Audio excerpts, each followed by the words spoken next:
Yes. Let's did I just okay. Let's go and let's see everyone. Let's okay, let me check the sound. As a normal. As normal, as usual. As always. As something. I have like my washing machine on at the same time, so this, I don't know if that makes sense.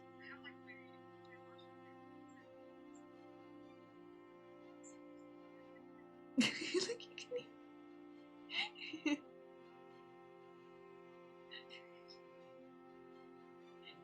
Okay, well it should be fine. Sounds really funny when you can like hear me double. You hear me watching myself. Oh my goodness gracious. That sounds so lonely, watching myself. Okay, well, getting everything in the spots. Let's read another novel. Let's go. I'm so high. Here we go. Okay. Ballads at midnight this time. Honestly don't remember what it's about. So, hi Tiffany. I don't remember this one is actually about Ballads at midnight, so this will be interesting. Chapter 1, Prelude to Dawn. It's a free one. So anyone can, if I recall, so anyone can read it. My wrists itch. My stomach is churning and empty. My legs are sore. How are you doing, by the way? The swath of hemp fabric, strung taut around my cheeks and tied in a knot behind my head, is chafing against the corners of my mouth. There's bitterness in my tongue. I idly wonder if it's the taste of regret. My 2 armored escorts ride ahead of me, exchanging hushed words. I make a short, unhappy noise to contribute to the conversation. They ignore me. But are you really sure, sir? Really are you? Shouldn't we stop and make camp before sundown, sir? The young guardsman is jittery and demanding, with a stooping posture that reminds me of a rat. His round face is marred by pock marks and worry lines. No need. We're making good time. The other guard, as old as large as cabin wall, has a deep, crusty voice, well suited to his frame. I once saw him struggle to fit through a door. The pockmarked guard glances towards the horizon line, gritting his teeth. But sir, enough. We will be rid of her today. Be rid of me. Like being rid of some piss-stained drug? How rude. What did I ever do to warrant such objectification?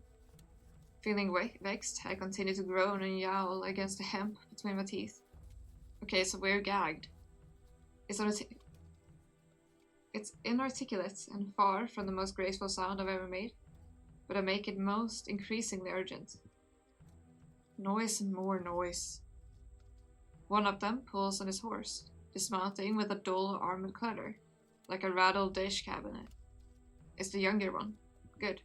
He approaches me, muttering swears as he reaches back to yank the gag from my head. What, convict? What is it now? Most people buy me a drink before they bring me the gag. Weak. You're all ingrates. You hear me? Low-browed, barbaric boneheads, the whole lot of you. Start screaming. Oh, her expression also changes. I wonder, should we be winking and be like convincing? Like, haha, be nice to me. Or do we want to be like, rah? Do we want to scream? Put the money in the bag. Hi Sif, how you doing? I like how I just gave you a nickname on my own. Just Sif. I hope that's okay. Is that okay? Also, how are you doing? It's a war going on in chat. Okay. Thank you. Then Sif it is.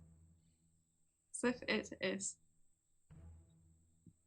How you doing? Also, what do you guys think? Should we wink? Should we like... Okay, should we be like this? Most people would buy... Oh, wait. Most people buy me a drink before they bring out the gag. Or do you want to... You're all ingrates, you hear me? Low-browed barbaric boneheads, the whole lot of you. Which one do we go with? Mad, angry scream. Or do we wink? I can't wink sadly because I don't have the... We're screaming? Okay. Rawr! When you make her stop, what did you ungag her for? I'm sorry. You'll all be sorry. The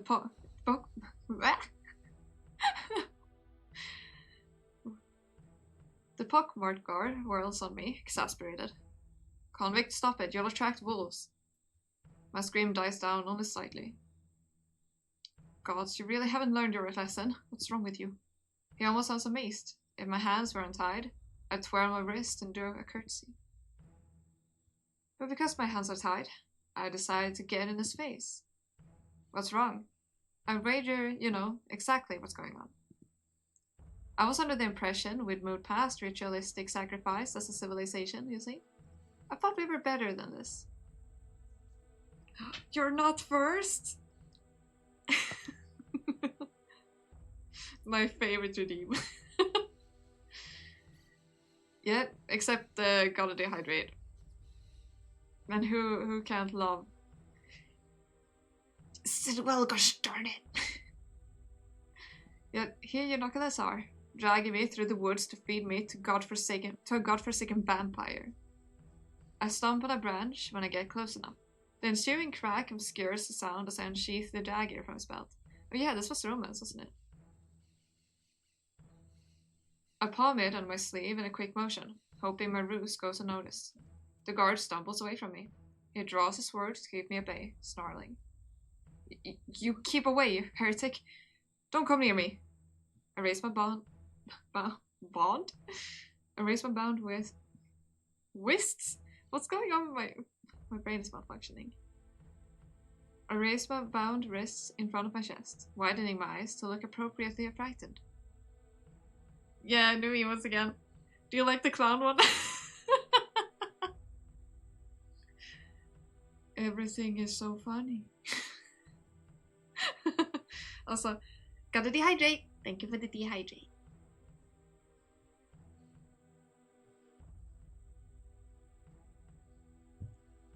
Yeah, when things are funny, you just place that one. The rain was so fitting. Oh, I will sit well, gosh darn it. Okay, moving. Oh, where is it? Okay, I'm sitting well. I raised my... Oh, that's what I read. Right, I forgot. And I still have his dagger. By the time he clambers back onto his horse, the older companion extends his arm and smacks the back of the young guardsman's head. Of young guardsman's head? Not off the young guardsman's head, but back. Oh, okay. Nice. Idiot. Now we have to listen to her belly aching for the rest of the journey. Do we? The younger guard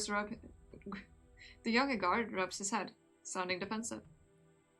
She's caused nothing but trouble. Why not slit her throat and be done with it? Let the wildlife take care of the remains. Ah. The old guard hits him again. I'd find humor in his slapstick routine if they weren't discussing my imminent demise. Shush, boy. We carry Her Majesty's orders to the letter, you and I.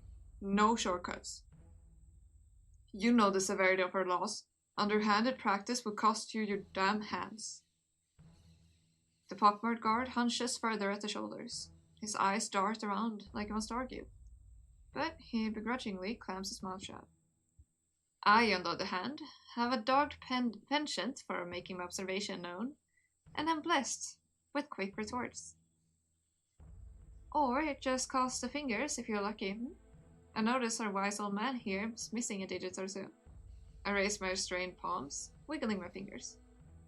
The glower, right? The glower balefully at me. I've seen actual battlefields, Harless. Do not liken me to your crooked bar-brawling ilk. Convict heretic, the now harlot? Wonderful. I rolled my eyes and wrinkled my nose at him. I'll bet anything that the old man is lying. Illuvia hasn't waged any wars in the past half-century. Furthermore, he boasted to my jailers that he's been assigned to this post for the brunt of his service to the crown. Crown? Crown. But I know better than to push my luck with him. He's more prone to violence than the other guardsmen. I used to lag behind at the start of a journey, defiant and stubborn. The old one never hesitated to yank the rope around my wrists, lurching me right into brambles and sharp stones. Defying him, I learned, meant having his scraped palms and knees at best. Our pace carefully slows when we cross over a mossy log, and a series of thick, tangled roots, for the horse's sake, of course, rather than mine. I work my jaw in silence, for a while, keeping a measured distance behind them. My grip on the dagger is unwieldy and clumsy. Aiming it toward my bond is trickier than I imagined. I flinch as the pointed tip jabs against my inner arm, but shoot the guards a winning smile when they turn to look at me. So, good old Kurt's Forest, huh? Did you volunteer to escort prisoners through the blighted brush? Or was it an inherited post? Father's father and such? The pockmarked guard scoffs and mimics my words under his breath. Nothing to fear in these old woods, lass. Not if you're properly armed. Nothing but bears and wolves. People steer clear because they fear what lies in way beyond. Surely you know that much. The men don't deign to tell me how they were assigned to their roles. None of my business, I suppose. An overhead canopy of leaves parts, allowing patches of sunlight to heat my scalp and cheek. The journey has been long and exhausting, but not altogether difficult. I'd even consider it idyllic from its perpetual backdrop of birdsong and distant running water. And a sense of leisure sinks and coils at the pit of my stomach as I realize the birds have gone silent, and the sound of water has risen into a dull roar. Before us is a murky disk of water, blemished green with algae, miles long, miles wide, and a harrowingly uncertain depth.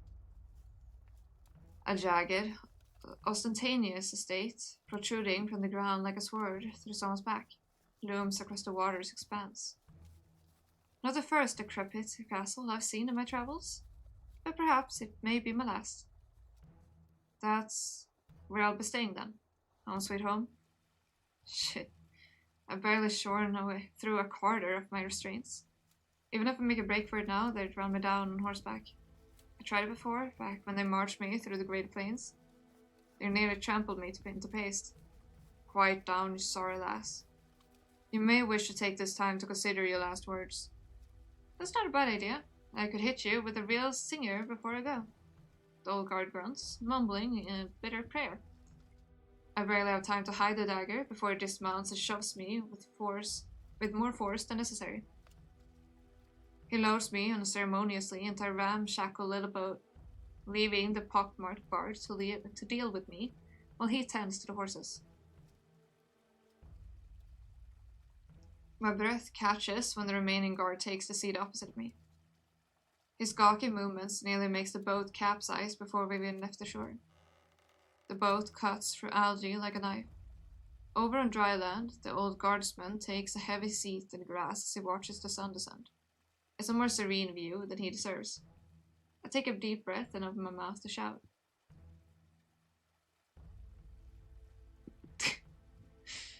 Okay. Oh, wait. I thought I saved. Oh, now I did. Okay. I like these options. They're funny. Yes. Overgrown prune. I love that insult. That's great. Overgrown prune.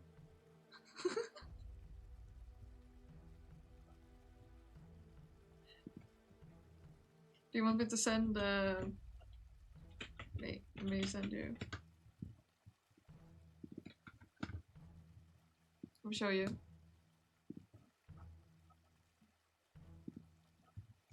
It's not.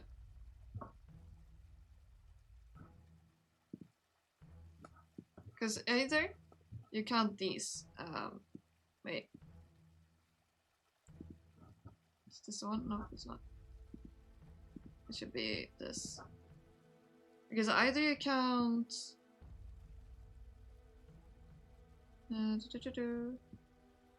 This? Overgrown? Or, like, the other word for prune would be, like, meaning of prune would be when you cut, like, branches. I just find it funny looking at him as, like, an old... I don't know the full name of them, and, like, it looks really funny in my head. Super wrinkled. I'm nice. Don't worry about it. I'm very kind. Cough, cough, cough. So nice of me. So yeah, that's what I'm imagining. Just sitting there, super wrinkled. The young guard bites back a chuckle and clears his throat. I suppose it's freer to find revelry now that we're a safe distance away. Yeah, so it looks really funny. Just you overgrown prune. As I warily crane my neck around, I observe how the water completely surrounds this day.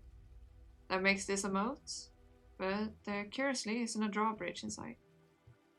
At its northeast and westward edges, the moat connects to a river.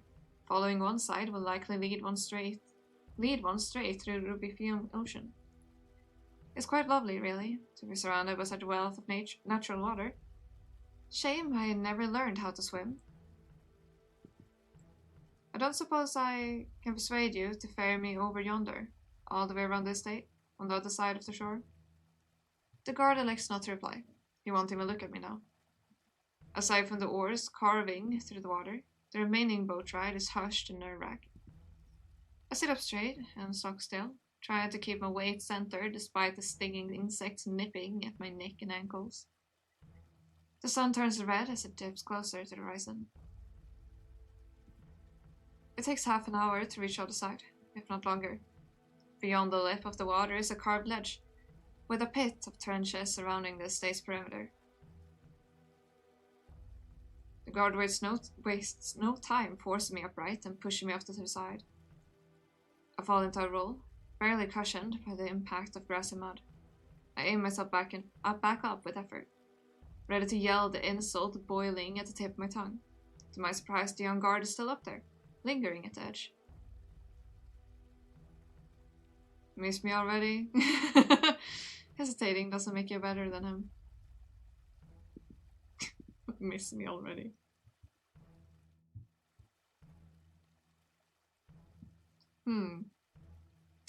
I find this one kind of funny. Miss me already? I quirk my head to the side and bat my eyelashes at him. His response is slow and deliberate. I want to remember you by tomorrow. I hardly know you, convict, and you don't even know my name. Who needs names? We are two ships passing in the night, you and I. But it's not too late to change that, We can still run up into the sunset together. Come on, help me out. You miss me already? Yeah. I like this girl. With the sun setting behind the guardsman, his features are cast in unreadable shadow. His fingers twitch and tap at his side. He casts an uneasy glance over his shoulder before finally he grumbles and rummages through his overcoat. From it, he pulls out the neck of a familiar instrument and throws it onto the ground with me. I cry out as my lute lands in the mud, nearly falling onto my own shoulder as I reach and fail to catch it. You'll owe me in your next life, convict. I hope this accursed thing provides you some comfort in your final moments. I glare up at him. All made you nervous, didn't he? All the talk about cutting off hands for being underhanded. Shut up. I know you were acting jumpy for a reason. I just knew it. You were gonna pawn off my poor little beauty here. But now you don't want to risk getting caught with it.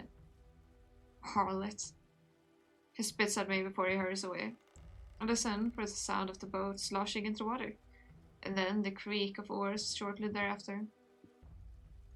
No, why is it that when people don't know how else to argue with a woman, they must remark on how frequently she has sex? Good question, I guess. With effort, I dislodge the dagger from the inside of my sleeve. It's still unwieldy, but cutting myself loose is a little easier than when I don't need to hide the blade from my captors.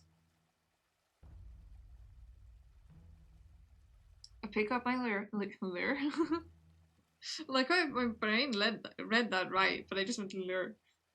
I pick up my loot, carefully wiping off the dirt and grime before I shake and adjust the strings.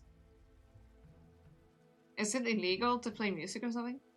I holster it across my back where it belongs. It's thankfully intact, but I'm not sure I can say the same about myself. I now need to come up with a plan.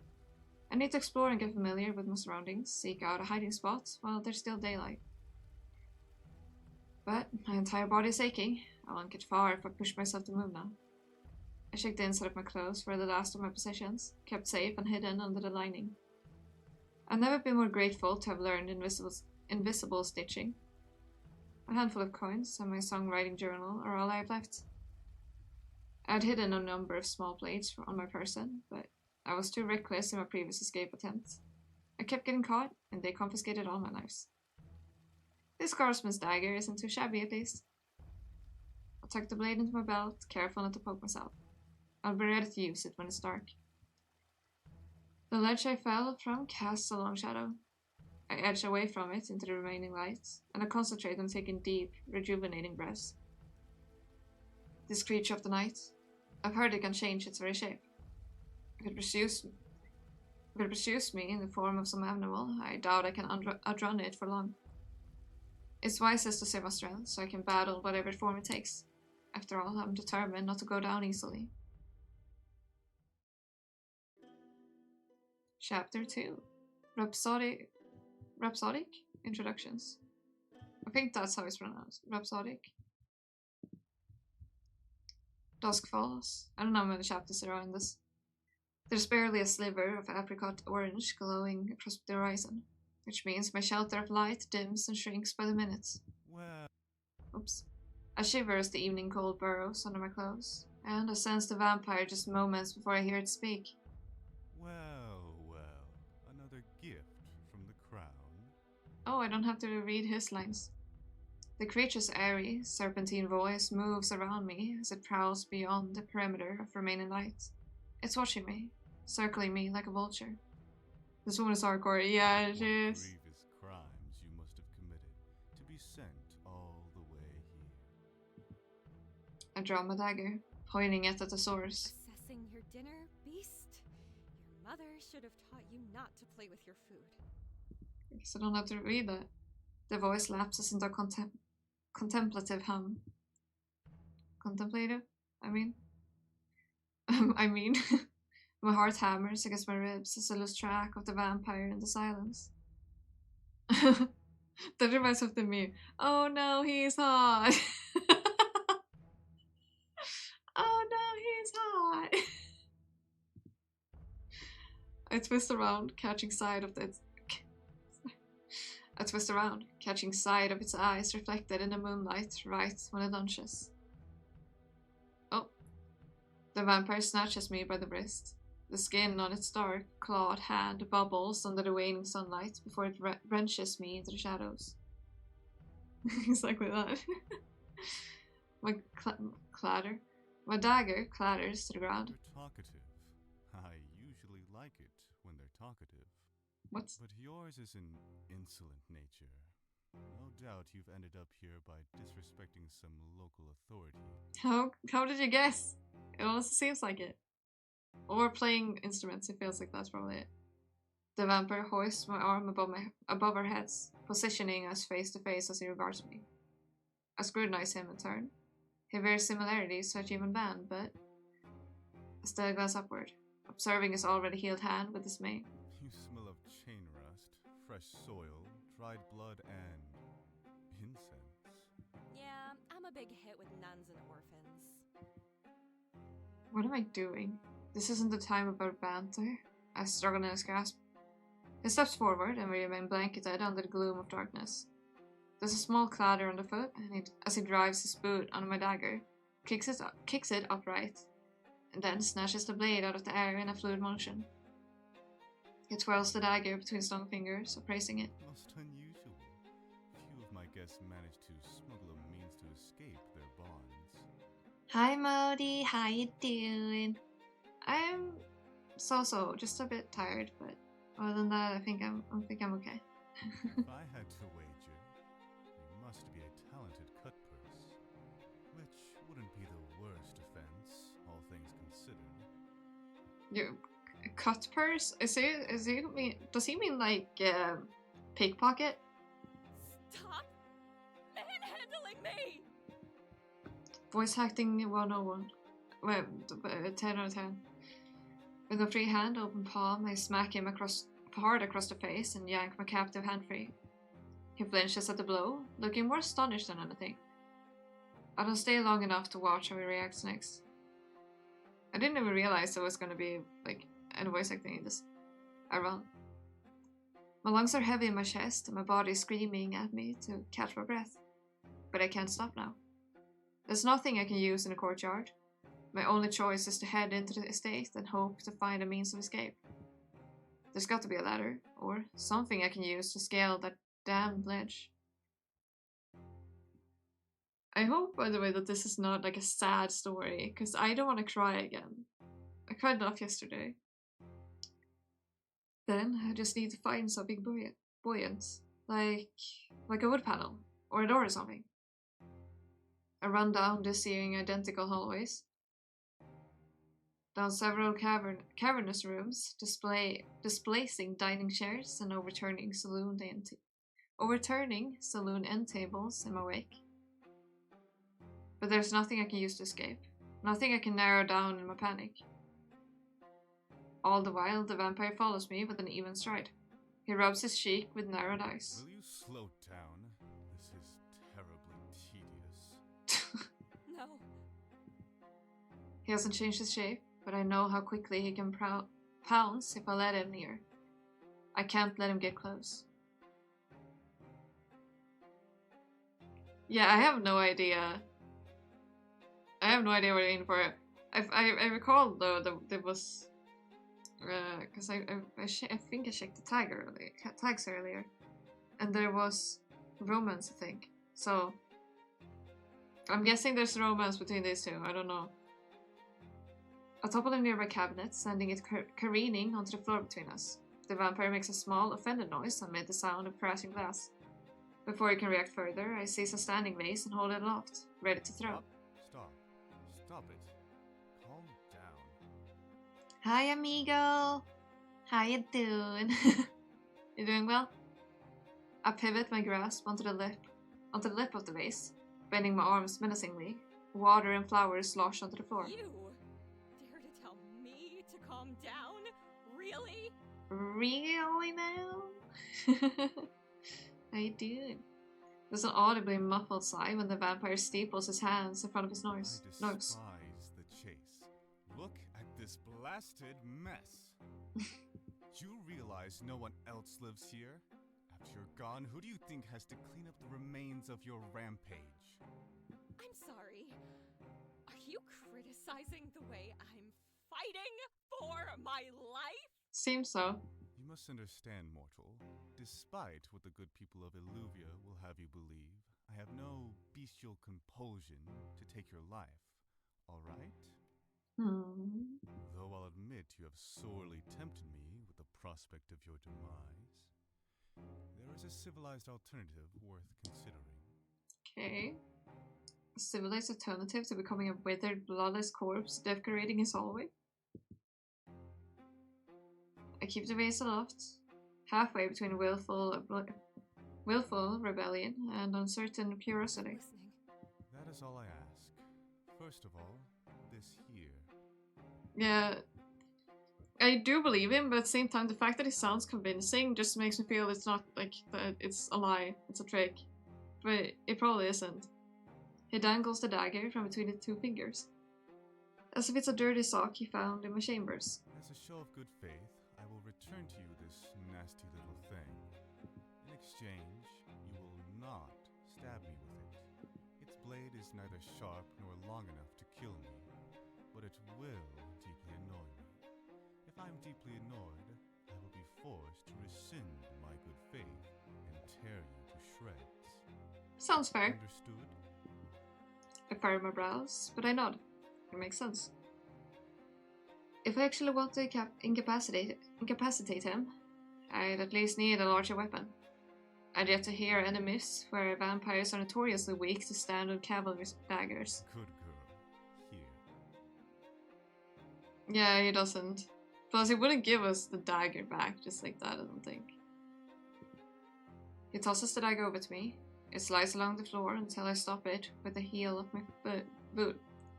I don't bend to pick it up. Our next matter at hand is the barter. I've been known to spare and set my prisoners free in exchange for knowledge or for an item of substantial value. I will not give you the loot. For you, I noticed the loot strapped to your back while you... Oops. Fortunately for you, I noticed the loot strapped to your back while you were racing through my abode. Hell no. Oh no. I pivot my torso away, trying in vain to hide the instrument from sight. Now, don't be selfish.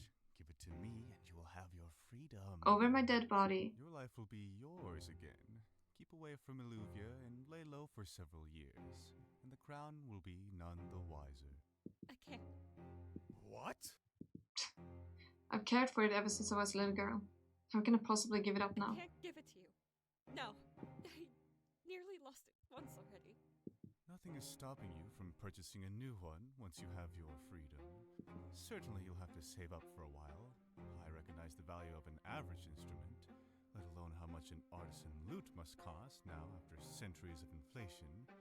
However, you will have plenty of chances to... What an idiot. No. Does he not realize sentimental value? No. I said I won't give it to you. Like, sentimental value, it's worth way more when the sentimental, like, memory is attached to it. Why not? Why is he angry at me? Hypocrite. I raise my voice to match his tone. I can't help it. I get competitive. You imply me to be insensitive on the grounds of trampling through your home, but what about you? Demanding my only means of providing for myself. Your only means? Nonsense. You're able-bodied, young, far from hideous. Once you have your freedom, I'm quite certain you'll figure something out. You got the teeth. You got the vampire teeth. Your venerable age must have impaired your hearing then, vampire. Because I'm not sure you quite caught it when I repeatedly said no. I am not giving it to you. Wants to get rid of her the fastest way possible. Yeah. Fine. Then you're not leaving. Okay then. He flings his hand skyward, turning and stalking toward the nearest window. I'm afraid you'll have fun rotting in here for the remainder of your brief and miserable existence, mortal. At which point you and I might have something in common.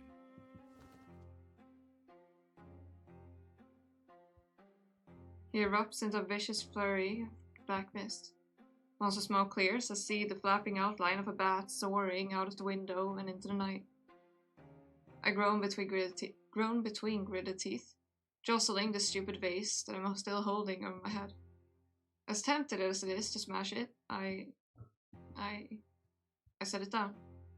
I begin gathering the displaced flowers with a dejected sigh. Dramatically classy? Yeah, very classy. So classy. The blooms are vibrantly fresh and fragrant, but they're going to wilt without water. God, so he just got into a screaming match with the vampire and upset him so much that he had to, I don't know, go take an angry nap. I'm still alive. I should really count this as a win, but I don't know.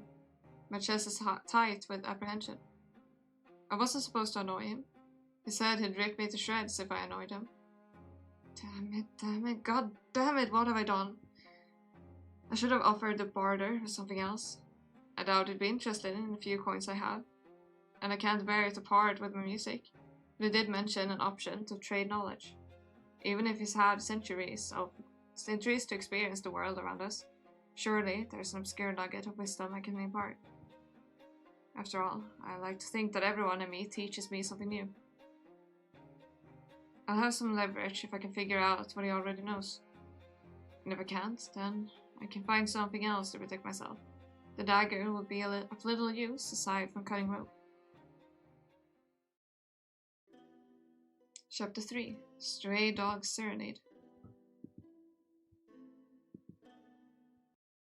Night seems never ending as I creep through this day. The vampire hasn't shown himself since our earlier squabble, though his absence does little to assuage my nerves. As any prey animal knows, the deadliest predator is one you don't see coming. Exhaustion weighs against my eyes, but adrenaline keeps me on the edge, pulsing through my veins like a heavy drum. Yeah, it's very quick. If I recall, this was made very quickly. Like, I can check, actually. But if I recall, it was a very quickly made one.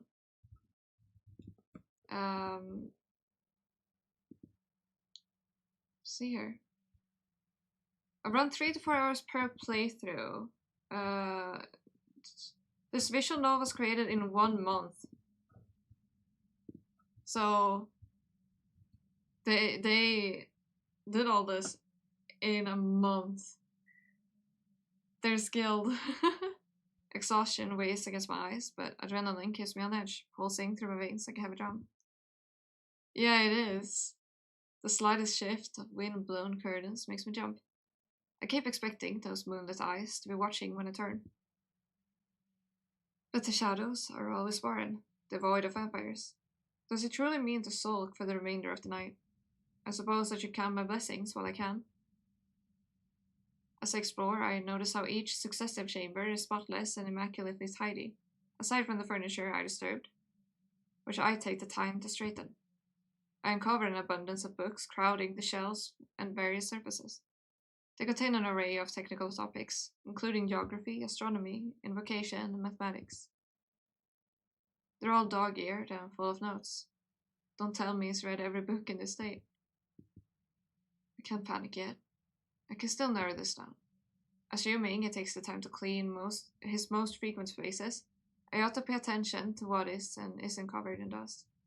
Yet even locating a single cobweb presents a unique challenge. I set a book down, running my hand across the marble exterior of an engraved fireplace. Even this is pristine, unmarred by old ashes and decaying flames. The nearby fire iron, at least, is an encouraging sight. I pick it up to give it a gentle swing, testing the weight, and wince when my arm throbs in protest. I had to remind myself to use my non-dominant hand. The fire iron has a dull tip that's likely to pierce skin. Oops. But a decisive strike should send anyone reeling, even an immortal creature of the night. Of course, pissing him off by whacking him in the head is a last resort. I'm more interested in jabbing the fire iron into the ledge outside and using it as a handhold to climb my way up. Weapon acquired.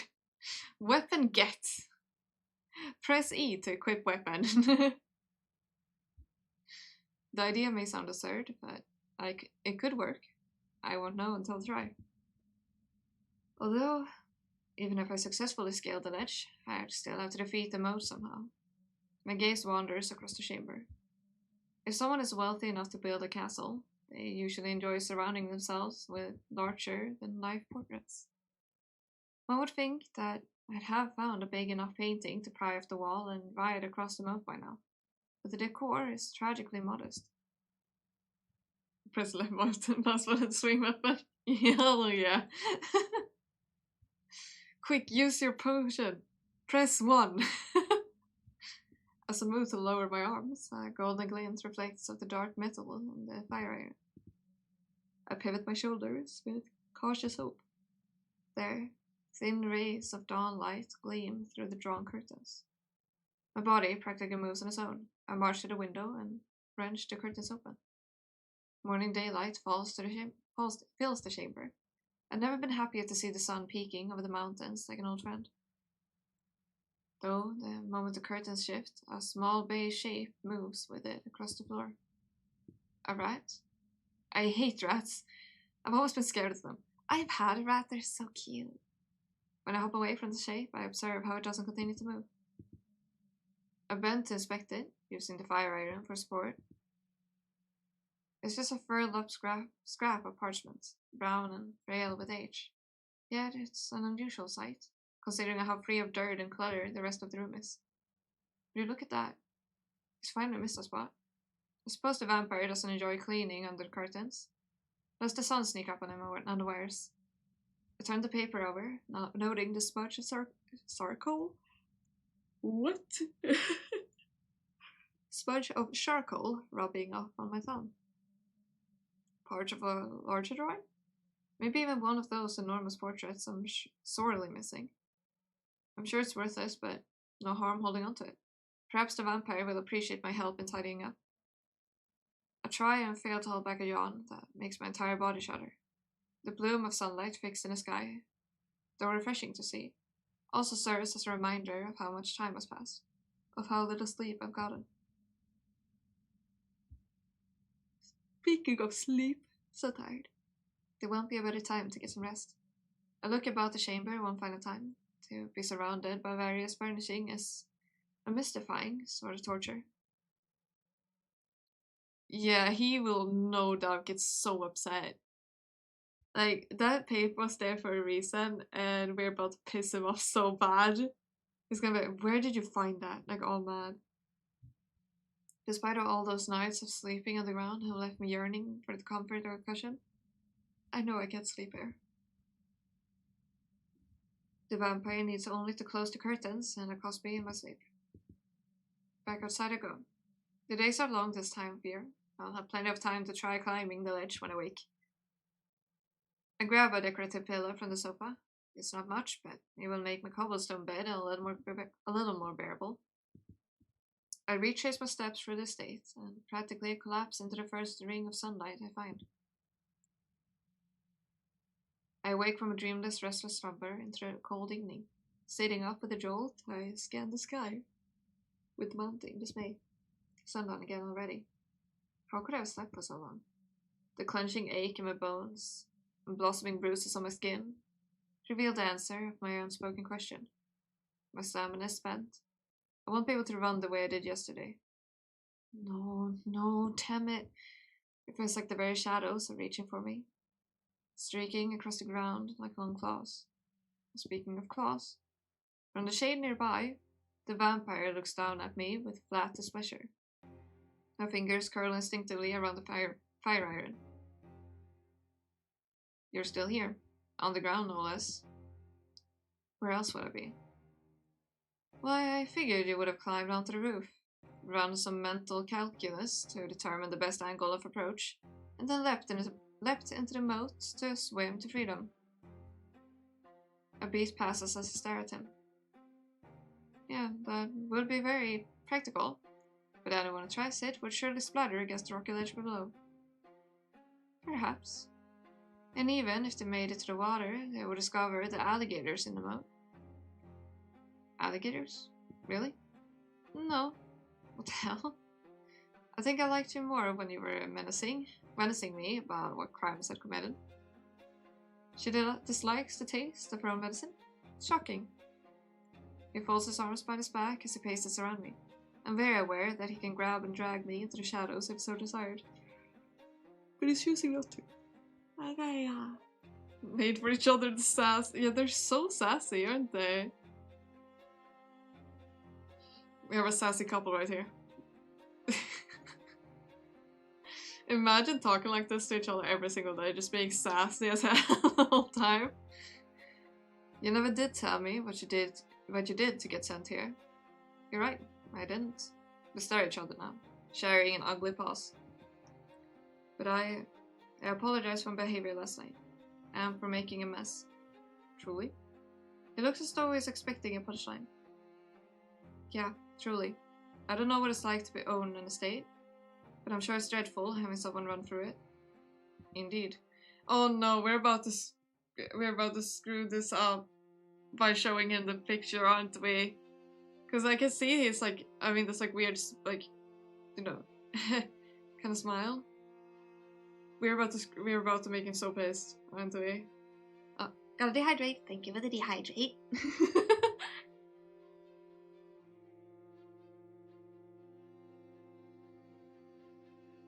And I will sit well, gosh darn it. Thank you. Okay. Will you tell me what you're planning to do with my fire iron? What? This whole thing? I could lie to him, but I see a little point in it. While I've developed a skill for enthralling an audience with tall tales, it's not as if I could trick them into believing my stories are real. Unless they're children, of course. The pacing vampire hasn't seemed terribly childlike thus far. Don't give me the paper gun of it. Yeah, please don't. In any case, I'm not a good liar. When one is not a good liar, honesty is by far the better policy. If you leapt at me, I would have tried to swing it at you.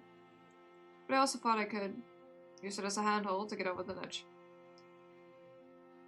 I cannot begrudge you for your caution against me, but using a fire iron as a handhold? Really? The ledge is made of solid stone. It's old, isn't it? Surely the stone has weathered down over the years. It most certainly has not. You would begrudge me for trying everything at my disposal? It might, if you ruin my fire iron in the process. You need not try such inventive tactics if you agree to barter with me. Right, well, about that. I'll have you know I'm extremely well travelled.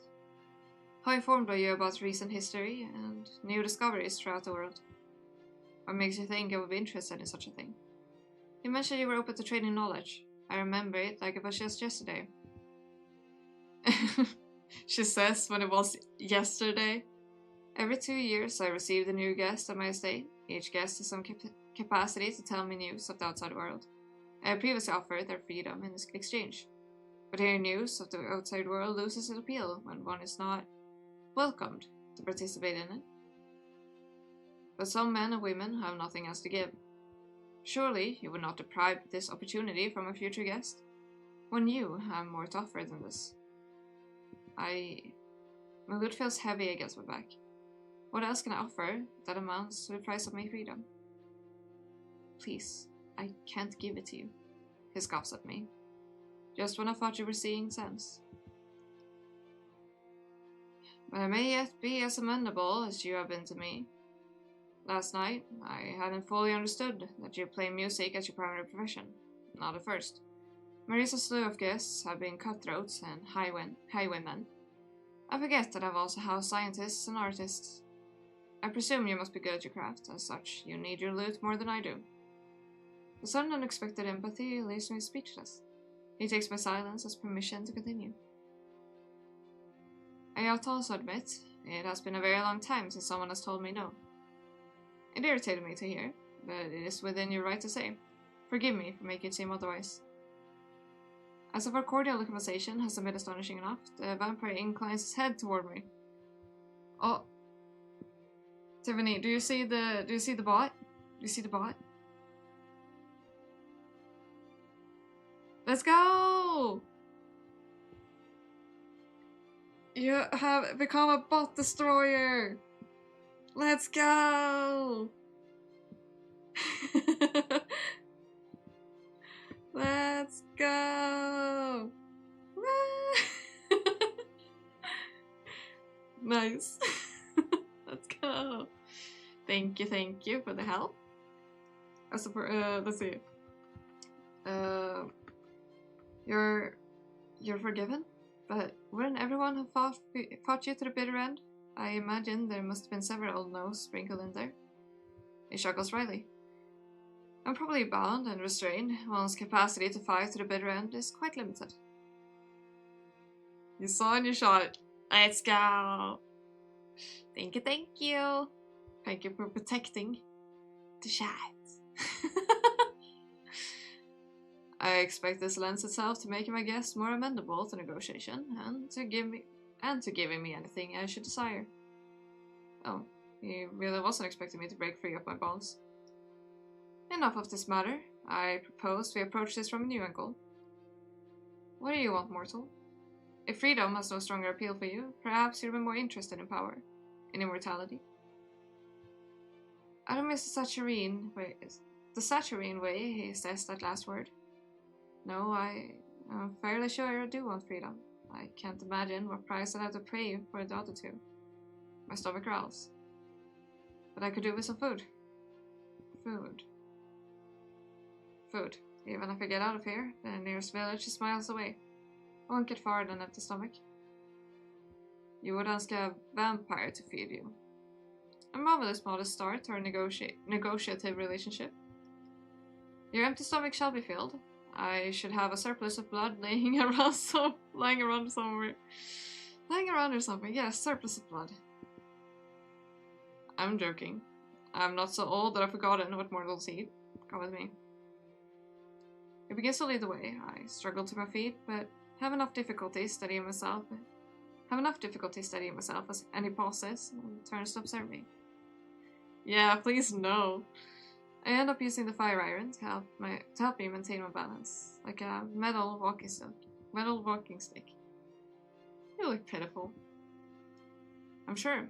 My apologies for not being the picture of grace after my 9-day hike with slave-driving guardsmen.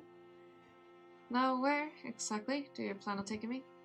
The vampire is kind enough to slow his pace and walk with me in parallel tandem, though he stays in the shadows and I in the waning lights. You are astoundingly paranoid. I'm taking you with somewhere I can feed you. Like we agreed. You mean to feed on me, don't you? No. He says it with such disgust that I gape at him, taken aback. Oh, don't even begin to act offended. Have you looked at yourself?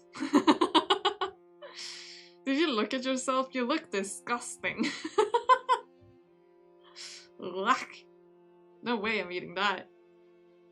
Filthy, dragged through prison cells and mud. Your taste most certainly will be foul. I bite back a retort about how I'm supposed to taste. More importantly, you're really not going to kill and eat me? Ever? Covered in muck as you are, I have no desire to touch you. I love them too. You doubt me? I don't know. It sounds like you'll attack me the moment I'm clean. And I can't get a read on you. Maybe it's your fetish to lure your victims into a false sense of security. How easily you remark on a stranger's fetishes. I had my suspicions that you were a traveler, but I'm certain now you could not have been raised in Illuvia. Ah, yes, beautiful Illuvia, kingdom of ungrateful prudes. They don't appreciate me here at all. I'm quite certain they did not. Oh? You may have a seat and wait here, though I can't guarantee the shares won't bite. Very funny. He smirks a little at that, though he turns as if to hide it. The kitchen is nearby. I won't be long. I caught a glimpse of his kitchen during my exploration last night. I noticed it was stocked with well-loved pans and utensils, but I never imagined that he meant to use them with any frequency. I'll expect you'll stay put, woefully wounded as you are. If you wander off and I can't find you, I'll have to deposit your meal into the moats. Very well. I'll tame my adventurous spirits. For the time being, wouldn't want your imaginary alligators to be fed in my place. You're catching on. Good girl. True to his word, the vampire returns in short order. He sets a tray loaded with roasted roots and grilled perch before me. A simple enough meal, but one of the most beautiful sights I've seen in recent memory. It's not a plate of blood. It is not. Shall I switch it out for you? Nope. I'll be quiet. I reach for a fork and slice into the fish, excited to savor my first meal in days. I take the first bite and it's awful. Some of the prison slop tasted better than this burnt, oversalted tragedy. Even stranger, I taste hints of cinnamon, garlic, and coffee. Yeah, I'm so scared of when she shows the paper. I'm so scared. I don't know what the twist will be, but the paper is gonna... Oh, gosh. At this point, I have no idea what I'm eating, but I'm too hungry to stop. I must have outdone myself. Don't forget to breathe. Mortals need air in their lungs, I hear. It is delicious, isn't it? A fork pauses against my lips. Even if his cooking skill sucks. Should we be honest with him here? I feel like we should, honestly. I don't think it's good for us to lie, honest. I think we should be honest all the way through. Yeah, let's be honest. Gods, it's really not. Truth to the truth. Be honest, gotta be honest. This is one of the worst cooked fish I've had in my life, but it tastes better than starvation. The vampire regards me with an unreadable expression. His next words are slow as they are measured. I've served more than 100 guests in my lifetime. Not a single one of them has described it as, I quote, better than starvation. Without constructive criticism, how would you improve? Surely you will not begrudge me for being honest. The vampire watches me finish my next bite. Eyes narrowed. No matter. I care not what you think of my cooking. His lower lip is unmistakably yawed into a small pout, but I don't get to see it for long. Oh, he's sad about it. Yeah, they were too scared to say anything. Like, yes, this meal is disgusting. What did you say? No one would do that. Now that I have given you a meal, you will now give me something I want in return. Gotta yawn at the same time, oops. Now that I've given you a meal, you will now give me something I want in return. Why do you keep insisting on these inane little traits? He shrugs his shoulder with a touch of derision. It is my nature. Nothing ventured, nothing gained. No service without a cost. Fine, vampire. Can I interest you in a song? He arches a brow and says nothing. But I can tell I piqued his interest. I've seen your books. All technicality, no whimsy. It must have been some time since you last heard a compelling story. I ship my lute in my arms, strumming it once for intrigue. A tempting little preview. Very well, bard. A song in exchange for the meal. I lowered my gaze to my lute, heaving a sigh I didn't know I was holding. Good. I just have to play a single song. It's a simple request, one I've fulfilled thousands of times over in several dozen taverns, but the thrill of anticipation is making my fingers shudder. Just yesterday, I was grimly certain that I would never perform again. Now I'm performing for the vampire who was supposed to tear me into shreds. I trace a fingernail over a single string. Then I pluck at each string sequentially, testing and tuning in turn. And then I begin to play. The vampire, who until now had a perpetual proclivity for pacing, slows and pauses mid-step to watch me with his hands folded in a writing table. My voice turns into the best weapon I've ever wielded, stronger and sharper than any knife fire iron. Notes trickle from my lungs, rush through my throat, and pour from my lips into a song that floods the room with a tale most forlorn. The ballad I've chosen starts melancholic. It follows a young man as life takes and takes from him. His father is the first to be taken, life cut short by a plague. His betrothed, the next, abandoning him for a wealthier man. When he's brutally mugged and left for dead, he feels as though his last remnants of peace have been torn to shreds. He finds himself alone, left behind, forgotten. His mind is swallowed whole by rage and grief and self-loathing until one day he decides it's his turn to take. He takes a torch to the stables of his former betrothed. He takes a noble woman's heart with false oaths and pretty words. He takes the world by storm, molding it like wet sand to fulfill his every desire. When I finish the song, I offer the vampire a small bow. Throughout my entire performance, his gaze clung to me like a thorn, never once wavering from my body. What a wretched protagonist. You don't like it? It's one of my most requested tavern songs. How baffling to hear that human men find inspiration in egocentric finale. There's a version of this song with a female protagonist. It's not always requested of a man. Another unexpected revelation. Although I find the song's message disagreeable, I will concede that she sung it well. Concede. Oh, thank you. We lapse into a brief silence, not quite looking at each other, To my surprise, he's the one who speaks next. This estate, I often forgot what it's like to have more than the sound of my own thoughts, and of cicadas crying in the night. With nothing to interrupt the passage of immortality, silence can be maddening. How much do you yearn at the not yearn. How much do you earn at these taverns of yours? How many songs did it take for you to afford an instrument of that quality? How many songs? I've never thought of it that way. It doesn't really work like that. I looked down at my lute, running my fingers over its surface. It was given to me, which means I never actually had to pay for it. But I don't need to share that with him. Sometimes I compose original songs on commission, which is more time-consuming but affords me more gold. As for crowd work, a classic in a well-stocked bar on a good night would net me several dozen coppers and a handful of gold. I suppose it amounts to 100 songs or so. If I combine the two, of course, saving up for an artisan instrument would take even longer. Yes, 100 songs, you say? 100 songs over 100 nights.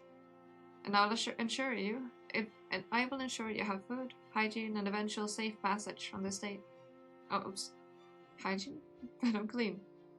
You want to suck my... If I'm clean, you'll want to suck my blood. Then you can be clean in the day and dirty yourself up in the night if it pleases you. Do what you will. His words hang in the air between us like a haze. Despite the numerous opportunities he's had to hurt me, he hasn't laid a hand on me. All night. If my safety really is guaranteed, it's a tempting deal to take. You can stay and sing songs. Yeah. I feel like he was enthralled there, also. Gotta dehydrate. Thank you for the dehydrate.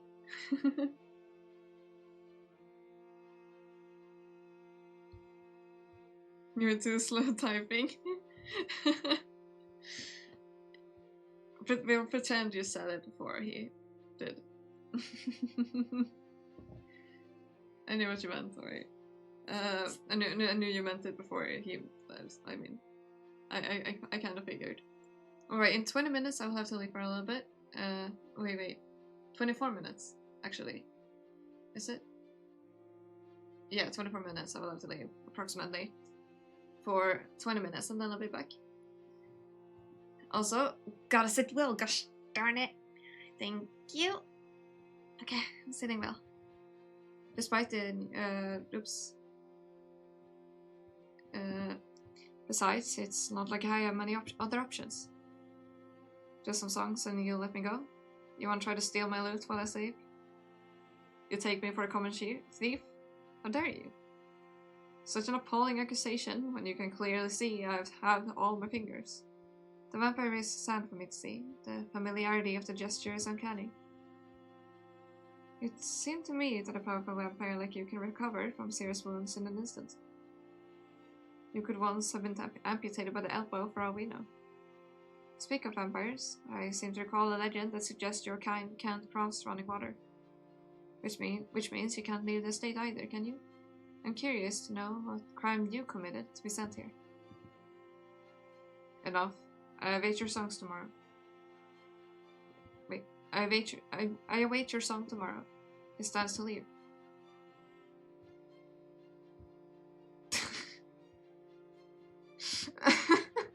Why is she like that?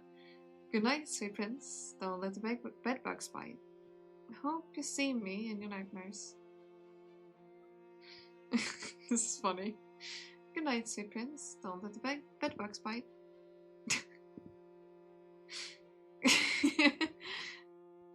You realize I'm not going to sleep. I just no longer wish to be in your company. The first one are the best. They're so fun. Then I hope the bedbugs do bite you. Then hugs. Keep speaking that way, and there may be more biting than you had bargained for, mortal. I clap my mouth shut. He strides to the nearest window. Like before, he erupts into mist and takes off into the night in the shape of a bat. But this time, he is left with a half-finished plate of unsauced fish. Oh, when are we gonna give him the thing? Chapter 4. Harmonic Conversations. Like, when will we give back his picture? Do what you will, the vampire said. I was reluctant to believe it when he gave me free roam of the estate, but he since made no move to impede me. I was allowed to wander wherever I pleased. Dramatic leave take 2! I wonder when we'll get take 3. I discovered little of note. Just more books and the continued absence of dust. Nothing more suspicious than the errant scrap of paper from my first sight. We should make like a dramatic leave counter. Why do I have a feeling he's gonna do it even when he starts to like us? He's like, look at me, I'm a drama queen. I discovered little of note, just more books and a continued absence of dust. Nothing more suspicious than the errant scrap of paper from my first night. Despite my best effort to distrust him, the vampire only appears to feed me some disgusting fish and claim his song. This does long enough to make wry commentary sometimes and smock talk other times. But in physical proximity, he's given me a wide berth. Berth? Berth. I don't know. Song, poo, song, poo. He's polite enough, I suppose, and utterly uninterested in causing me harm. That was enough to move me from a cobblestone bed to a cushioned one. The days soon blend together like the colors of sunset. Other than my fading bruises and brief performances, there's little to mark the passage of time. The monotony of our routine sways my feelings of weariness into restless puzzling. Questions swarm my mind like locusts, and my aimless wandering doesn't yield enough fruit to feed them. I like to sate my burning curiosity by intervening my vampire, but I'm not sure how to approach him when he vanishes after my song's final notes. Besides, I still have every reason to sleep with the fire iron wedged under the door handle. Every so often, I'm startled awake by blood-curdling screams. I will write it down A, thank you. It seems we missed a few because we can't tell what happens. Like, there's a time skip, but we'll just have imagined we can add like 5 or something. I don't know. I'm gonna do like an invisible 5 within quotation, like within the quotation marks. I'm thinking about, what are these called? Wait. Parentheses. I remembered as soon as I sent them. I remember now. I ventured out from my room more than before, fire iron in one hand and my dagger in the other. I tracked the noise up the many flights of stairs, worried I would stumble upon the vampire feasting on an unlucky traveller who washed up to the river. Then I would stand at the front of his coffin, for a time, waiting to hear signs of a struggle, waiting to see pools of blood oozing across the floor. But I was always met with an eerie, unmoving silence. I went back to sleep with my bed pushed against the door each time, determined to keep out whoever or whatever was making these horrible sounds. Was he having nightmares? Although I'm sure I would have run into them by now, if anyone else is living in the state. One can never be too careful. Still, as harrowing as those noises have been, sleeping in an actual bed is incredible. I'm starting to feel pampered. The food still leaves me much to be desired, but I have pillows, blankets, and the softest pelt carpet on the floor. A creepy estate is... I can never say this word, so I'm just gonna say indubi. Cause, yeah. A creepy estate is indubi better. I'm sorry. Better than camping with stinky, surly guardsmen and sleeping on the ground.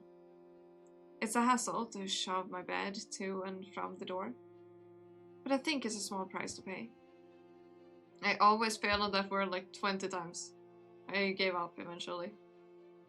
Brisk, invigorating air fills my lungs as I step into the courtyard. A shiver scaldles across my spine as I settle into dewy grass. I position my songwriting journal into my lap. Having recently freed it from my clothes with some careful incisions, I always get lost in thought when I turn its pages. The act of deciding on a song makes my heart swell with calm contentment. After choosing one of my older pieces, a spirited melody I wrote when I was younger, I wrap my lute on my shoulder and begin to practice. My performances occurred in crowded areas before I came here. I had to compete with the clamor of moving people, from passerby or to... Wait. raucous? I don't know how to say this. Drunks. Here in the grass, I find myself not needing to fight for coin or attention. I can focus on my music, and nature itself is my ensemble. I sing softly, timing my rhythm with the shifting trees and the gurgles of the moats. I like to imagine my notes, quiet though they are, carrying far into the forest, reverberating down mountains. Performing without an audience, my pulse quickens, startled by the sudden voice. My fingers slip, and the next drum is disordinately off-key. I scan skywards, trying to make out shapes in the darkness. Reclined across a brick parapet overhead, the vampire stares down at me with his usual flat expression. I slam my journal shut and hide it behind my back. Did you mean to sneak up on me? You gotta try harder than that if you want to catch me off guard. In an easy, soundless motion, the vampire drops to the ground like a falling feather. He saunters toward me, eyes glimmering like diamonds in the dark. I can assure you that if I were to try harder at being such a thing, you would not wish to be the recipient of my attention. And I'll have you know that I was here first. Oh, then I suppose I've disturbed you. I didn't mind. His reply was faster and more decisive than I anticipated. My heart hammers harder against my ribs. What is this? Fear? Am I really afraid of a speedy retort? Ridiculous.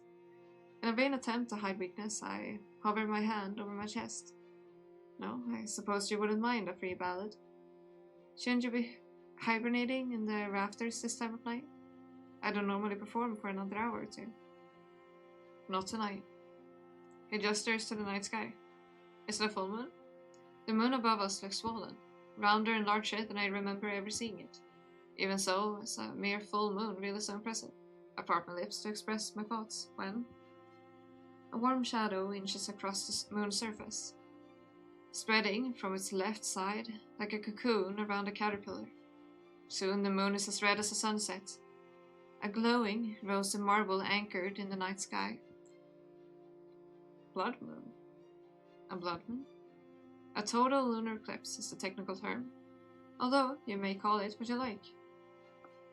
It only occurs 3 times a year. The people of Illuvia insist that a blood moon is a bad omen, and seeing one during my travels was a foreboding sight. Yet the vampire watches the moon with such earnest intensity.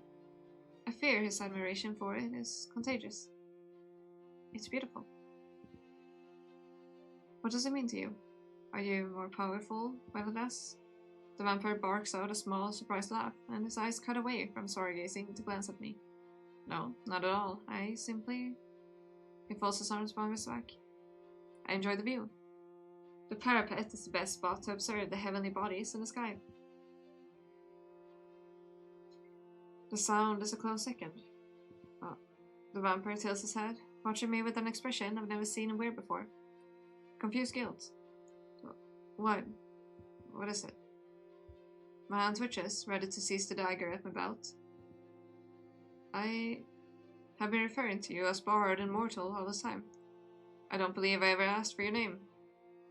Oh, me, I guess. I rest my hand over my lute, relaxing somewhat.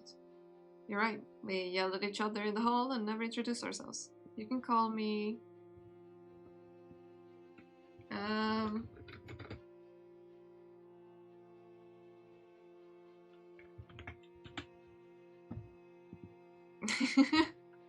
Joy. Joy. Yeah, it suits you. Does it? He smiles at me enigmatically. You can call me Lucius. Lucius. His name weighs on my tongue like a stone.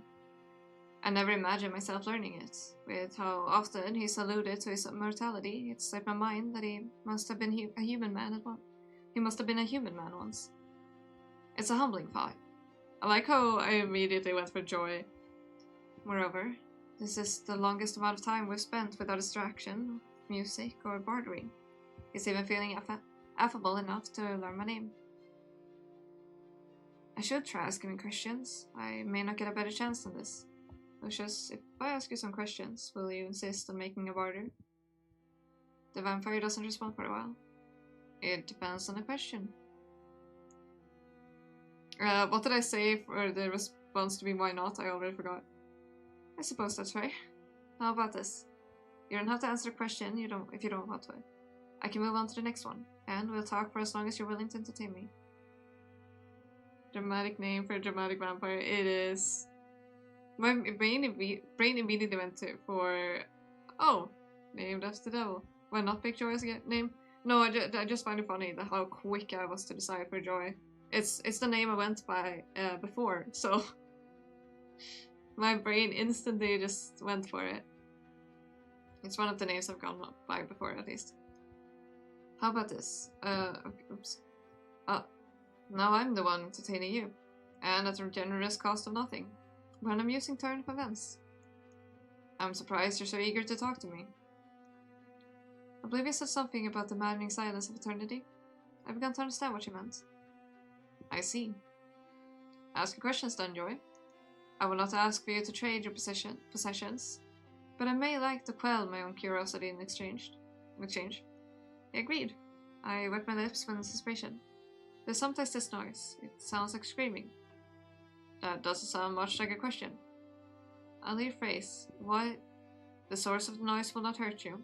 It is now your turn to answer my question. The haste with which Lucius changes the topic is unexpected, but not altogether unwelcome. He did sate my curiosity to a degree. Tell me something, as a bard. What do you know of the stars? A simple question that leads to a comprehensive answer. Why is play a vampire? I observed the pinpricks of light above us, winking in and out of the mauve cover of the night. I don't remember the last time I relaxed enough to admire them. Before my arrival here, looking at the stars meant I wasn't looking over my shoulder. I needed to watch my own back, keep myself safe and alive. Very much using game constantly. Cassandra or Cass? If you're used to it, you're used to it. Yeah, it do be like that.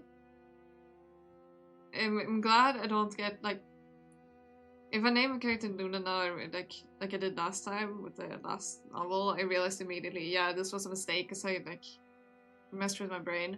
Now I haven't gone by Joy for such a long time, so I don't get quite as hung up on it. I'm like, oh god, I get confused. Now it's just like, oh yeah, that's me. Oh wait, that's old me. Goodness gracious, my brain's malfunctioning. I'm like, what was I talking about? In the middle of it. Oopsie daisy. Though I sang of beauty and adventure, it seemed pointless to actually indulge in such things. I was far more focused on where I would lay my head or earn my next coin. How strange to be able to indulge in stargazing now with a vampire standing nearby. I traced different patterns in the sky, moving with practiced ease between each dot. The horned serpent always points north. Even as its body shifts, its tail will tell you where you've been, and where you must go. Ah, yes, the horned serpent. Anything else? It's harder to navigate using the others, but I know a few stories. This box-shaped cluster is the treasure trove of the goddess Meladronal. Supposedly, it contains every possession humans have lost throughout their lives. And I draw my finger between the 7 brightest stars in the sky. That's the first king's crown. The stories say he bequeathed it to the heavens, an offering to the gods to keep his bloodline on the throne. It's actually funny. Olivia hasn't had a king in centuries, and it most certainly isn't his bloodline anymore. It seems the gods played a nasty trick on him. Lucius chuckles. It's such a low and abrupt sound that I lose my train of thought. They may have indeed. Joy, I may not yet know a story that you do not know. I may yet know, oops. Shall I share it with you? I arch my eyebrow at that. Who says I don't know the story? You're being a fair vampire, making me play guessing games. Lucius, right. You're being a fair, Lucius. Then tell me this, Joy. Do you know the story of when the stars first appeared? There's a story behind that? Aside from the idea that each one was placed in the sky by the gods, I suppose I don't know this one after all. I knew it. Oh, don't gloat. Are you trying to share the story with me or not? He lets out another low chuckle before he deigns to continue. I suppose no one knows for certain how the stars were created, but one of my guests shared with me a tale from his homeland. Unlike the self-serving stories Illuvia dictates to children, his kingdom believes that humans were not always a fixture in our realm. He believed that once, a very long time ago, the world existed in an endless night, a quiet, pitch-black quilt of eternity, unbroken by castle spirals and bonfire smoke. When humans began roaming the earth, they would hold their newborns up to see the divine darkness. The stars above them, dotting the skies in this peacefully lonely world, were believed to befriend these infants and provide protection. The stars were there when we first arrived, and they will persist long after we are gone. That is what he believed. Thus, watching the night skies when we are the closest to glimpsing what it was like at the beginning of the world, and what it will be at its end. Oh gods, did your guest earn his freedom with this story? I would have given it to him, yes. His cryptic phrasing gives me pause. And Lucius falls quiet. His gaze remains transfixed on the sky. Meanwhile, I'm having trouble tearing my eyes away from him, and from the melancholic air he wears like a heavy cloak. I don't know how I ever could have missed it before, because I think that sadness has always been there. Was that the person in the like photo drawing thing? Was that the guest that told him that story? The more time I spend here, the harder it becomes to see him as the monster Illuvia led me to believe it was. Perhaps that's what makes him dangerous, or perhaps... I shiver again, rubbing my arms as a breeze whisks through my hair and clothes. Lucius turns promptly away from the sky, clicking his tongue at me. If you're cold, head inside. It will be challenging to play a lute with icicles for fingers. No, I'd like to stay out here a little longer. Monsters aren't supposed to watch the sky and tell you stories about where the stars came from. Monsters aren't supposed to spare your life and cook disgusting fish for you. Yeah, could that be the one? Because he looked so sad. So good with these guys. No, I don't think so, but I don't know if...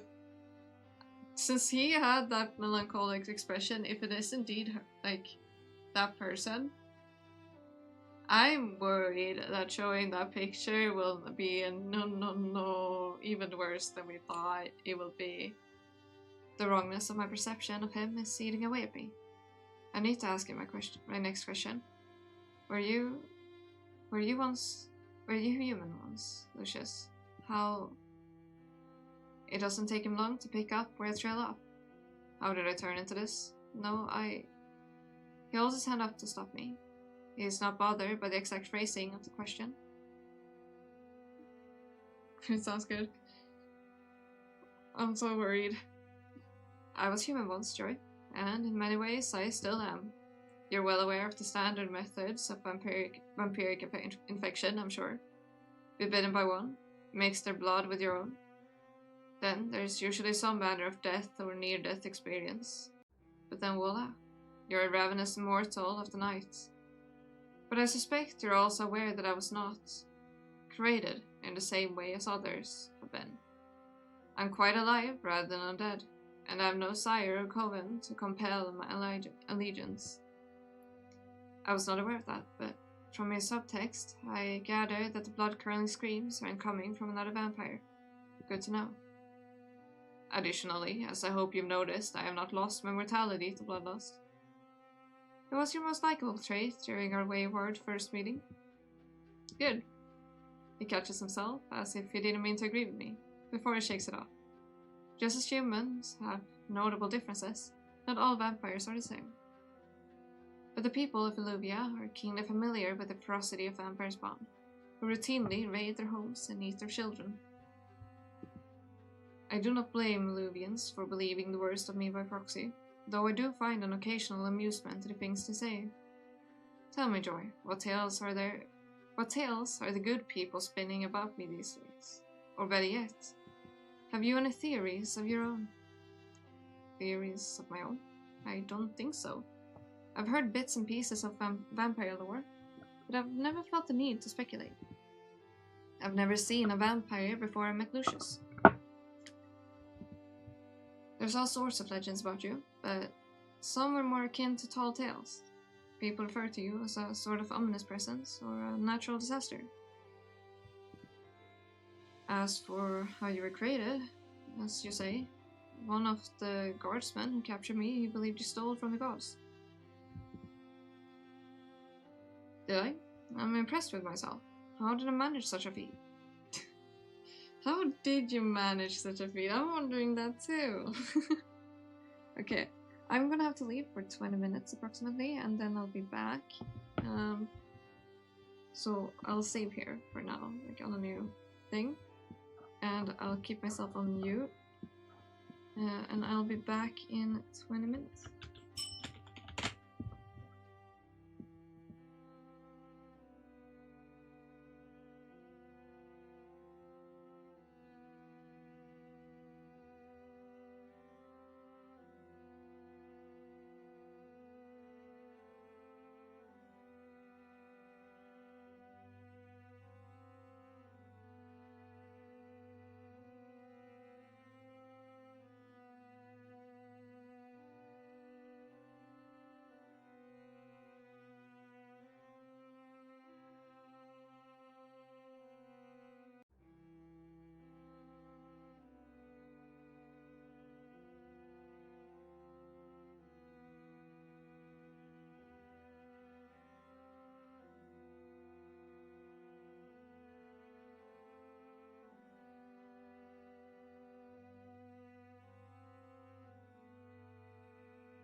Kind of. Kind of. That sounds ominous for some reason. Okay. I'm gonna throw in an evil ad as I get like the last thing ready. I'm just gonna grab something to drink. So that we get 20 minutes of freedom. So an ad will appear while I get something to drink. Just for warning. A little bit of a warning. If it actually works, that is. We'll pour over this water here. And then grab a new glass of water. Yay!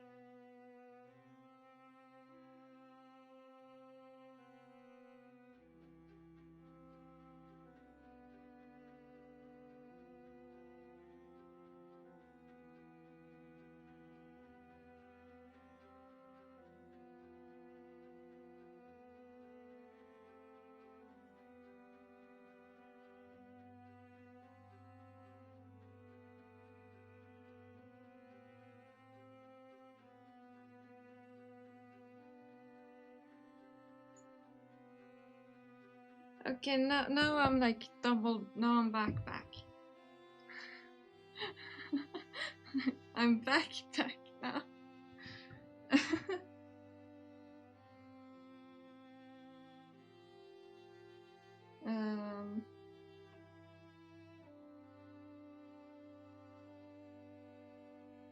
I'm good to do. There we go. Ta-da! Okay, I'll read chat real quick. Before anything else, I'll read chat real quick. Let's see. Scripts! Hi, Fire Twin! Hello! How you doing? Long time no see, 久しぶり. Yahoo! The ads are here. Yeah, the ads are here. But we actually have 30 minutes of freedom from ads now. We take that as a win. we take that. We're free from it for exactly 31 minutes. How you doing, Scripts? How you doing? And I also grabbed like something to drink, so I have 2 glasses now. Overkill. I always do have 2 glasses, so I mean, you know. I still forget. Okay, let's keep reading. Yeah, how you doing, Strips? Okay. They said you broke into church's wine cellar and drank your fill. As punishment, the gods cursed you with a voracious appetite for the blood of your own people. I'm sleepy. My arms are like my shoulders, so they're improving. For the most part. I didn't do anything dumb today. So they're improving. I can use them now. I sound so suspicious. Cough. But yeah. So they hurt a bit less right now, so I'm happy about that. I've said before that I'm not a thief, but overindulging in wine does sound like something I do. I've always had a fondness for reds. Any other thoughts?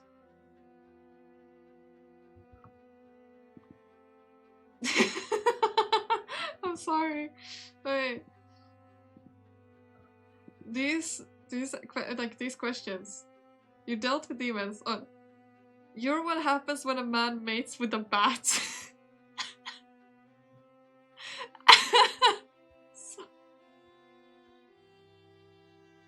No down today. Has the day ended? I'm confused. No dumb today. I'm always dumb. I always do dumb stuff. I've done a lot of dumb stuff. I'm so proud of my dumb stuff, though. I feel very proud. I'm very skilled. I'm super skilled. Yes. Also, this question is just too good not to pick. I'm sorry, but this one is great. What happens when a man mates with a bat?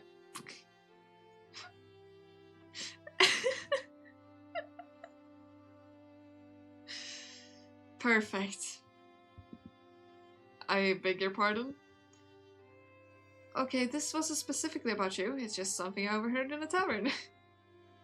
But since you do turn into a bat, I thought the idea had some merit. They were talking about how vampires are born after man. You know?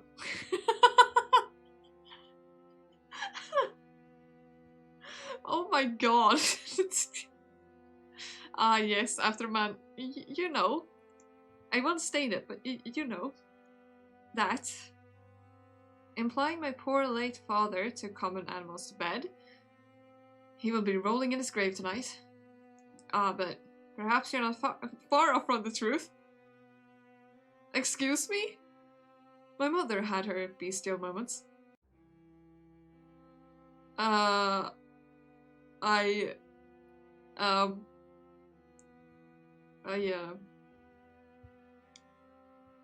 Okay then.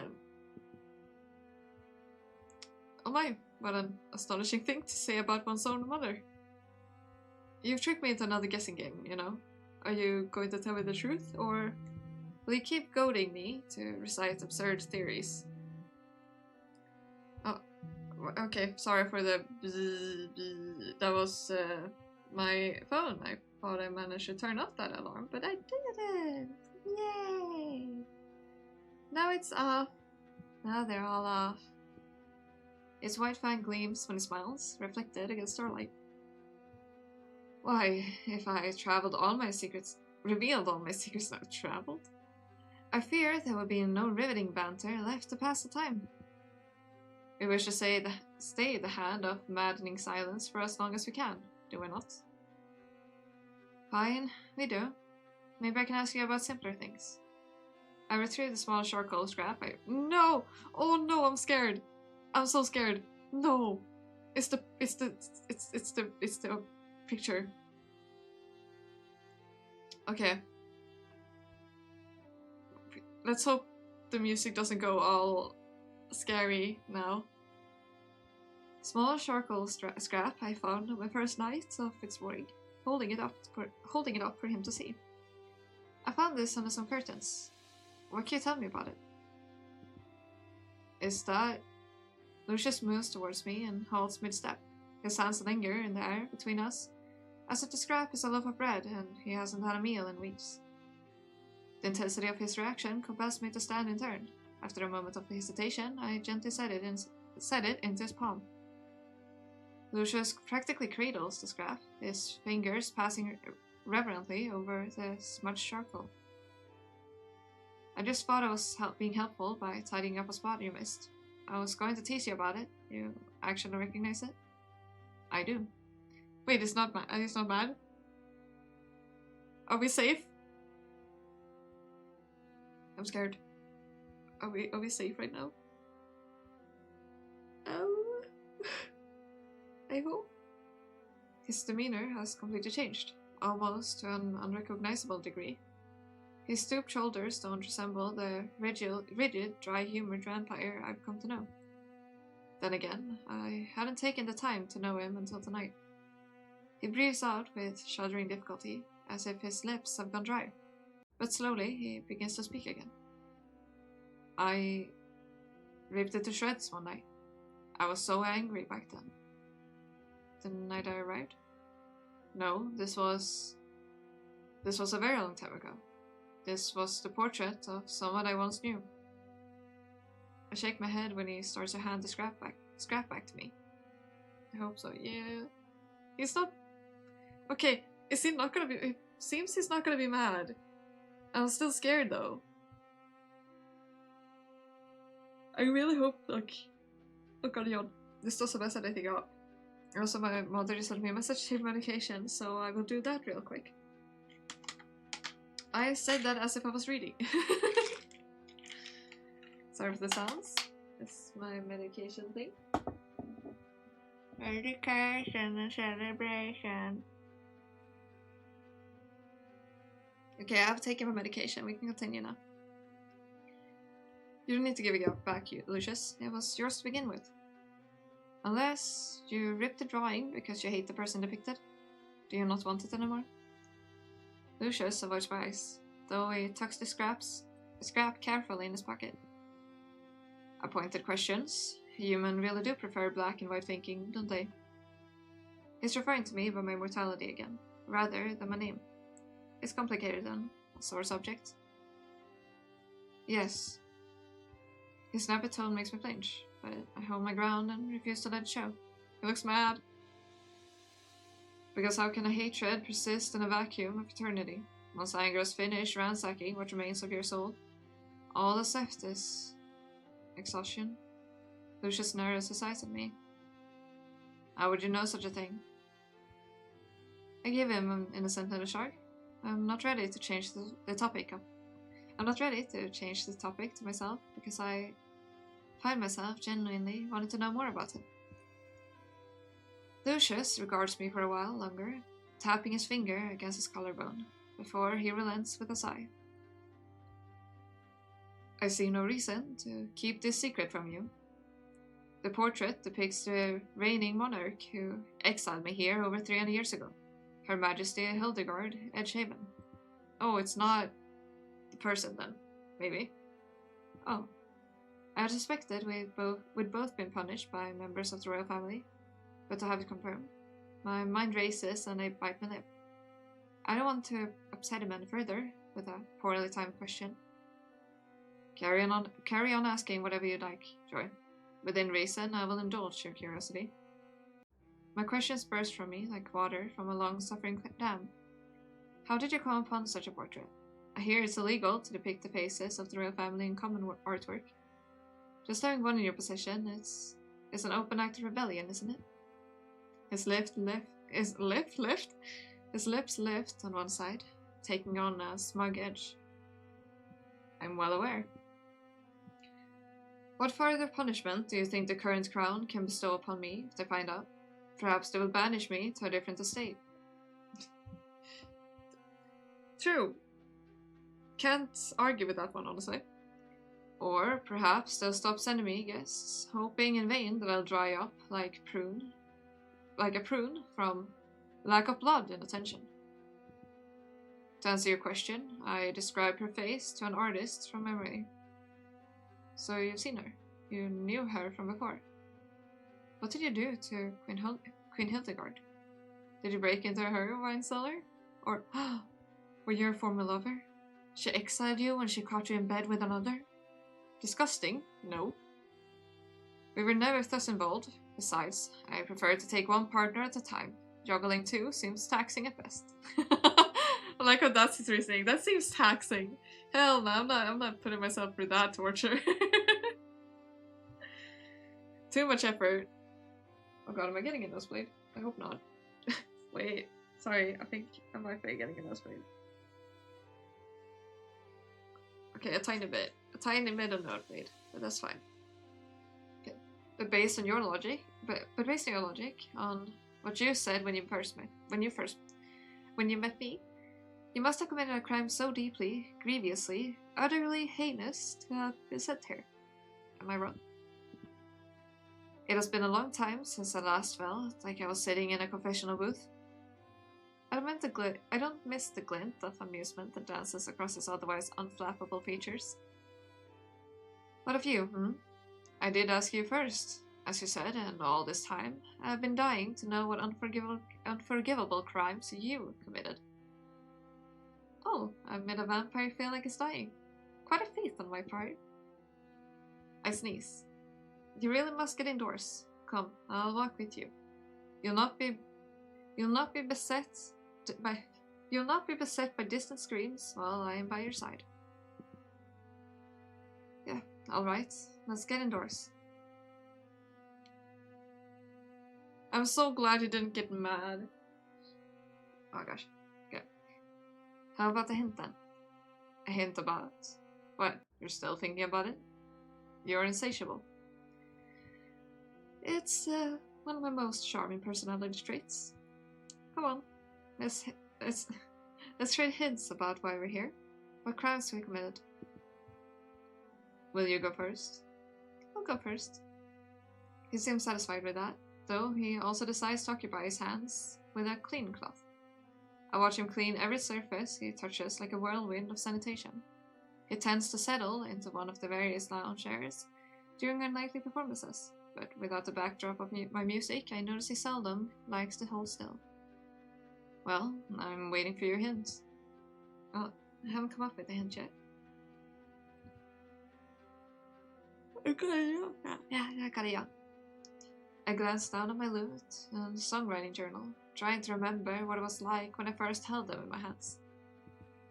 I remember how jealous the other girls were when our conversation chose to train me as an entertainer. It was a coveted position, and I was so proud. I remember the crushing disillusionment when I realized they would never allow me to play or to speak freely. The strict, inflexible lessons, where they rapped my knuckles with a cane for the slightest mistake. I remember how I swore that one day I'd say and do whatever the hell I wanted. Damn the consequences. You already know that I had a dogged penchant of speaking my mind, Lucius. I grew up in a stifled home, where this attitude was deeply discouraged. Once I broke free of them, I didn't want to hold myself back. I got yawn again. Goodness gracious, I'm so tired. I was drawn to everything I couldn't do while I was growing up. I wanted to see the world, and so I did. There are times I've been relentless, unreasonable, and careless, all in the name of acting freely. It's gotten me into trouble more than once. Being sent here is the latest in a long line of consequences I brought upon myself. I see. You grew up among people who wanted to break your spirit and punished you when you did not bend. The stifled home you describe sounds a lot like an Illuvian one. You have much in common with the children there. More than you know. I bite the inside of my cheek, taking a moment to weigh my options. As far as I can tell, he has been honest with me. Should I not be honest with him in turn? Lucius, I'm from here. I'm from Illuvia. What? So you do know all of Illuvia's belief in customs then? Customs. Yet the way you act and carry yourself in spite of them? It seems we are both rather insolent, you and I. Though they should have given you credit for turning out as entertaining as you did. I don't act this way to spite them, not intentionally. I ran away at a young age and haven't returned in years. I suppose I've shed what little Illuvian manners I had. But if you left to see the world, why in heavens did you come back? Don't you owe me a hint? A hint. He echoes me, folding his arms in front of his chest. He finally ceased cleaning, or perhaps ran out of things to clean. Why do I keep yawning? Alright, that makes you okay.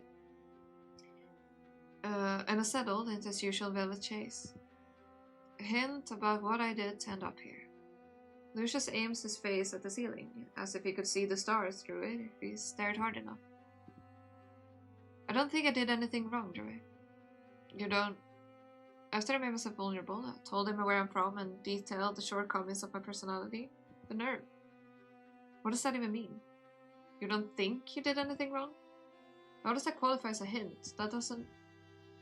I falter as I notice that Lucius isn't arguing with me, or even looking my way. Will you play me the song you were practicing outside, Joy? I fear we do not have all the time in the world. I will be forced to return to my coffin before long. Forced? You say it as if you can't sleep in a bed with the curtains drawn shut. I would if I could. I dearly miss sleeping in a bed. Wait, you actually can't sleep in a bed? Why not? Questions. Despite his griping, Lucius does not leave me in suspense. Vampires are prone to compulsions. Universally, they cannot enter one's home without an invitation, and they cannot set foot across running water. I hear some vampires are even compelled to count spelled seed in grain, or to count the holes in a fishing net. I have an additional compulsion, a curse, courtesy of Her Majesty Hildegard Edshaven. When she had me exiled, she also used sorcery to bind me to a coffin. I cannot stray far from it, lest my insides twist upon themselves, strangling me from within. The first night I resided in the coffin's call, and slept in a separate chamber. I awoke vomiting blood. Naturally, this is far from ideal. I need to retain all the blood I have. You asked me if I hated the subject in its portraits. Well, it's true that my anger has faded into exhaustion. I do still find her abominable. She knew how I despised tight spaces. Oh gods, Lucius, that's terrible. Terrible enough for us to move on to your nightly performance? Yes, of course. Forgive me. I clear my throat, brushing my fingers over my neck. What are you doing now? Is that where you'd like me to bite you? I yanked my hand away from my neck as if I touched a hot band. Lucius! I jest. If I bit you there, you would die from blood loss. Though, I would bite you if you had asked it of me. Are you so certain that you're not interested in eternal life? You keep talking like a man who no longer wants to hear a song. Lucius raises his hands in surrender, though I catch a sight of his shoulders still quaking with amusement. Chapter 5: Rhythm and Rain.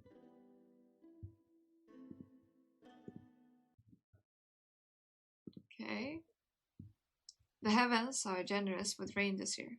Within a fortnight of my stay, black clouds had begun blotting out the moon. A few days later, we were neck deep in Illuvia's rainfall season. At first, I was nervous that the moat would overflow and flood the estate. But the weather was wickedly fickle. The rain frequently stopped and began anew like a broken music box. Nonetheless, the ground outside was perpetually muddy. I spent a lot of time indoors. I was reluctant to soil the only boots I owned. And Lucius gave me hell whenever I left dirty footprints in the halls. Tonight, a thick fog hangs like a curtain outside. The windows shake and rattle, straining against the storm. Because I'm disinclined to set foot in violent and dreary weather, I decided this is an optimal opportunity to write some new songs. I was surprised to find a number of brushes, parchment, and writing quills stowed away in a cupboard, and even more surprised to find an inkwell that hadn't dried out. I recall how the vampire told me he housed an artist once. I tried to picture whether said artist could have single-handedly smuggled in all these materials. He must have been much sneakier than me, or had a lot more pockets. If I were him, I would have prioritized smuggling in some food and weapons instead of art supplies. But I should be grateful to him in any case. Can I stop yawning? Like, I need to stop yawning, please. I'm begging of you, world. I need to stop. Why am I yawning so much? Goodness gracious. I had made myself a bowl of soup, boiled turnip and mushroom, so I could write without being interrupted by hunger. Lucius's disgusting fish can only tide me over it for so long. While I never had much interest in cooking and often survived on trail rations in the past, I do know how to feed myself in a pinch. Although my soup is only palatable due to some dried herbs,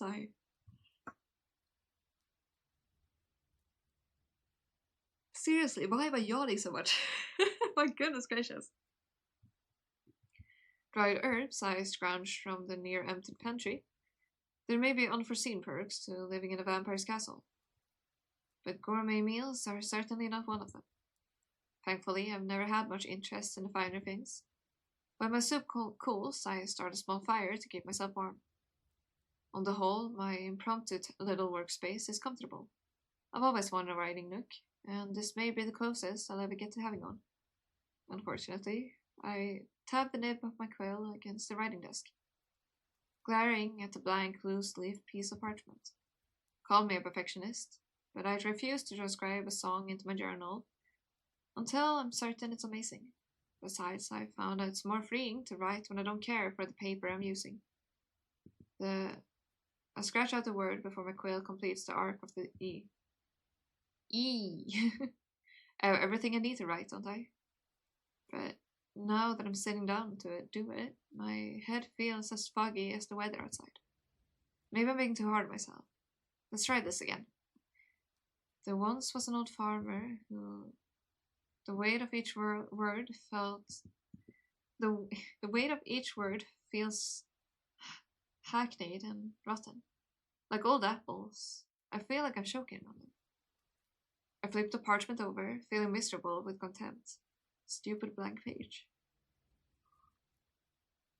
Before long, I find myself leafing backward through my journal.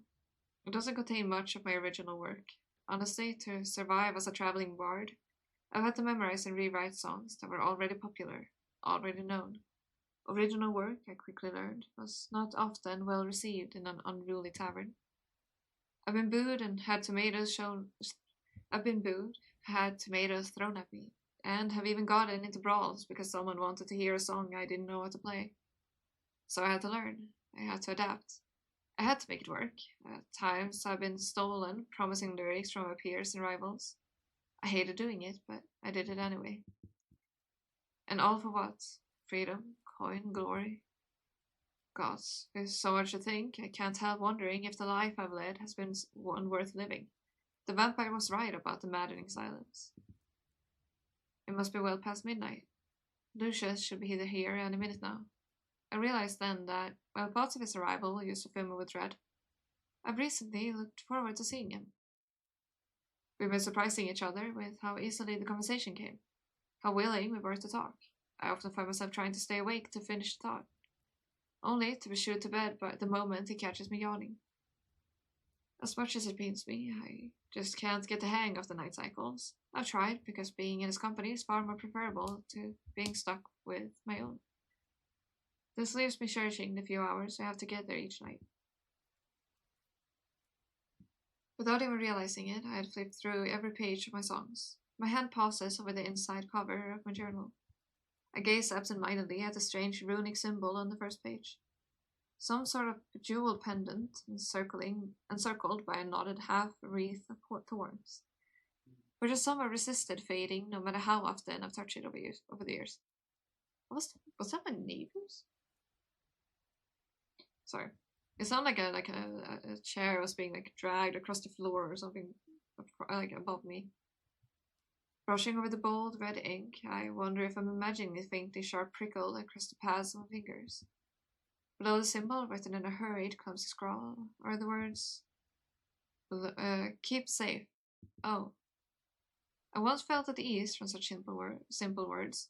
Looking at them now only tightens the knot at the pit of my gut. Maybe this is a sign that I just need to move on to bigger and better things, that I've been too rooted in the past. I shut the journal. My chair squeals against the floor as I stand up, resting my paws on either side of this blasted book. I could toss it into the fireplace if I wanted to, here and now.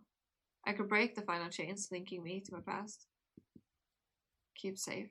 Those were her instructions to me. Try as I might, I can't defy them. I gathered the journal into my arms, cradling it against my chest. For a moment, I can still feel that blossom of warmth from the words. Keep safe. I'm going to go find Lucius. The silence is truly maddening. And broke the same moment as you return timing. No! Okay, a quick recap then. We showed him the paper, and he did not get mad. Thankfully. He did not get angry. We found out it's actually the queen, like the former queen of the country, like 300 years, 400 years ago, something like that. A lot of years ago. And she sent him here. She cursed him to have to sleep in a coffin knowing that he is not good with cramped spaces. She's an a-hole. Yeah, he didn't get mad at all, and they've been having conversations. They're getting along, I'm happy. I'm going to go find Lucius. The silence truly is maddening. No former lover, no. No former lover. Just an a-hole queen who banished him. I gather my things, striding out into the hall. Oh! Only to collide unwittingly into the vampire lurking outside. Nothing that I expected. Yeah, I was so worried of the of drama happening. I hate when misunderstandings like that happen that way. Oh, gotta dehydrate. Thank you for the dehydrate.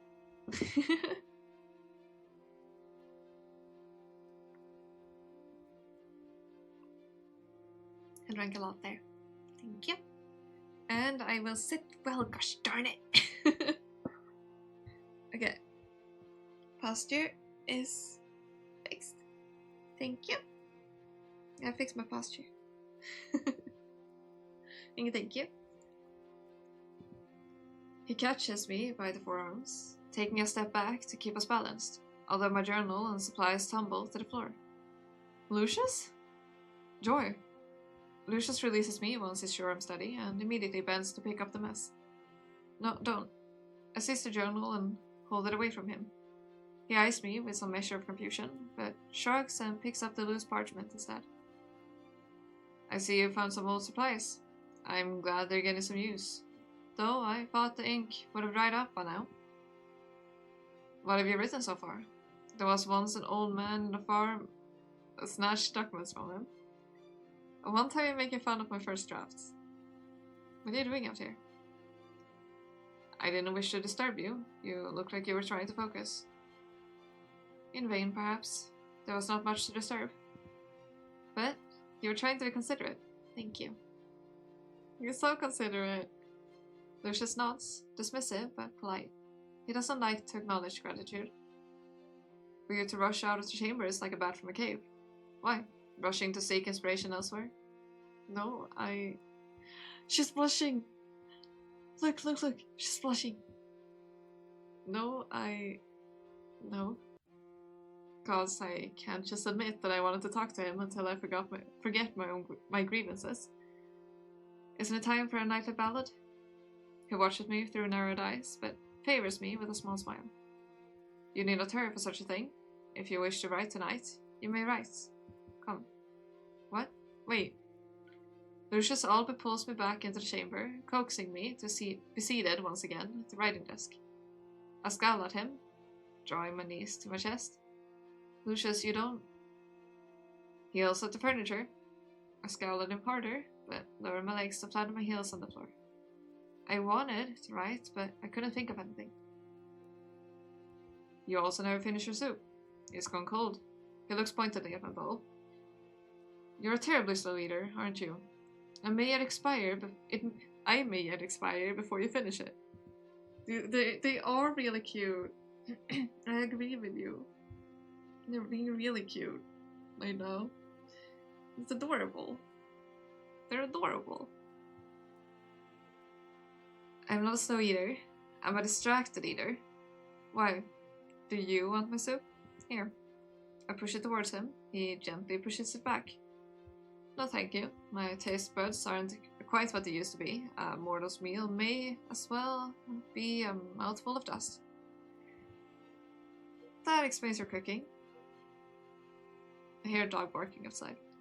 Lucius arches brow at me. Bro. Lucius arches a brow at me. Forgive me, that was uncalled for. Have I done something to annoy you? No, not at all, I just... the bruh. I'm gonna say bruh now because ads, I've been told now, are playing before the stream, so... And the one that appears now, I'm so sorry, because you're gonna get ads. Come in the site. No, not at all, I just... assume a lip. I don't think I want to write anymore. And I don't want any more of the soup. I was presumptuous then. I wouldn't go that far. Look, can we just talk for a while? That was what I wanted. He extends his arm, gesturing for me to take the opposite seat to him. I relocate gratefully away from the writing desk, stomping onto the cushioned bench. You have something on your mind? Yes? No? Yes? But I don't want to talk about it. I understand. What would you like to discuss instead? Lucius leans forward, with his elbow propped against his knees. With the candid way he's staring at me, I almost feel like I can tell him anything. But I'd rather not talk about myself. Not yet. What do you eat? I mean, you sustain yourself with blood, but if you only get a guest every couple of years, and even then, sometimes you let them go or don't feed on them at all. This gentleman, I know, right? I can make do with animal blood. Fish, mostly, as the moat is rich with them. Oh, that really explains his cooking. That's another thing I've been wondering. If you can't cross the water, how do you get the fish? By using tools like any civilized mammal. So, like fishing rod? You fish? Sometimes I use a net, sometimes I use a spear and some rope. I have a very strong throwing arm. I guess with better judgment, I observe his shoulders and upper arms, searching for any hints of bulging muscle under his sleeve. If Lucius notices me doing it, he keeps it to himself. For that matter, I'm surprised you haven't asked how I intend to ensure your freedom and I myself cannot cross the water. Because I haven't thought about what I'll do when I leave. The thought feels like an anchor in my chest. A heavy reminder of the future. I presumed you'd tell me when it was time? Of course, I can tell you early. I will simply throw you across the moat like a javelin. You wouldn't. He practically cackles as I recoil from him. I wouldn't. There is another way. I will show you in due time. Imagine her just being thrown like a javelin. It's hilarious. Oh, then, good. We lapse into a hollow silence as my mind wanders. Back to my troubles, until the vampire starts making a thudding sound at me. He studies my face with intent, and I realize too late that my pleasantly neutral facade had at some point fallen into a frown. You're in low spirits tonight. Is the weather bringing you down? How else can I help? Help? What? How else can I help? I was about to say it again. How else can I help? Did I almost do it 3 times? How else can I help? I nailed it. First try. The writing is really good. I suppose I could try telling you a joke, but I only know the one, and no, I shouldn't. I will refrain. It's quite filthy. That piques my interest. I don't mind dirty jokes. I've spent a lot of time in the taverns, you know. I'm almost certain I've heard them all. Yeah, I know, that first try was so amazing. Skills. No, Joy, you don't understand. This is not meant for polite company. You don't need to be polite company all the time, do we? We can be a little impolite. It's not a little impolite. It is unforgivably dirty. Please, Lucius? Very well. You can't say I didn't warn you. It's not too late to change your mind. Lucius, you're killing me. Do you want me to beg? I don't think I can go on without hearing it. That's one way to make someone curious. His laugh is a low rumble in his chest. And it still makes me wait several seconds before he finally delivers a sturdy joke. I'm scared. A white horse falls in waist-deep mud. That's it. That's the dirtiest joke you know. What? Wait a minute. He tricked me. He played me for a fool. Oh, I should be so furious with him, but indignant laughter is already bubbling from between my lips. What? How dare you? It's not even funny. You're the worst. My laughter ripples into a snort, and I know it's futile to try to contain it. Lucius smiles at me all the while. Incorrigibly, I think. Satisfied. Gods, I hate this vampire. I had a similar reaction when I first heard the joke. It pleases me to do it some justice. You burst out laughing? I don't remember my exact reaction. It was a long time ago. Well, do you remember who taught you that joke? A former guest. Gillian. Lucius' face softens, and my laughter stops like a clogged drain. That's that sadness again. What, did he have a lover? He didn't try to barter with that joke, did he? Oh gods, can you imagine?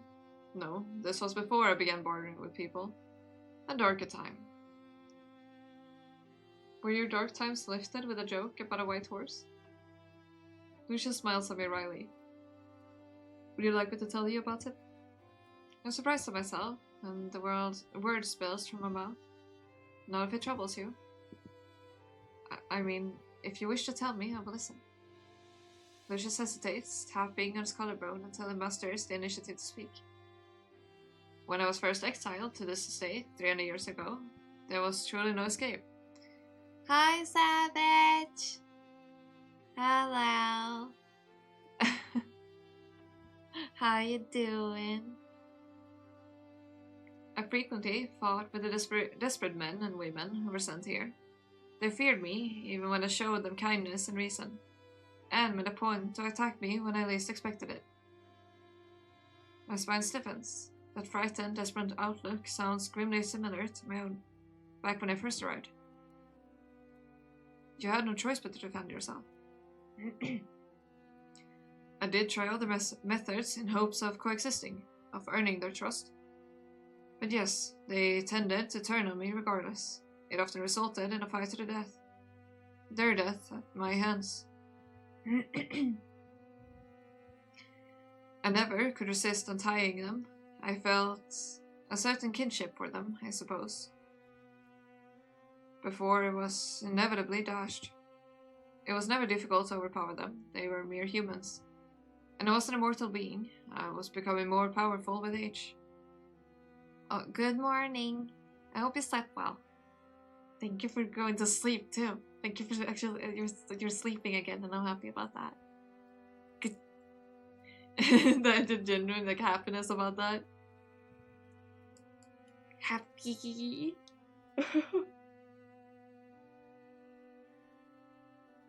Stretchy. Oh, stretchy. Hiya. Then one day, when I was careless, I had subdued an intruder and left her at the brink of death. Unbeknownst to me, conditions were ripe for her to turn. As a vampire swan, she was vicious. Her anger overpowered any compulsion I had over her, and she managed to run me through in the same moment I ripped out her throat. Lucius' hand hovers over his chest, where his wound must have been. I was alive, but I was pinned down, paralyzed in place. I was lucky to have fallen in the shadows near my coffin. The vampire spawn was not so lucky. She was well and truly dead, so she began to decompose, though those claws remained embedded in my chest as a parting gift. I was perpetually awake, but I could not move. I must have laid there for nearly 2 years. 2 years? He was laying there for 2 years? Lucius, I'm so sorry. You run into a lot of strife when you become as old as I have. It is not unusual. Yeah, but it must have been harrowing. Mostly, but I was just bored.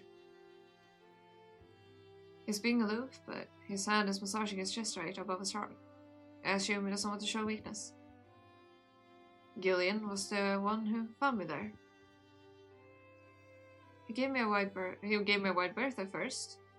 Approached only to use the vampire spawn claws to cut his bonds before jumping away. Comical, really, but then I was practically a husk. I could sense him, but I could not move and could not speak.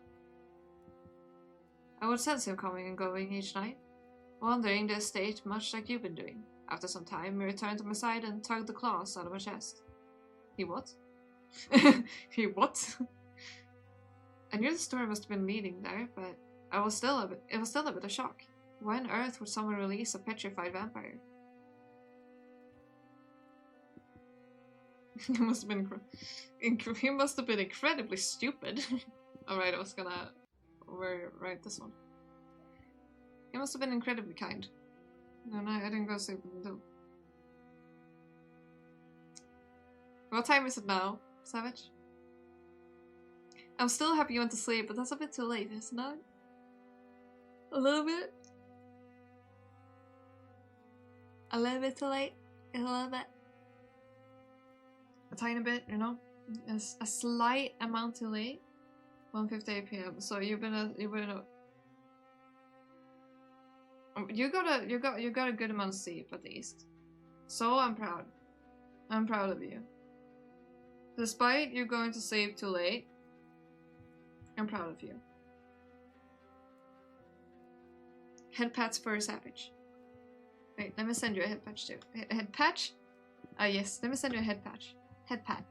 There you go. Head pats for savage and child. Yes. It's important to be rewarded for a good thing. He must have been incredibly kind. I suppose he felt some kinship for you. You were both trapped. He certainly was kind. Much too kind, I think. Lucius chuckles quietly. He was the one who drew me that portrait. The scrap you found. We burned wood together to make charcoal, and he made all kinds of artwork during his stay. I destroyed much of his work when I lost him. And I regret allowing my emotions get in the way of reason. It just wasn't fair. The way he convinced me to have compassion for others, the way his gentle nature allowed us to gather a motley little group, it wasn't fair. The way he... This little group of guests I had, they're the ones who figured out a way to escape this blasted estate. I encouraged Gillian to go with them, but he wanted to stay behind. He wanted to stay with me. Which meant, of course, that my very next guest was a cruel one. I awoke to the intruder rifling through my things while Gillian bled out in the courtyard. No! Death is a fate all mortals share. I know it all too well, but it shouldn't have been his time. As I let the story sink in, my next words are quietly careful. Did you kill his murderer? Ruthlessly, but it gave me no satisfaction. Lucius heaved a heavy, shuddering breath. Gillian was still gone. I was alone again. I had no one else to blame. No. That's so sad. You were in love with him, weren't you? Do you wish you turned him? I'm curious what he'll respond to this. You were in love with him, weren't you? You become more direct with each passing day, Joy. Yes, I loved him. I'm no stranger to the company of men, women, and anyone in between. Neither was he. So, I was correct about that then. He did have a lover. Though many years have passed, I still remember him fondly. He was a good man. It was some time after that I began bartering with my guests. Immediately offering them freedom made them cagey. They suspected me of foul play, of being up to something. It was as if they needed to pay a price for their freedom. It helped them feel at ease, in control, helped them make sense of... Lucius gestured to himself. Oh, gotta dehydrate. Thank you for the dehydrate.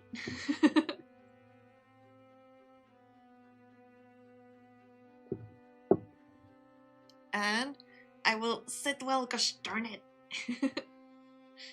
Posture has been fixed. Thank you. I remember the scuffle we had when I first arrived. The way he disarmed me, but otherwise kept his distance. The way he prowled around and said those menacing things. You had to play the part people expected of you.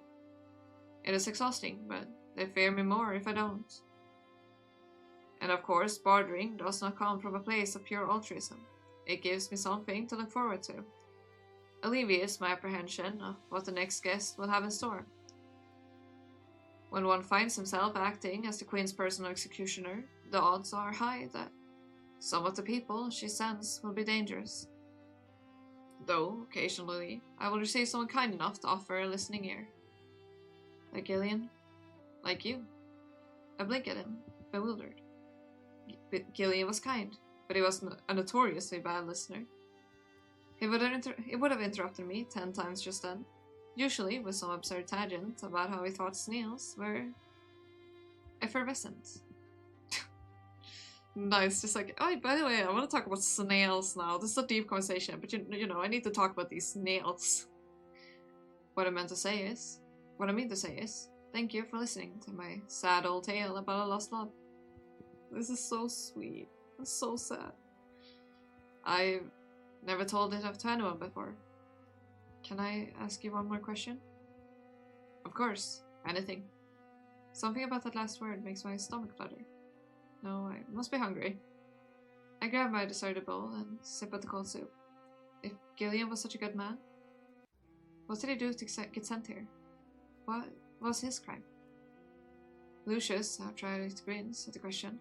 He had chiseled closer to me, as if he wishes to rope me into a conspiracy. Supposedly, he painted an unflattering portrait of a nobleman's daughter. What? That's it? Yeah, and Gillian couldn't help it. He was both an architect and prestigious painter, lauded for his accuracy and attention to detail. To willfully make a girl more beautiful than she was, well, it would have been a lie, and it would have tarnished his good name. The daughter, betrothed, took one look at the portrait and cancelled their arrangement, leaving the nobleman high and dry with an unwed daughter. The nobleman needed someone to take the fall and convince the crown to send Gillian here. But it wasn't Gillian's fault. The man had an ugly daughter. That's so funny though. I clasp my hand over my mouth. My giggles are punctuated only by the sound of crackling fire. I had anticipated that Lucius would make me laugh more than once, let alone show his vulnerability tonight. And it's so odd. It sounds like the artist was punished for revealing the truth. Even if it wasn't entirely his intent to do so. In a way, I suppose I also... Oh? Are we gonna tell him about our past or something? That we were saying we didn't want to talk about? Oh, I'm curious. Oh god. I swivel my lute into my lap and gaze down at it. It's awash in glowing firelight. I think I'm ready to tell you what I did, Lucius. He straightens, immediately has attention. Really? This is so much fun than the movie I watched today. Hey! Yay! I'll take that as high praise. Now I'm curious what movie you watched though. Yes. You kept me waiting for so long I didn't expect... Hold on, just a moment. I need a drink. Shall I fetch you a glass as well? I think it would be nice to keep my throat from going dry, Jess. What do we have on the menu? Wine. You have wine? Where? Since when? I mean... Sure, if you don't mind me sharing. Wicked. It was bad. Wicked, it was bad. Okay, so... I've been curious about that movie. I want to see it. How bad was it from 1 to 10? I highly recommend actually the Minecraft movie. I watched it and it was really funny. Thankfully it did not take it so seriously. If it did, it would have been bad. Lucius shoots me a mysterious winning grin before he stalks off into the halls. Where does he hide these things? Every so often, Lucius will present me with some new object or tool from God knows where. God's nowhere. Once is once too much.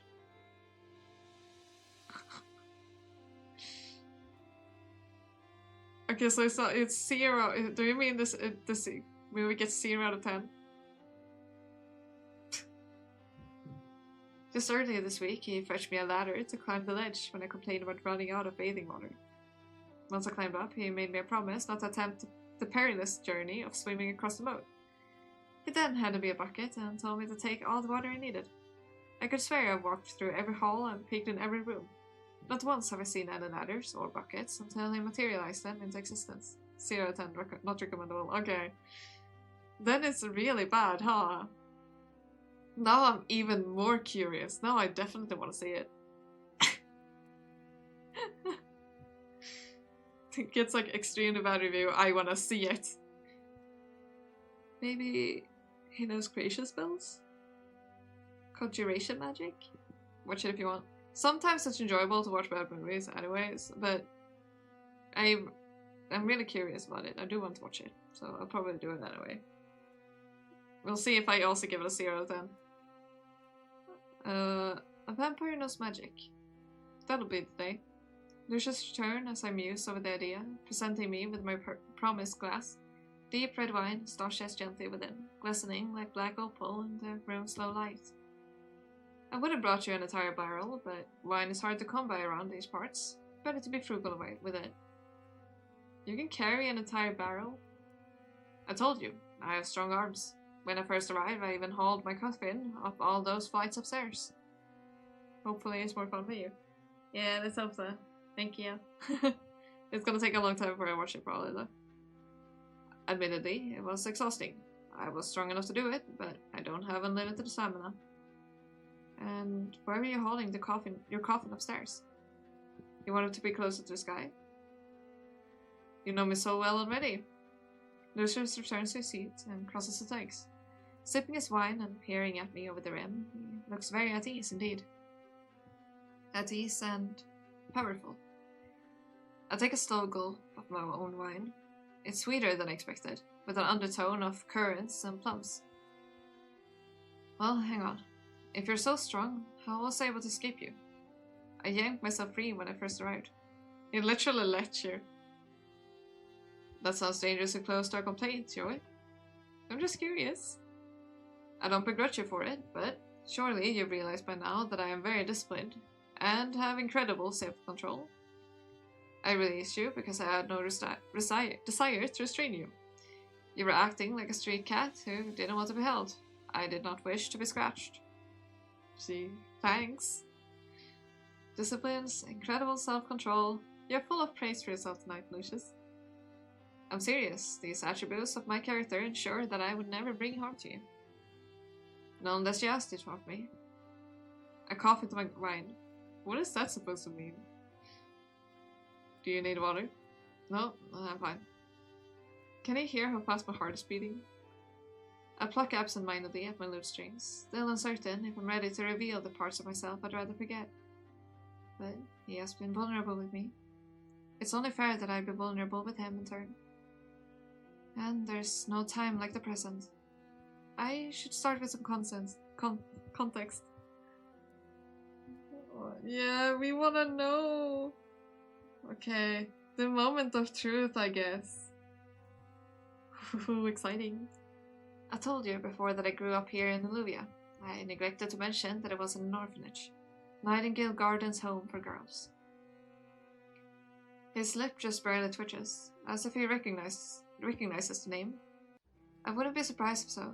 It's a very old, long-established institution. One of his previous guests might have mentioned it, or grew up there like me.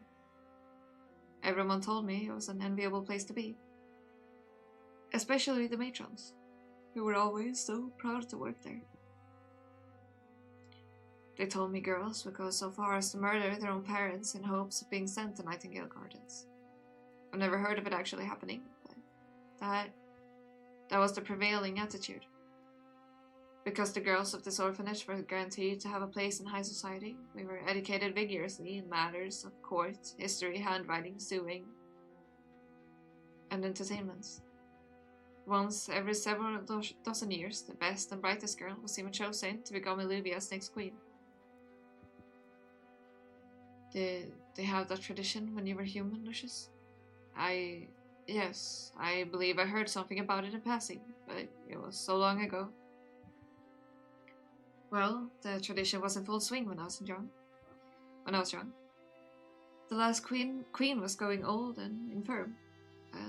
There were talks that the new queen would be chosen soon. Unfortunate for you, yes. You could have been chosen. No, I hated it there. It was stuffy and full of pompous snobs. The matrons had our entire lives planned out for us, without once stopping to ask what we wanted to do. And they had the nerve to act like I should keep my mouth shut and be grateful.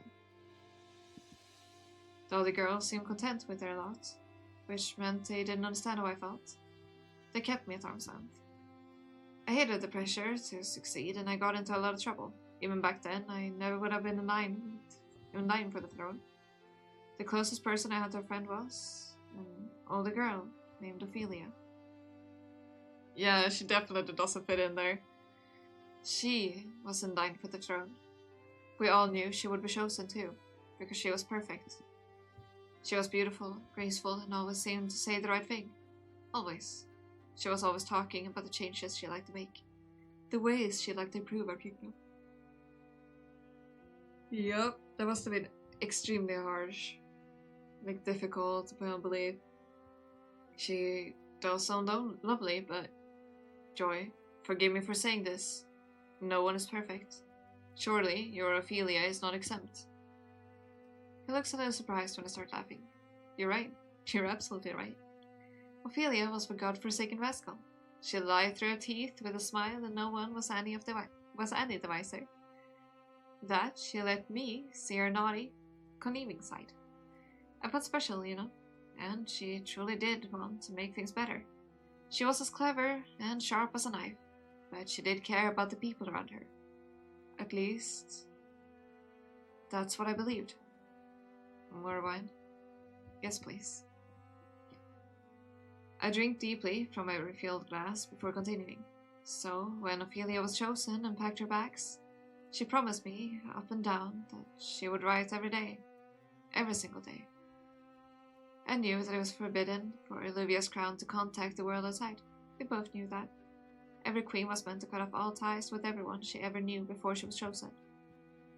That was the rule. But I believed her, She was so much smarter than me, so crafty. I really thought she'd find a way.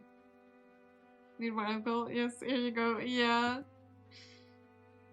He's such a nice person, or vampire, I guess. I pat the cover of my songwriting journal, which I had placed at my side. Oh, the journal had, like, an O on it and said, like, on the inside and said, stay safe. That must have been Ophelia. He is a jewel. That must have been Ophelia then. Right? I think we found something out. I think we found something interesting out. I pat the cover, let's see, which I placed by my side, at my side. I always try to keep it near, even when it pains me. But all she ever said to me was this book with its empty pages, and a hurried little note on the inside cover. I thought she was encouraging me to write my songs in it, and it made me happy for a time, but I never heard from her again. Lucius is watching me with his full attention. I can't stop now. So what else could I do? I begged the matrons to grant me a position in the castle. I begged them, day and night. All I wanted was to see Ophelia again, until finally they snapped at me and told me to stop asking. They told me they barely managed to secure a position for me as a court entertainer in a faraway land, and that I needed to be grateful. But I wasn't grateful. I argued with them until they took me by the ear and showed me what for. I'll never forget it. But they told me to grow up and stop being childish while they raked me across the back. Apparently, my destination had no complaints about women with whipping scars. Joy. I ran away soon after that, with just the clothes I wore, and, honestly, the things I have with me now. Oh, the loot they gave me, the songwriting journal from Ophelia, and a handful of coins. Lucius spoke slowly, reluctant to interject but unable to contain his curiosity. Your crime was running away from this wretched orphanage? No, not at all. I gave them the slip. His shoulders sagged with relief. I wager he feels some kinship with the little girl I once was. I went on to become a traveling vagabond for many years. I performed everywhere I could, and I saw the world. It was difficult in its own way. People distrusted a new face, and meaningful connection were hard to come by. I was even accused of witchcraft sometimes, for some reason. Something about corrupting their women and stealing their men with siren songs. Some days were freeing and exciting back then, while other days made me feel like a ghost in search for a final resting place. But no matter what I did or where I went, I just couldn't stop thinking about Ophelia. Did you have feelings for this Ophelia of yours? Gods, Lucius. She was practically an adult and I was 6. Which means yes, I was absolutely obsessed with her. Not that she ever seemed to fancy anyone. I'd ask her, if she found some boy or girl attractive. She had this way of wrinkling her nose as she turned down every single one. Like you. Like I gawk at him. I noticed you wrinkle your nose sometimes when you find something disagreeable. Were you not aware? My face suddenly feels rather hot. Anyway, Well, you know how young girls idolize older women. This woman is a walking warning sign, and he is a Victorian gentleman. Perfect match. I think she's fine though. I don't think she's a warning sign, but like, all she did was run away. I do. Yeah, wait, you do? Yes, I had younger sisters once. We never had the chance to grow close, but I knew they were eager to idolize. That's news to me. I started asking about it, but he holds up a hand to stop me. Please continue on with your tale. I apologize for the interrupt. He grimaces suddenly, and my brows knit with concern. It's not the first time I've seen that expression. Lucius, are you okay? I'm fine. The coffin. What's happening with your coffin? He flinches as he takes a deep breath. I'll be fine for a while longer. It just calls to me sometimes. If you need to go back early... Lucius slams his fist on the arm of his seat. His wine jostles slightly as in his other hand. No. I'll not let it squander what little time I have away from it. Can't he just go to where the coffin is? If he closes it, he should still be able to hear sound. Couldn't he still listen to her? Hi, Santa! No idea what's advice for her. Yeah. How you doing? Forgive me, please. Continue. I tap my fingers against the cover of my journal, feeling a little agitated, but wanting to gratify his wishes. I get upset if I speed through the story, but I can try to shorten it for him. Even from distant kingdoms, I would hear terrible gossip about Alluvia's young queen. Apparently, she did nothing to better anyone's life but her own. Oh, damn. So, she fought she fought greatly about Ophelia, and all she heard in the end was negative stories about her. She kept our cruelest traditions intact, Oh, oops. She kept our cruelest traditions intact, torturing and slaughtering people in droves.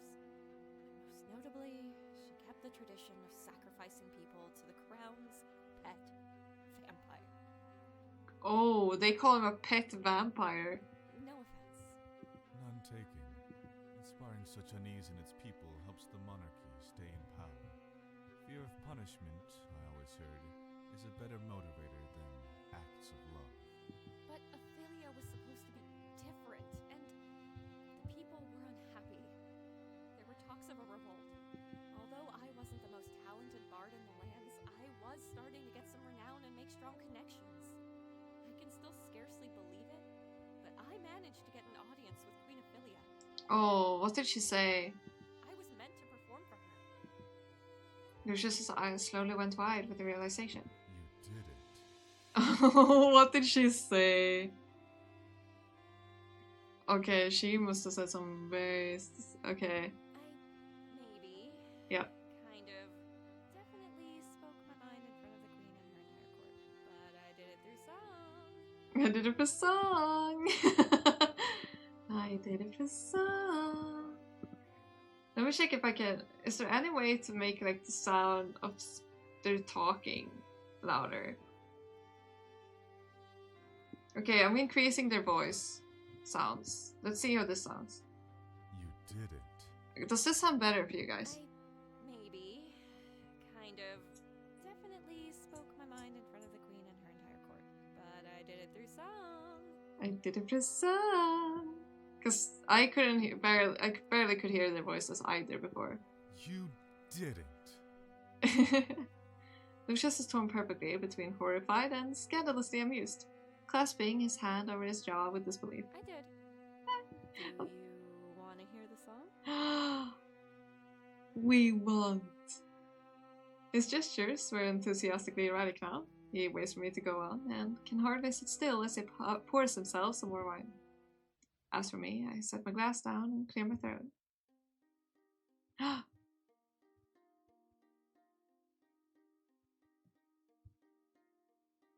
queens, they roll in the light, remembering tales of their kingdoms. Those lands may now be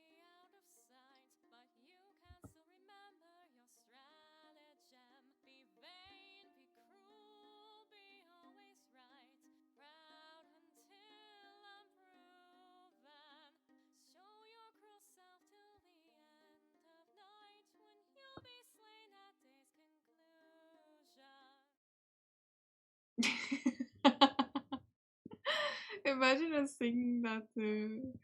Oh, that was great. Okay, I'll turn down the volume a bit of the music as well.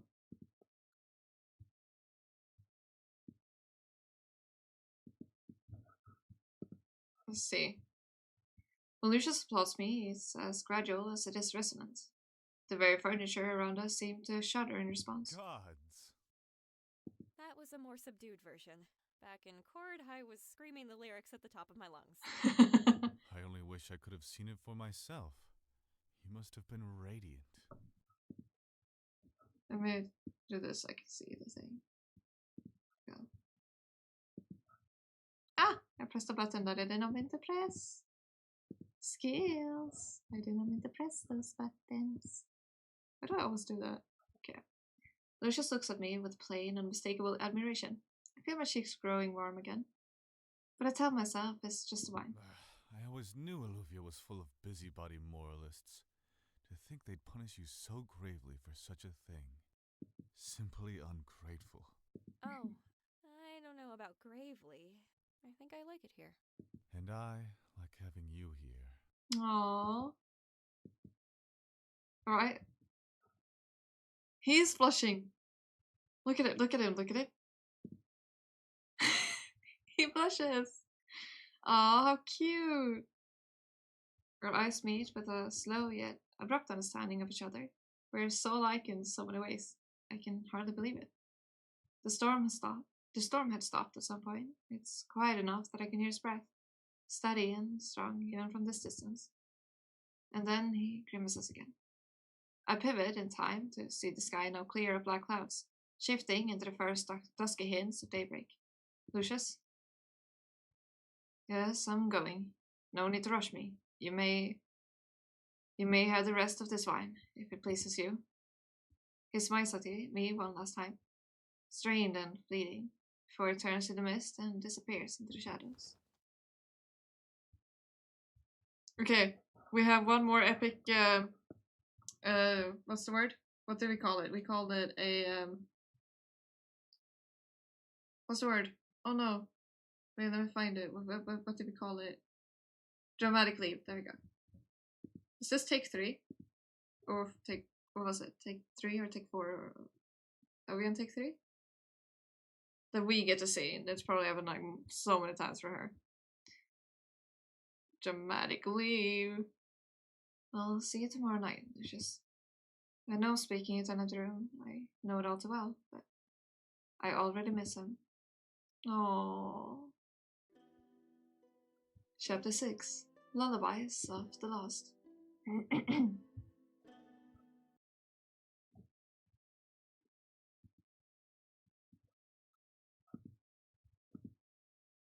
See if I didn't miss one while I was gone. No, I don't think it ever happened when you were gone. So, then we're on 3 then.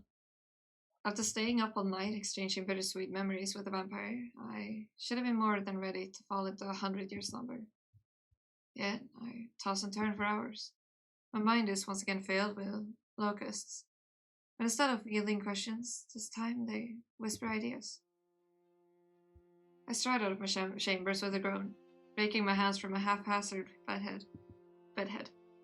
I sit harder than I intend to at the blasted writing desk, and I steadily begin to write. I would write the truth, just as I did when I sang before the Queen in her court. I would write the truth about this vampire who's been banished and abandoned to states. People need to know that his humanity is not as lost as they say. When I get out of here, people will know. My quill scrawls to a stop. Oh goodness, my throat. Oh, gotta dehydrate. Thank you for the dehydrate.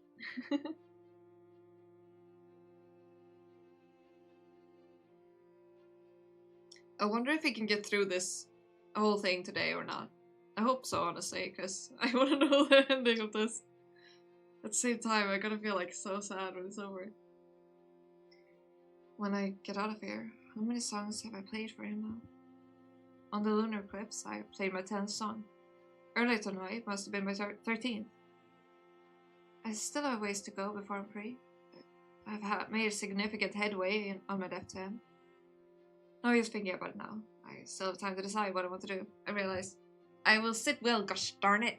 Okay. Posture has been adjusted. Thank you. Yeah, that's why I'm like, yeah, it's probably not, because I can check again. I think that's what I said. 3 to 4 hours. I've been still with 3, but I've been reading for 2.5. I think. And I've been taking like breaks in between talking and all that, so. And not to myself and bow my head as I continue writing.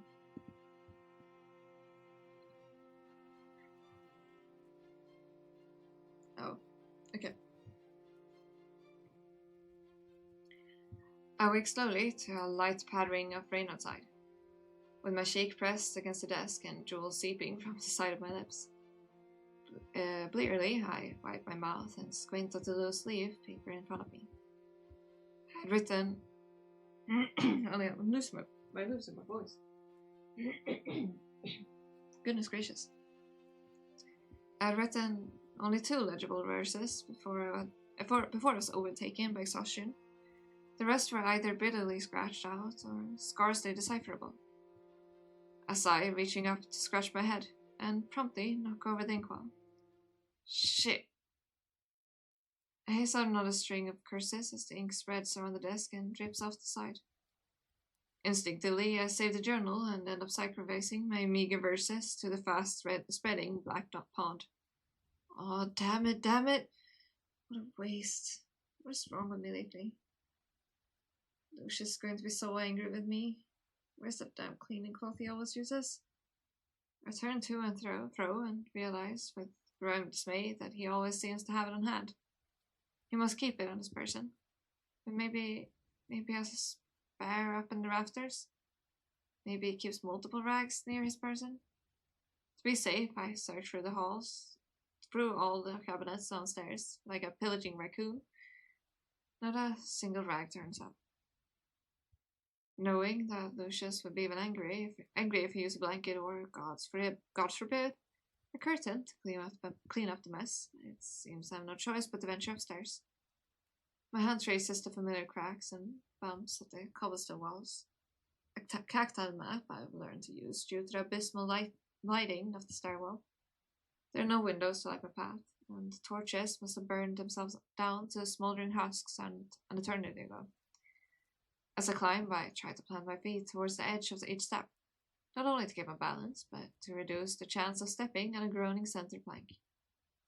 As a general policy, I found it's best to avoid making undue noise. I'm winded by the time I reach the highest point in the state, and I brace myself by resting my palms on my knees. Who in heaven decided it was a good idea to build something with so many stairs? I want to give them a piece of my mind. I spent the next half hour carefully rifling through the attic. There's an annoying number of decorative boxes and trinkets up here, and not nearly enough cleaning rags.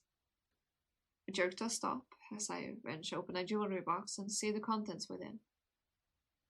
Realizing with abrupt horror how my actions mirror the person who killed Lucius Ortiz, rifling through his things. I don't intend to steal anything. Lucius won't see me. I should still have another hour or 2 before he wakes up. But I take a slow breath, willing myself to calm down. Even if Lucius acts irritable sometimes, he never hesitates to forgive me. In the same way, I've never hesitated to forgive him. I find myself fixated on a particular point within the open jewelry box. There's another familiar sight here. There. Oh, my brain is thinking about, like, immediately him wearing... Didn't he wear a ring? End of a small engraved shape that tugs at my memory.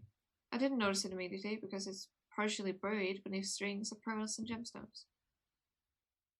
I gently shift the volumes aside, allowing the subject of my focus to be laid bare. It is a ring. Did they get a promise ring or marry? It's a chunky ornate ring, quite gaudy, really, and not something I'd ever be seen wearing. I plucked the item out of the box, peering at it in dim darkness. There's no way. Please don't tell me he's gonna see her get, like, angry. I'm so scared of him getting angry at the, like, or, like something here. At the ring's center is an enormous opal stone, which glitters like a rainbow of fire. Carved directly into the stone is a crest I recognize from the guardsman's shield and from the banners adorning the queen's courtroom. Without thinking, I put the ring in my mouth and bite down on the shank. It's dusty, yuck. But I can feel the marks from my teeth imprinted in the metal. The body of the ring is made of pure gold. An actual, genuine royal signet ring. Did a member of the crown barter for their freedom with this? He seems so calm all the time. Yeah. Or maybe it was stolen, then traded here by a thief. Because it can't be that. A scream cuts through the attic and threatens to burst my eardrums. I fumble and nearly drop the ring. I cram the ring back in the juvenile box, slamming it shut before whirling around. The noise definitely came from the coffin. Lucius? As I call out, I'm met with another scream. Even more frantic and agonizing than the first. Yeah, I will. The wooden box is trembling. Tremoring hard enough that I worry it may topple over. He does not like cramped spaces. I wonder if he's having a nightmare or panic attack. I approach the noise. Every bone in my body shrieks for me to stay away, but my tremendous concern for him overwhelms every ounce of fear I have. Is he like trying to contain the bloodlust or something? The coffin is carved with blackthorn wood, with small divot imperfections chipped off the edges. It's definitely fallen over before. I wrap my knuckles gently against the wood, no differently than I'd knock on a bedroom door. Lucius, can you hear me? The coffin lid thuds as if in response. It continues to thud over and over as Lucius pounds his fist against the inside surface. Let me out. His roar is followed by the terrible, desperate noise of nails clawing against the wood. Lucius, it's me, it's Joy. Are you hurt? Stop this at once, I beg you. Release me, I command you to release me this instant.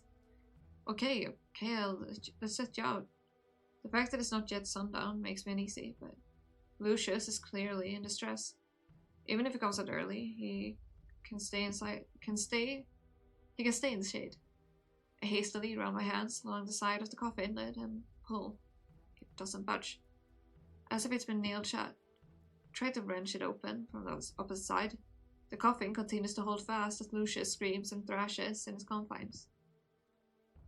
The coffin rocks in place. Its corners strikes my torso as I maneuver around it, knocking the air from my lungs. Lucius, stop struggling. Please, why are you doing this to me? What have I done wrong? I'm trying to get you out. There's something wrong with this thing. Is it jammed? I have done everything you asked. I withdraw my hands with sharp recognition of his plight. Lucius isn't talking to me, even if his screams sound halfway coherent. Lucius, are you awake? Is it a nightmare? He responds only with ragged sobbing and a final weak thud. The source of the noise will not hurt you. He was so certain, so quick to assure me of my safety. A sigh through my nostrils, pressing my forehead against the lid. I'm here for you, all right, even if you can't hear me. I stomp fully against the coffin, sliding against it as my hand curls into fists. I'll be here for as long as you need me. I'm here. Like I said hand instead of hands. Hours pass. I continue speaking to him softly, even when it seems to be addressing someone else. And I hold the coffin steady, straining my arms when it threatens to tumble onto its side. Shadow! Yahoo! Shashiburi, how are you? It's been so long. Hi. Long time no see. How are you? It's been so long. How have you been? Sweat drips on my brow to my cheek. Sweat drips down my brow to my cheek, both from physical exhaustion and emotional toil. But I don't want to abandon him. He doesn't have anybody else. After an excruciating amount of time, he answers me with more noticeable coherence. His voice is gravelly and hoarse, and discernibly calmer compared to the earlier bellowing screams. Joy, are you still there? Back from Hungary trip, the whole trip was ouchy, as someone used to say. Wait, why was it ouchie? Also, those emotes are so nostalgic. Alright, I'm sleepy and out, a bit out, a tiny bit ouchy. It's a little bit. A wee bit ouchy. But I mean, my shoulders are improving. They were really bad before. They're starting to improve. They're on the way of getting better. For now.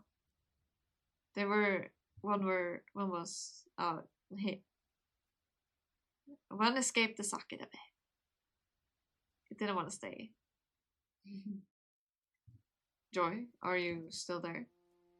Yes. Lost my wallet, got scammed by internship place and got scammed by school. You got scammed by 2 places? And you lost your wallet? All in one trip? I need more information here, please. How did this happen? Did you get pickpocketed and lost your wallet that way, or something else? Also, how did you get scammed by 2 places? I need to know. I'm very curious. Then you will never go there, yeah. I mean, I need to go. I was like, I don't think you need to go.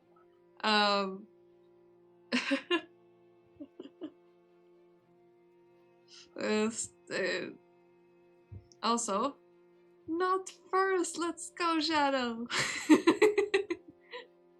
Well done, nothing first. Yes.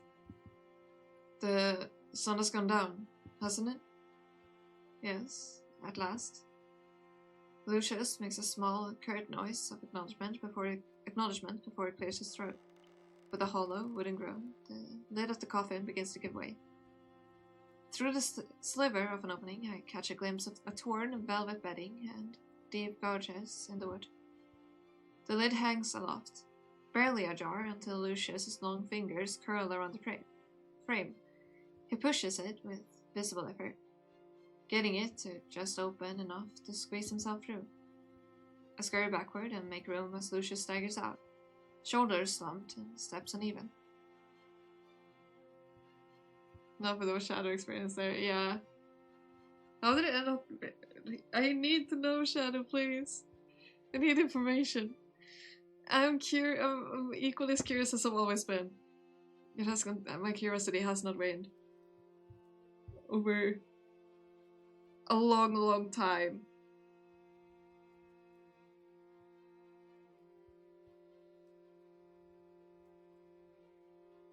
The coffin stands shut behind him. I cast a sight that reminds me too much of a closing mouth.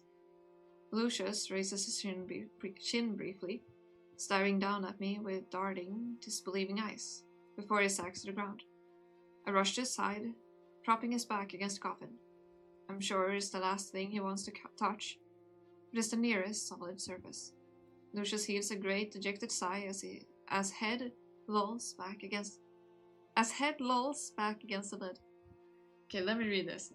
Internship scammed us on our food. They were supposed to provide us with money for us to make food for ourselves, but then they decided they'll take 25 of the 35 euro they were supposed to give us bad food.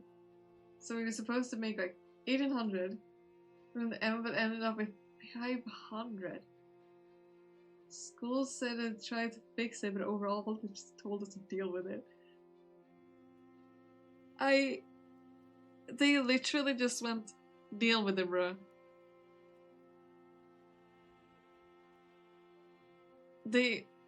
What?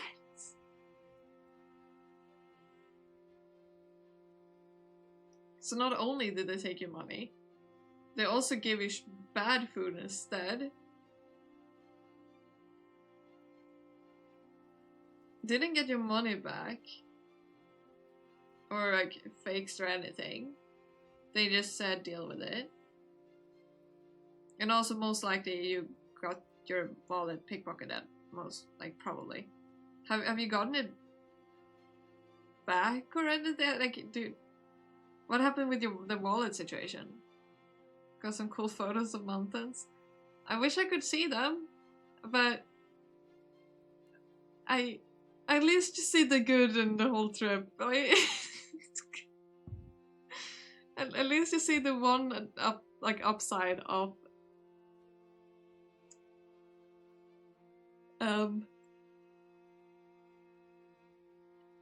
too many bad things. You were way too unlucky that whole time. I get my ID and stuff back on the 13th. Then I gotta take care of driver's license and debit card. How did you get back without... Oh wait, no, it was your wallet. You didn't have your pass in there.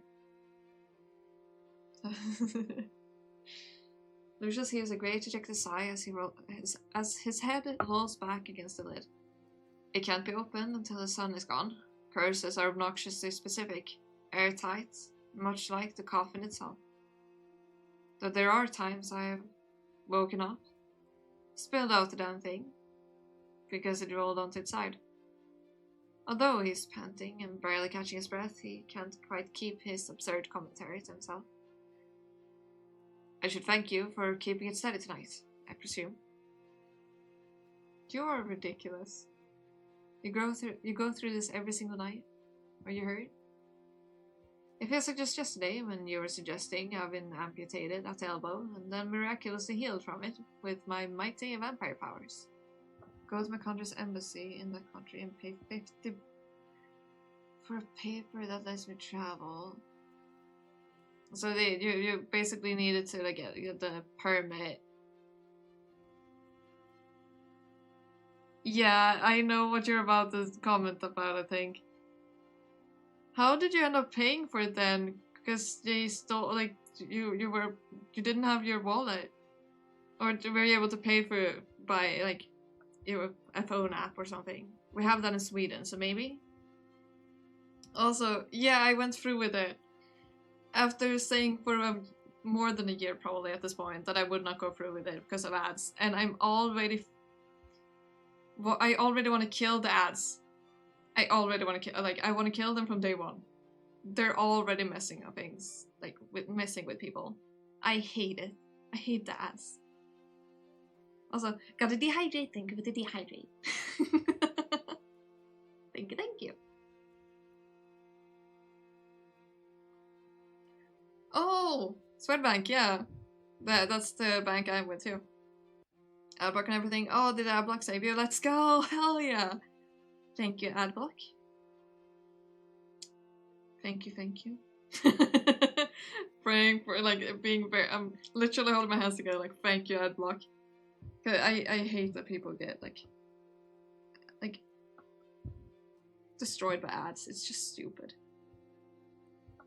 And the thing is, it said, like, oh, run 3 minutes of ads, and you get, like, an hour of no ads. So, okay, I can take, like, tiny breaks then. I'll roll a 3-minute ad, and then it would give a break. No, of course not. Of course they're lying. You have to play an ad for 1 minute. You get 20 minutes of ad-freeness. Then you have to wait 7 minutes before you can play another ad to get an additional 20 minutes.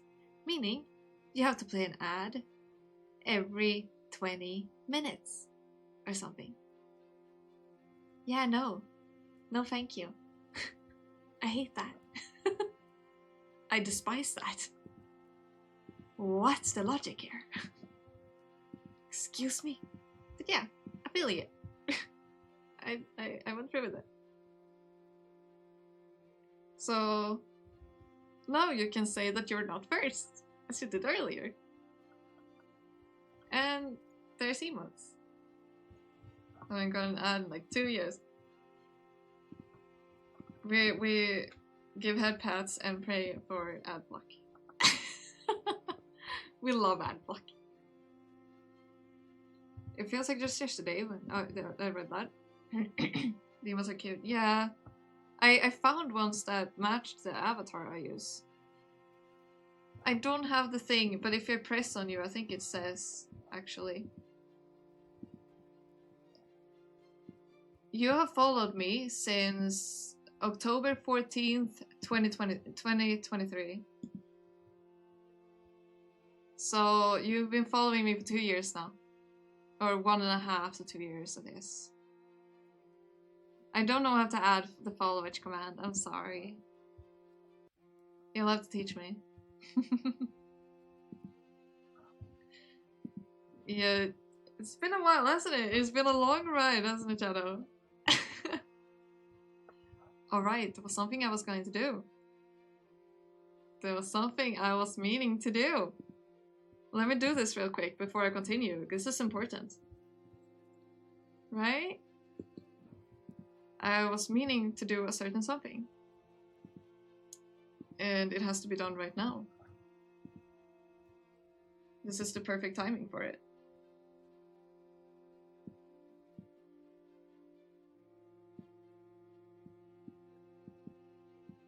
Let me go here. Okay, you're gonna hear me type.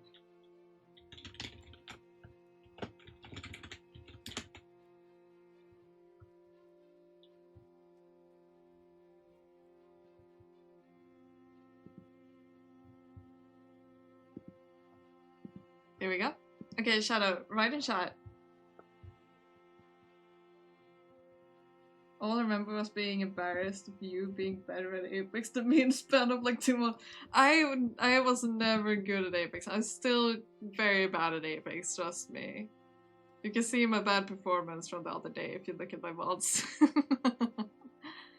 I have not improved. I haven't even been able to play as much anymore. You have been with me since like close to the beginning. You deserve that. I wanted to give it a few instances that it split my mind every single time when you were here, because I didn't want to give it to you when you weren't here. There you go. Perfect. I have finally remembered to do it. Because yeah, you realized at the beginning, it's needed. You're welcome. Thank you for staying with me for this long. It's been a long ride. He chuckles to himself as if recalling a fond memory, and then he hangs his head between his knees. Without thinking twice, I reach out to rub wide, slow circles on his back. An intrusive fraction of my mind notices his body is warmer than expected. You're free to time me out anytime you want. I'm a masochist.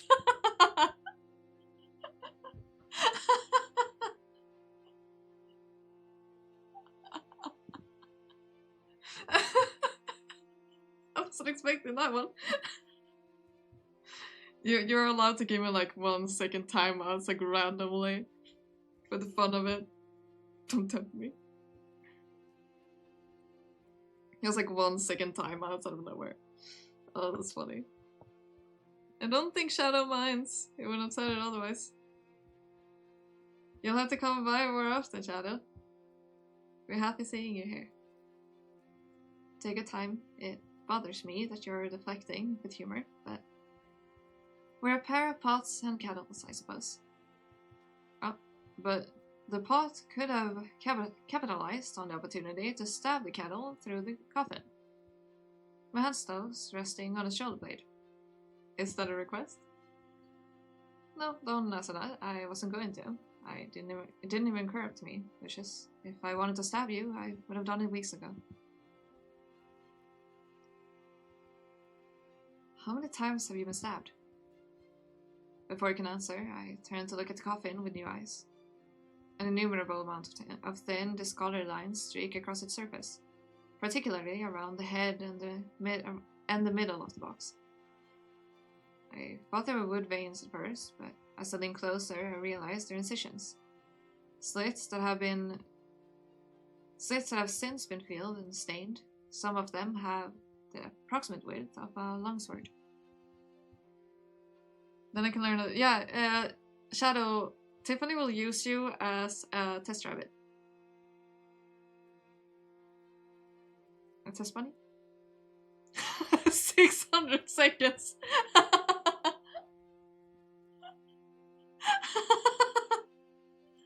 I think that's a bit longer than you intended.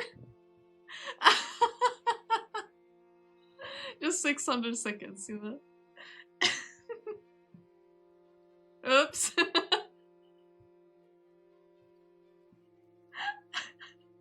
Well, Shadow is happy. It was about to be timed out for 10 minutes. We have a happy Shadow. Lucius, this is absolutely horrific. There is no way for anyone. This is no way for anyone to live. You don't deserve this. You're too kind, Joy. A bit passes as he continues to breathe haggardly, still getting his bearings. Have you gotten any rest? He doesn't look up at me. He might not have the strength to do so. Have you? Touché, but I was technically asleep. Perhaps half asleep or some of it, but by and large I was unconscious. I know. Gradually his eyes rise to meet mine. How would you know such a thing? My breath catches when faced with our sudden proximity. I retract my arm from his back, though I will myself to stay by his side.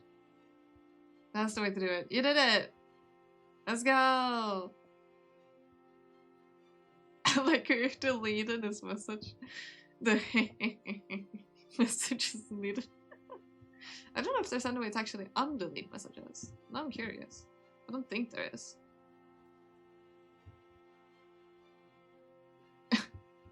Wait, you accidentally deleted all his messages? Oh no. Is that even undoable? Oh, because you timed him out, maybe.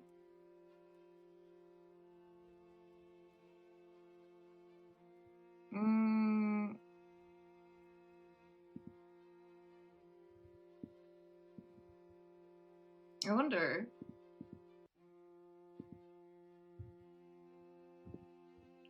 I wonder if that can be fixed somehow.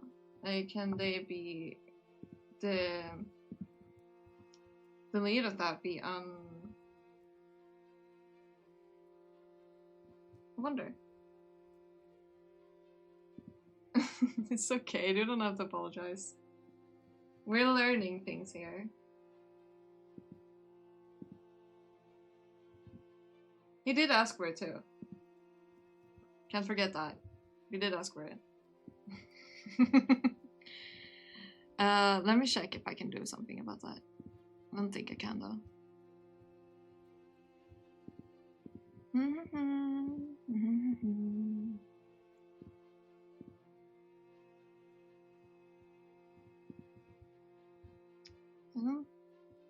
No, it does automatically when that happens. Okay, good. I am pleased. You're pleased?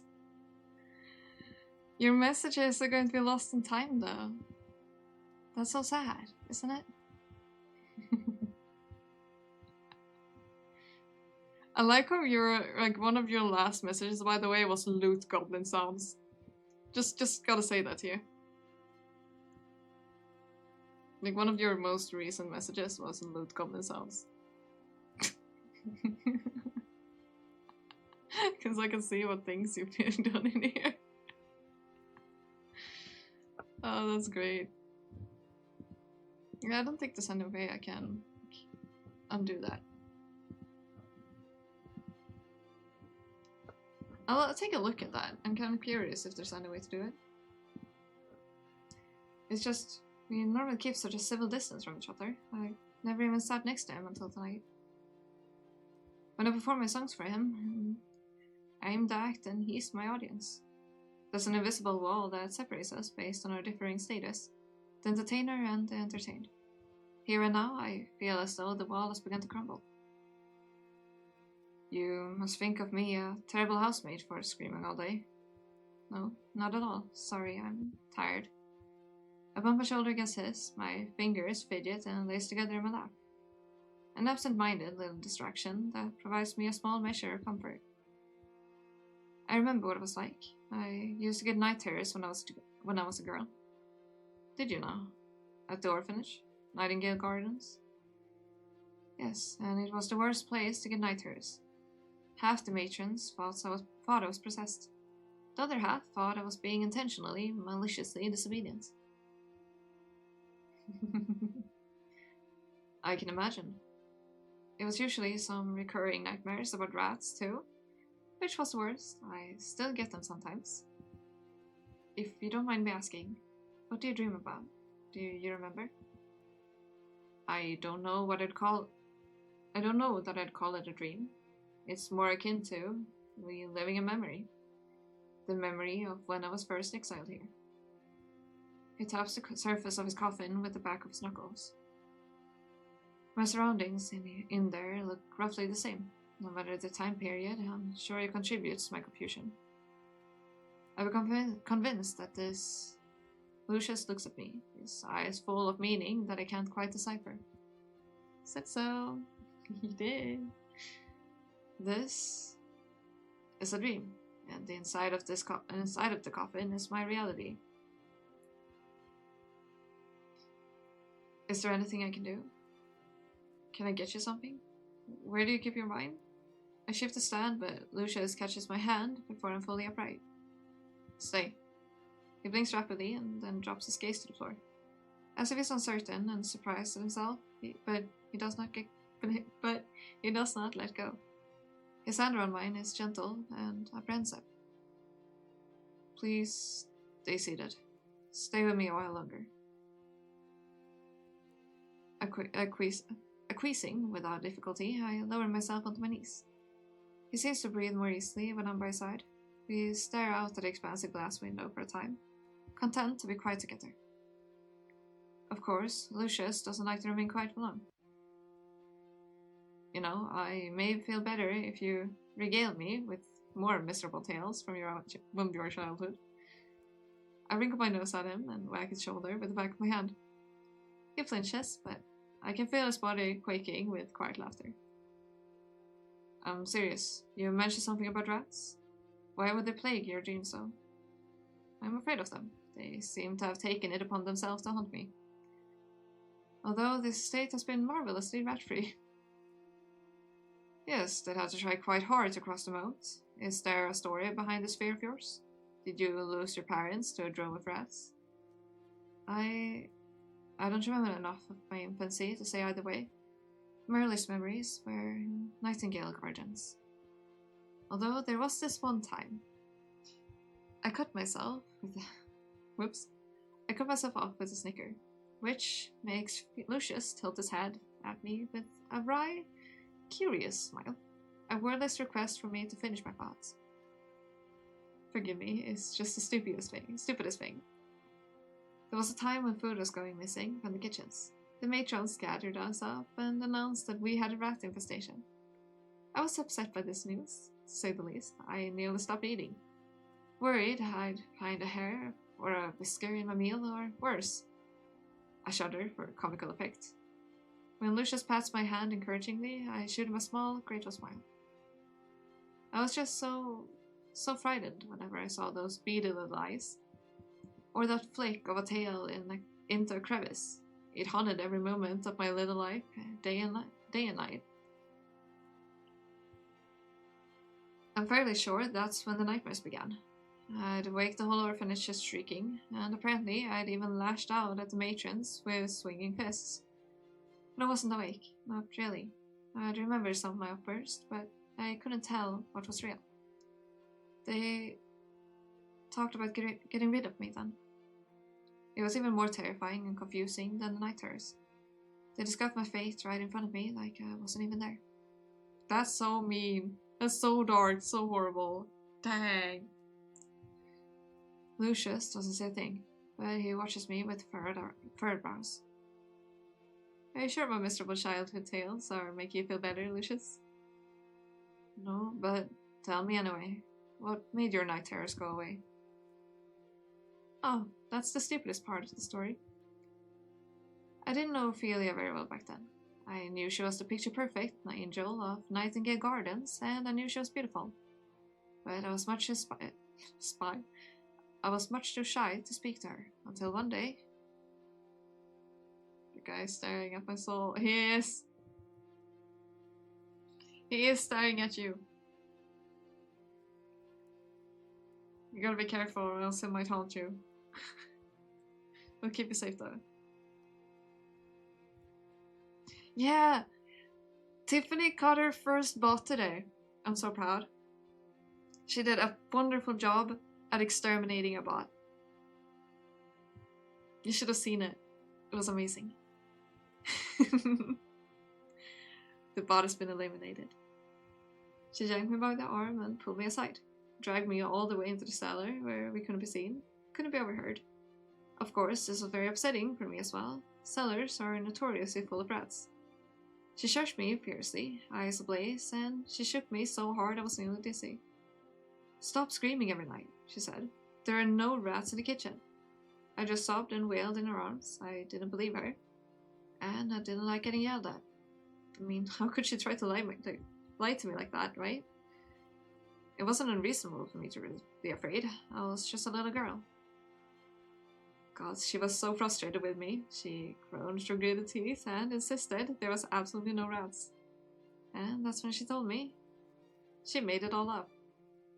The rats? The entire infestation. She made it up. She was lying to the entire orphanage about it. Why in the heavens would she do such a thing? To see if she could get away with it. Isn't that awful? She was stealing extra helpings of food for herself and then planting false evidence, rat droppings and fur to ensure her life held water. Every day she'd tell the matrons that she was going into the town to find a cat, so the cat could eat the rats. But she never actually looked for one. She just went out and had her fun in town, then came home with one of those apologetic doe eyes that made everyone melt for her. Anyway, Ophelia showed me where she kept her spoils, and she said she would share with me as long as I kept my mouth shut. I had to not only stop screaming, but I also had to keep her grubby little secret. Her reputation was spotless after all. Revealing her mischief would damage her chances of becoming queen. I was offended at first. I suffered so many nightmares because of her, but then I was intrigued. I promised I would keep quiet, but from that moment on I saw her in a new light. I watched her like a hawk and followed her like a shadow, curious what other lies she's been spreading. I would be too, but the night terrors didn't stop. Not right away. Yes, Ophelia became fond of me at some point, because she'd sneak into my room to sing softly to me every night, every single night, even when my nightmares were gone for good. I don't think I can ever forget that lullaby.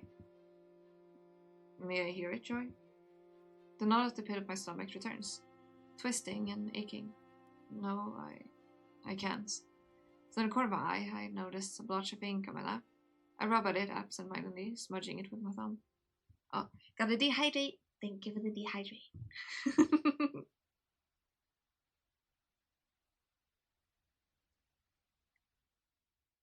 By the way, Shadow, do you like that I've stuck with dehydrate for the last 2 years?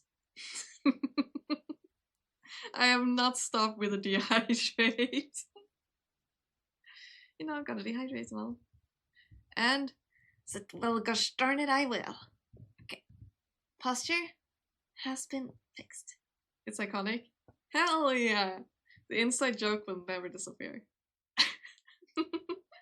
I love that it probably makes people very confused. From the corner of my eye, I know. Right. I'm sorry, it's just. No need to explain. I understand. No, you don't understand. When I confronted her in the throne room, gods, I wasn't planning to be treasonous, I spent months writing a beautiful song for her, but when I saw her, I knew it was forbidden for the crown to see anyone from her previous life. I knew that, so I hid who I was. I used a false name and pretended it was my first time setting foot on Illuvian soil. Oh, wait a second. All I wanted was to see her again. I would have been satisfied if I could see her one last time. If I could see that all those terrible rumors were all wrong. My sting, I wipe at them with my wrist. But whoever was sitting on that throne, it was not my Ophelia. It couldn't have been her. Whoever it was, she had her face, but she didn't have her eyes. Not the eyes I knew. These eyes were hungry yet full of disdain, watching me like I was some sort of worm under her heel. And she had this ridiculous harem that she was dancing around, and every so often she'd call one of them to come sit sit in her lap and kiss her in front of everyone.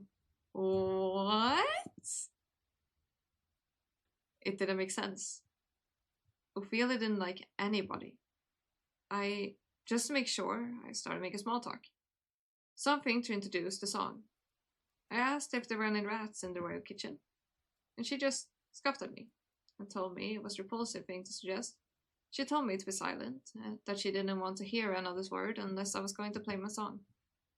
My lip quivers and voice begins to break, so I changed the song. I had to convey how I truly felt. Oh. Lucius throws his arms around me then, holding me tight. I bawled against his chest, losing every last ounce of my composure. Forgive me, Joy. I shouldn't have asked you about this. She told me she wanted to make things better for everyone. She told me she'd write. Why didn't she ever write? Forgive me. Oh. Chapter 7. A hesitant time. Shall I shake how many chapters there are? Real quick. Let's see how many there are.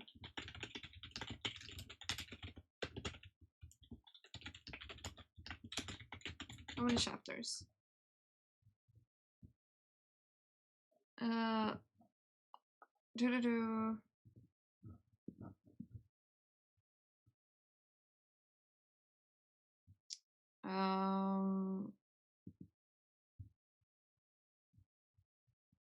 I will have to look for a while if I want to see it, don't I?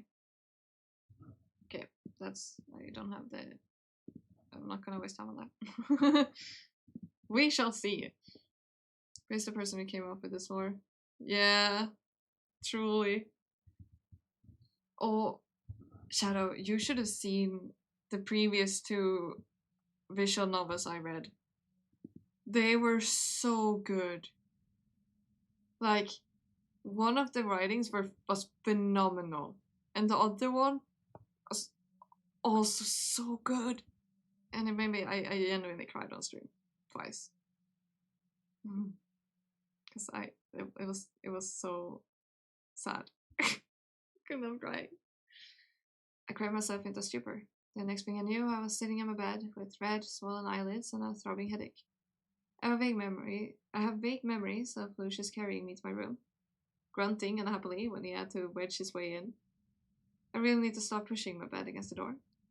And then he drew the covers onto my neck and he told me. What did he tell me? One was called Grace's. What was it? Posthumous Wish. Was it right? Posthumous? Let me double check. Grace's Posthumous Wish. And the other one was Together We Live. And they're both they're amazing. I highly recommend them. Together We Live. So Grace's Posthumous Wish and Together We Live. They're amazing. I highly recommend them. If you want to read a good novel, a good visual novel, then it's so good. I tap my temples in a steady rhythm, chasing down the memory before it eludes me for good. He wanted me to meet him in courtyard. He said he would wait for me there until I felt well enough to see him. I think he said he had something to tell me. I pressed my palms into my eyes, hoping to reduce the swelling. Even my throat is raw from shedding tears of pent-up grief. In Grief's place, a new flip-flop of emotions swirl my chest, and my heart is pounding in an erratic, staccato beat. I think I'm going to be sick. I can't believe I told him everything. I even cried in front of him, slobbering all over his clothes. God, it was mortifying. I never cry in front of people, let alone on them. And I was so distracted by my own melodrama that I completely forgot to ask him about that ring. I shake my head, telling myself that it's fine. I have plenty of time to ask him later. Why am I a little bit worried? Lucius stands like a pillar under moonlight. His hands are linked behind his back as he observes the heavens. For the first time in a long while, the sky is clear. A yellow crescent moon hangs high among the stars like a lopsided smile. I wince at the I wince at the soggy squelch of mud with every step I take. Every step I take, every move I make, da da da da. But since he was the one who asked to meet out here, I don't think he'll begrudge me for having any moody footprints. Hey, did I keep you waiting long? Lucius doesn't turn. I have something to show you. I must show, not tell. Is it another astrological phenomenon? No. His hands tighten imperceptibly behind his back. Lucius turns just enough to glance at me, and I shoot him a sheepishly puzzled grin in response. Something about seeing him renews his resolve. Follow me. Lucius leads me through the side entrance of the estate. Will he tell us how to leave? Because I don't want us to leave. Through side entrance of the estate, through empty stables and servant quarters. There was little of note when I ambled through here before. As we cut through the terrace, he stops to grab and light a lantern. He holds it out in front of us, although our path is far from dark. I continue to trail after him down several winding halls until finally we reach a dead end. Is this what you wanted to show me, Lucius? I've already seen every inch of this estate. What? Lucius pushes his palm against the farthest wall, revealing a door-shaped indent.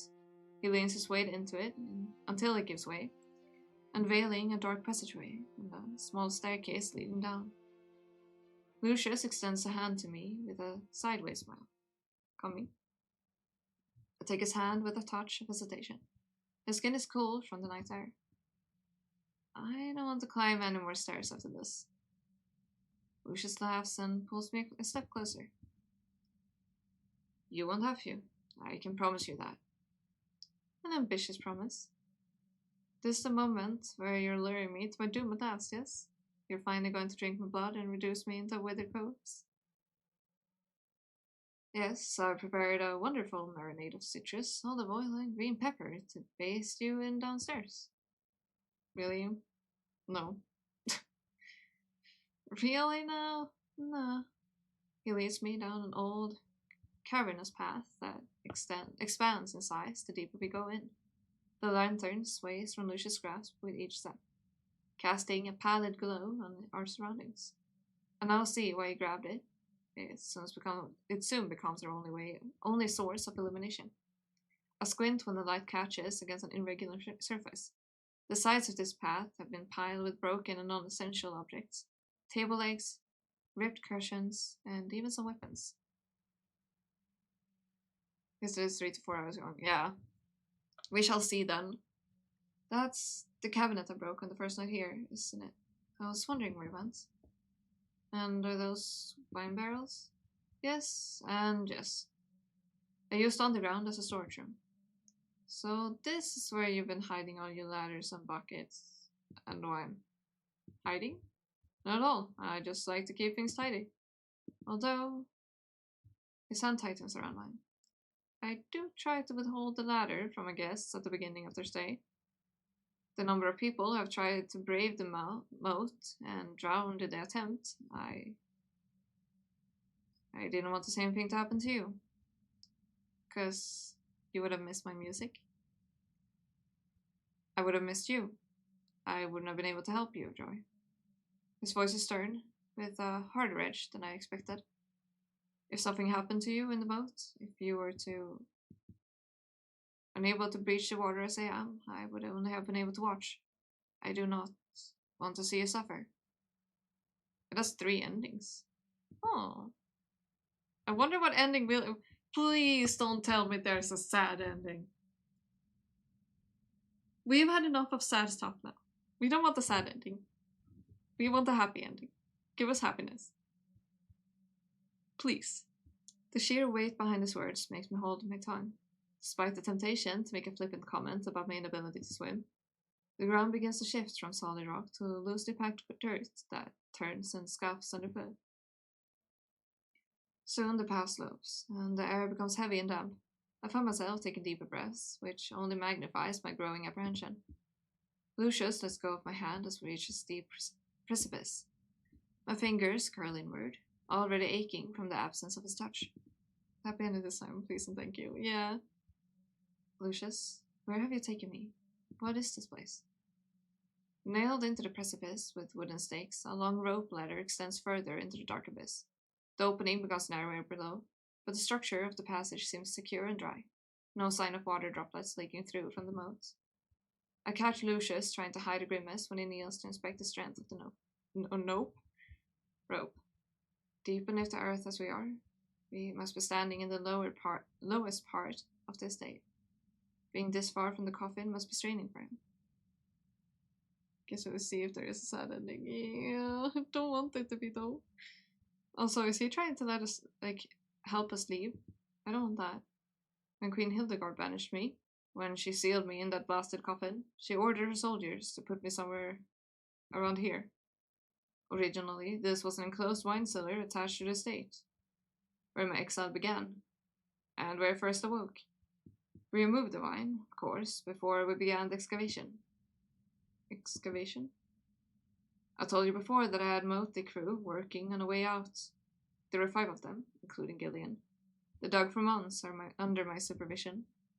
You can see why I had to relocate to sleep upstairs, I'm sure. Where are you going with this? Is it not obvious? Don't! I am setting you free, Joy. This tunnel will leave you safely under the moat and out the other side. I must have misheard him. 13 chapters? Not sure though. We are, what do we say, chapter 7. Also, I'm gonna save here real quick, actually. We're not leaving. No. I'm sure of it. That's the only reasonable explanation. He must have said something like, go fetch me some tunnel fish, or I'm trapping you down here forever, or you can never cry on me again, you disgusting creature. You look as though you wish to argue with me. I understand verbal sparring is one of our favorite pastimes, but please, listen to me this once. Every day you spend here is a lost opportunity. This is time you will never get back. Why should you endure such a fate when you did nothing wrong? You do not deserve to be punished just for speaking your mind. All this of our mere song. You understand, don't you, Joy? Your freedom should never have been up for bargain. Your freedom, yours is priceless, Joy. Lucius, wait. This is so sudden. I can wait no longer knowing the injustice you've suffered. Please, Joy. Live your life and be free. You're not an immortal like me. You should spend what little time you have in happiness. But haven't you also suffered injustice, Lucius? Don't you also deserve freedom and happiness? I cast my eyes down the dark passageway, searching. If this leads under the moat, you should be able to travel beneath it, right? He no longer tries to hide the flinching grimace. That cold reminder of his reality, the coffin, the secondary measure that guarantees he can never leave. Wait, can't you bring the coffin with you? As long as it's nearby, can't you go anywhere you want? And what?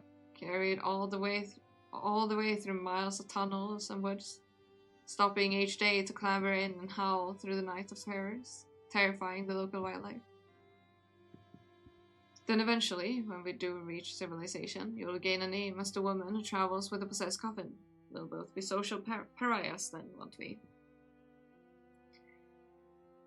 No, thank you. Besides, I believe I told you how deeply I dislike tight spaces. The tunnels beyond this point disagree with me. I'm better off here in my own private estate. How can you believe this is better? It's the only choice I have, Joy. It's the only life I am allowed to lead. You'd best worry about your own choices, especially now that your debt is cleared. I'll provide you with a week's worth of rations, along with enough coin from my personal coffers to compensate you for your performances. Now, are you ready to go?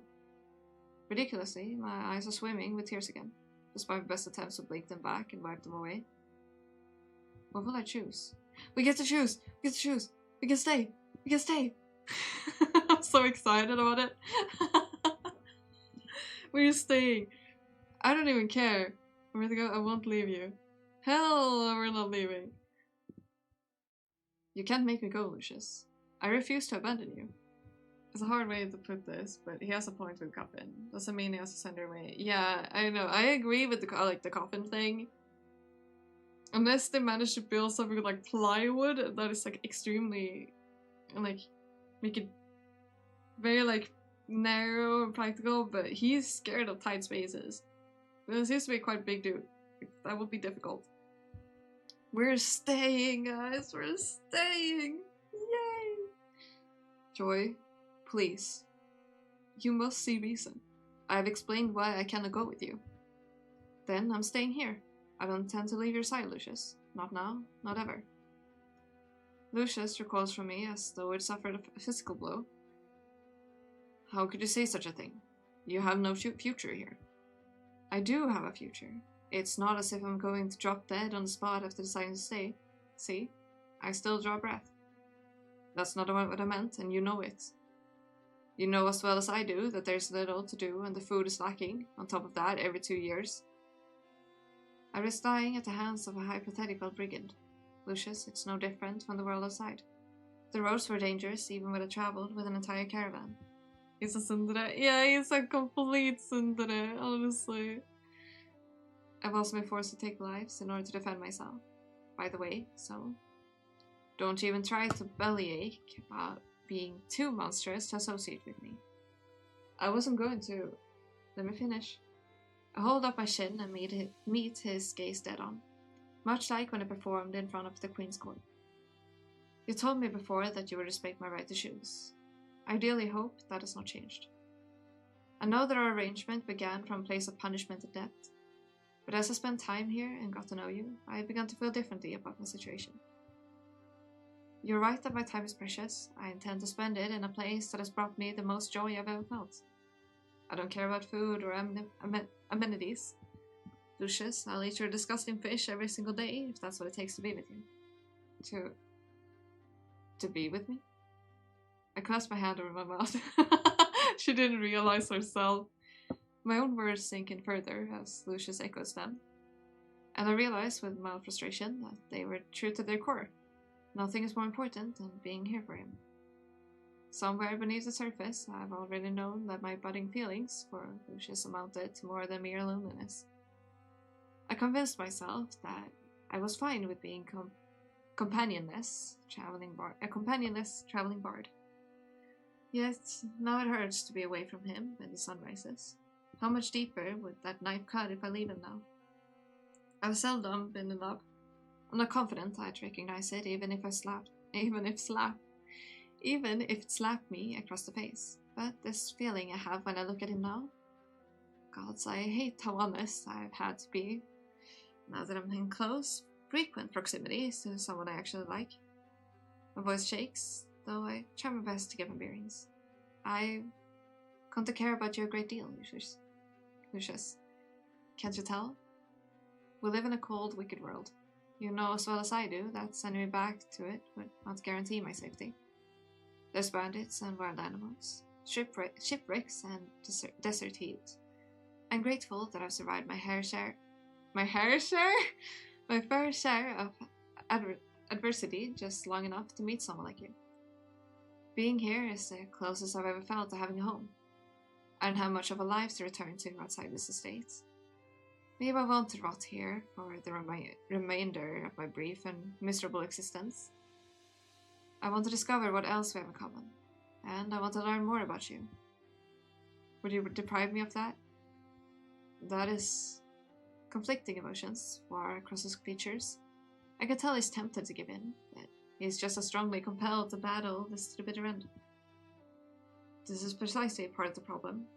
You don't even know who I was before. A member of the royal family? I found your ring, Lucius. I was shocked at first, but you weren't the one who condemned me here. I won't hold you accountable for the cruelty of your successors. So please don't suggest that I'd hate you because of who you are. I don't. I suspected that you'd found it, but you still don't understand. Then explain it to me. Are you not royalty after all? These tunnels would be the death of me. I feel lightheaded. I need some air. Lucius turns and stalks away, leaving me with the lantern. Lucius? There's an odd sense of deja vu as I pursue him through the servants' quarters. My pace far less harried than his. Although his strides are long, I have no difficulty keeping up. He slows to a stop in the courtyard and once more stands with his back turned to me. Do you know how difficult it was to make the decision to free you? Can feel lightheaded. Yeah, I mean, it seems the coffin will call to him and he will feel like very out of it, like a curse, so I wouldn't be that surprised. The selfish, disgusting part of me is pleased that you would choose to stay. Good! It's not selfish to be pleased, Lucius. Isn't it? No. He whirls on me, okay? He whirls on I me. told you what happened last time to Jillian. Okay, and? It took me years to recover. Okay, If and? harm were to befall you, if you were to be taken from me, I don't think I could... Yeah, he is very much human. I understand he has trauma, but like over like this stuff when with Gillian and all. But I don't think he should just cut off his feelings because of fear. I don't think that's right. He cuts himself off as a shuddering breath escapes him. Lucius, I'm making this decision not from a place of foolhardy courage, but because your presence is worth enduring some apprehension. I am scared, you know. It's alright if you're scared too. Exactly. A hug! I close the distance, reaching for him. When he mirrors my movements, however timidly, I seize him and pull him into a fierce hug. Lucius trembles in my grasp.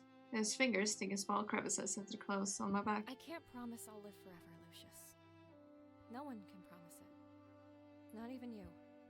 But the time I've spent with you has been the happiest times I've ever known. I feel like I can talk to you about anything. Even things I'd intended to bury forever. Yeah. I think love is worth to pursue. It depends on how strong your feelings are. But I think you should always go with your heart. And the memories I've made here? I know to appreciate them only because I've had you by my side. Let me just say real quick. Please don't Lucius, Oh. please don't deprive See. me of our bond. I want to enjoy it while it lasts. However long that may be. Lucius, I think I'm falling in love with you. Aww. My heart feels like it stopped. I know it sounds absurd. I know we haven't known each other long. Aww. But you're a beautiful, radiant woman. Anyone can see it. You must have better options than this. You deserve other options. I just know someone out there will worship the very ground you walk on. Yeah, you. This dude. I guess there's someone out there that would worship the ground you walk on. Yeah. You are that someone. You're right there. You're right here. Also, someone better. I think he's been very kind. Like, is she supposed to somehow find someone kinder? His confession reverberates in my mind like a tuning fork. I feel dizzy and like I'm soaring all at once. But I pull myself together enough to murmur into his ear. What if I don't want other options? What if I only want you? Don't pull the I am not good enough card. Yeah. We watching this without understanding anything since a bit ago, like 10 minutes ago. Yeah, so she was sent here as a punishment. She hadn't in reality done anything that deserves punishment. I think you're right to hear what she did, like the song thing. He is a vampire, and it all started with her arriving here, like tied up, and she cut herself loose with a dagger she stole from the guards without them knowing. He was about to barter for her loot, Well, she was like, no, I'm not giving you my loot. Like, I need to. This is my way of providing for myself. Like, I'm a bard. Like, I need it. And eventually they decided to. She would. In exchange for freedom, she will sing for him. Sing songs for him. And now he's like, here, have your freedom. And she's like, no, I don't want it anymore. Because they've gotten very close during this whole time. Yeah, yeah, he's very kind. Then I would be powerless to deny you my radiance. Aww. I would hate for you to regret this decision. I don't think she will. I pull away, not to detach from him, but to get a good look at his face. His eyes search mine as he cups his palm over my cheek. I propose a new barter, vampire. Oh? Is she gonna ask to get bit? I would have your heart in exchange for mine. Despite himself, Lucius scoffs at a small laugh. If you have thought this through, if you are truly, wholeheartedly certain, then to Roth we shall go. Together. He tucks flyaway strands of hair over my ear. Such a tender gesture from someone I once feared so deeply. Can I kiss you? Aww, that's so cute. Okay, guys, are we being assertive? Or are we taking the initiative and kissing him first? Or are we saying you may? And close our eyes and wait. Hi, amigo! What option should we go with here? The second? Okay, you may. Close your eyes and wait. You may. My eyelids fully closed as he caresses the pad of his thumb against my lower lip. I love you, Joy. He murmurs the word softly, but close enough that his breath grazes my skin. Really, truly, and deeply, I love you. Lucius leans in then, and brushes his lips against mine under the midnight sky. The world feels so suddenly weightless. I recede to come up for air, but Lucius pulls me back in, kissing me with the force of a crashing wave. So I breathe him in, along with the crisp, earthy scent of moist soil. The night air normally has a cold bite that sticks to my skin like molasses. When he holds me in his arms, it feels like velvet. Aww. They're so cute. Lucius presses his forehead against mine with a breathless chuckle, smiling so hard that I could barely recognize him. In all my long years, I have never met anyone like you. And in my comparatively very short years, I never imagined I'd fall for a vampiric clean freak with the driest sense of humor I've ever known. Clean freak? Oh, fine. You're not wrong. I still love you, you insolent creature. These two are perfect for each other. Oh, jeez. Lucius catches me around the waist and lifts me up, spinning us in a triumphant half arc. Lucius? Don't tell me to contain myself, Joy. I won't do it for all the riches of the world. Aww. After having read a super sad, visual novel, this is sweet. Bristling bucktails skim over my ankles, and my feet fall uneven as he sets me down. Before I can regain my balance, Lucius clasps. That's such difficult. Lucius clasps my hand in his own and begins stepping in time to a melody only he can hear. Oh, they're dancing. What are we doing? We're dancing as lovers do. Aww. This is so cute. I stumble as he guides our bodies into a revolving turn. I don't know how to dance, Lucius. I've been tapping my feet along to my own melodies at most. He maneuvers me under his arm, then pulls me close enough to kiss my knuckles in absolute motion. Then it's a good thing. You'll have all the time in the world to learn. Cicadas buzz all around us like a steady hum of applause. In the distance, a single ox frog begins the chorus of its song. Another joins in, then another, until the moat itself seems to hum with their reverie. The very stars feel like they're sweeping around us in a beguiling dance, embracing us in the wind-blown curtains of night. As Lucius dips me back, I realize these aren't stars at all when one of them lands on my nose. It's fireflies. These are lunar flies. There are so many. Lucius, I think these are the bugs that stung me when I first crossed the moon. Oh god, we need to get inside. We rush into the stake together, holding onto each other and giggling like children. Lucius slows only to pat me down and make sure none of the insects tag along. Nasty little bastard. Bastards, whoops. The worst things will itch for days. I forget how aggressively lunar flies breed during the rainy seasons. My cheeks hurt from grinning as he turns to me, diligently shaking my hair and under my arms. Lucius? Yes, my radiance? That's such a cute nickname. I nearly burst out in laughter at the pet name he's chosen, but I regain enough control to pass it off as clear my throat. I give him a quick peck on the cheek, redirecting his attention from shaking for bugs to look into my eyes. His lip tilts up into a smirk as he backs me gently against the wall, pinning me in place by dropping his elbow next to my head. It's a cabidon!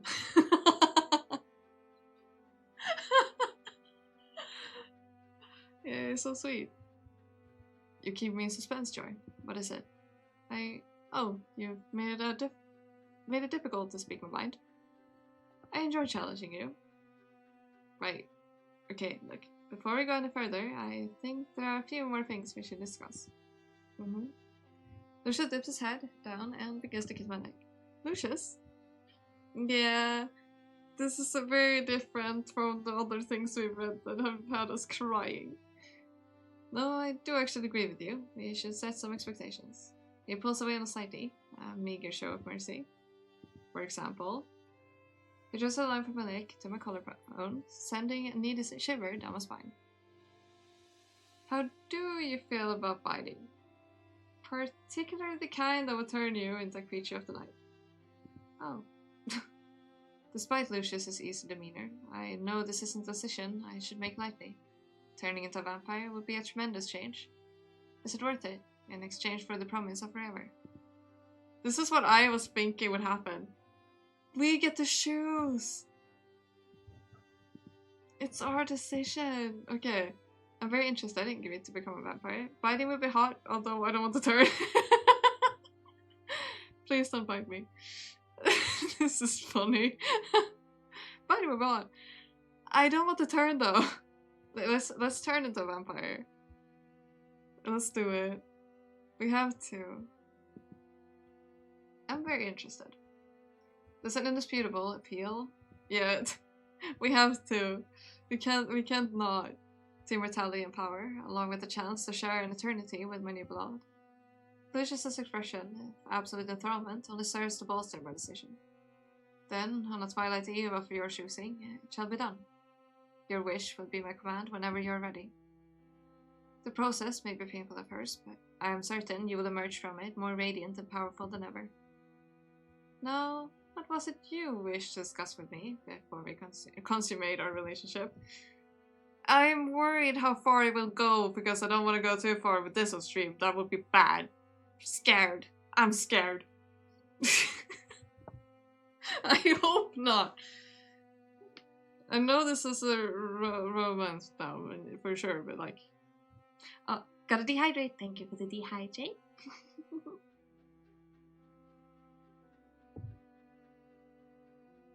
Oh, I will sit well, gosh darn it. Oh, I mean, I'm a little embarrassed. You're going to laugh at me? Is laughing such a bad thing?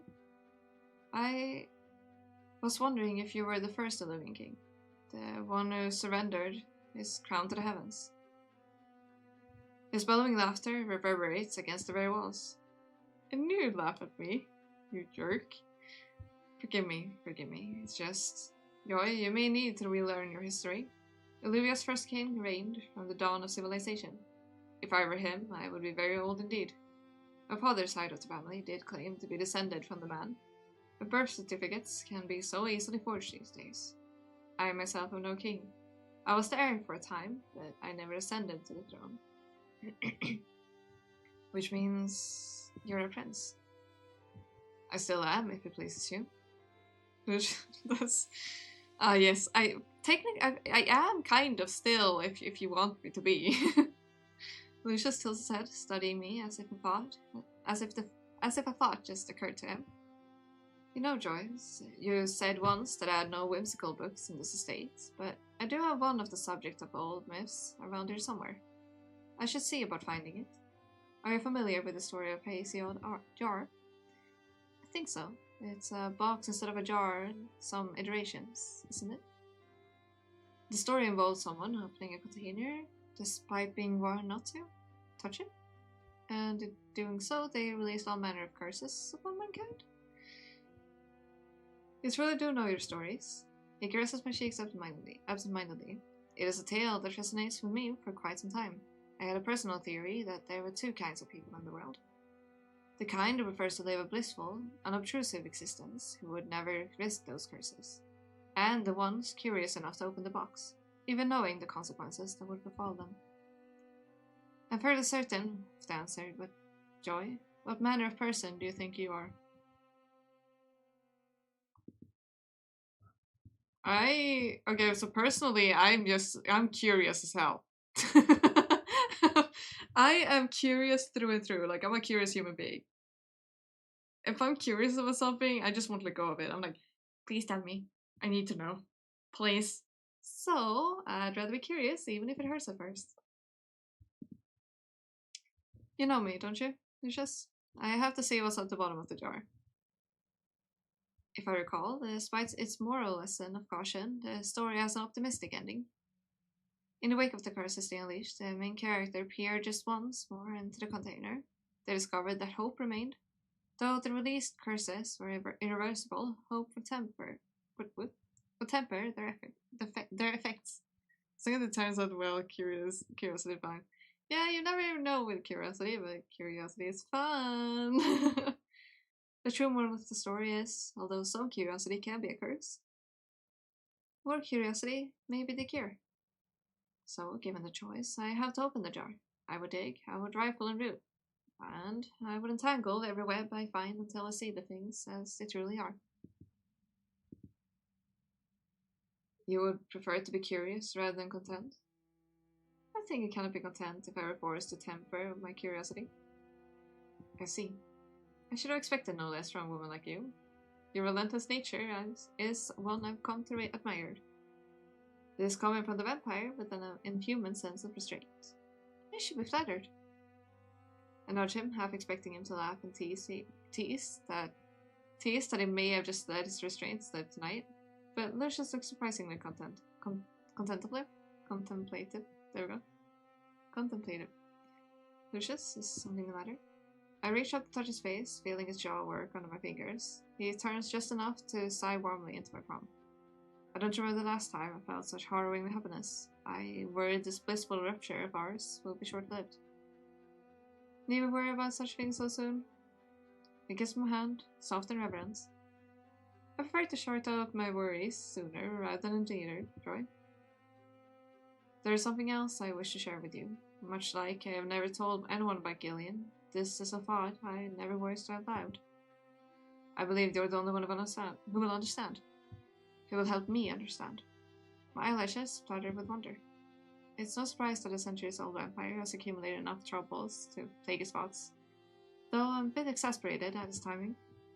Why bring this up now, as I'm pinned in an intimate position against the wall? I mean, accurate question. Accurate.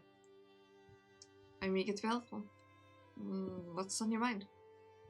Not here. I need to find something. Will you have a seat and wait for me? Of course. Lucius exhales sharply through his nose, relief and gratitude all at once, and presses his lips on my cheek. I start a modest fire in the hearth as I wait for him, prodding the branches into position with the ever trusty fire iron. Once I'm done, I set the fire. I set the fire? Yes, I set the fire against it. Just gonna set the whole place on ablaze, you know? I set the fire iron against the mantle where it belongs. I don't need it anymore. I recall the collection of weapons Lucius had stowed away in the underground, and I wonder if he can train me to wield one. though I no longer need to safeguard myself against him, an unwanted guest will surely have me singing a different tune. Malicious returns to my side. He is holding a flat frame of wood, face down against the chest, and wearing such a somber expression that I suspect he's brought me a mourning portrait. The frame is moderately sized, with a width that equals his shoulders and a height spanning from his collarbone to his navel.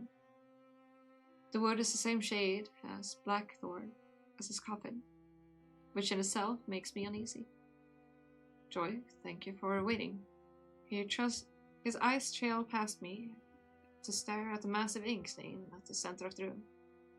In the whirlwind of our unanticipated romance, I had completely forgotten to clean it up. What did you do to my desk? Forgive me? I was looking for a rag to clean it with, but then I heard you screaming and, well, we both got a little distracted after that, I think. A rag. You were looking for a rag? Joy, you spilled a tidal wave of ink on my desk and floor. No rag will be enough to clean it up. Yeah, I suppose we'd want to use some lye soap to lift the stains. If we don't have any, say, why don't I use the tunnels to procure some supplies from the nearest town? While I'm at it, I can even barter for a new instrument to entertain you with. New books for us to read. Lucius tears his attention away from the desk with visible effort. The desk is not that important.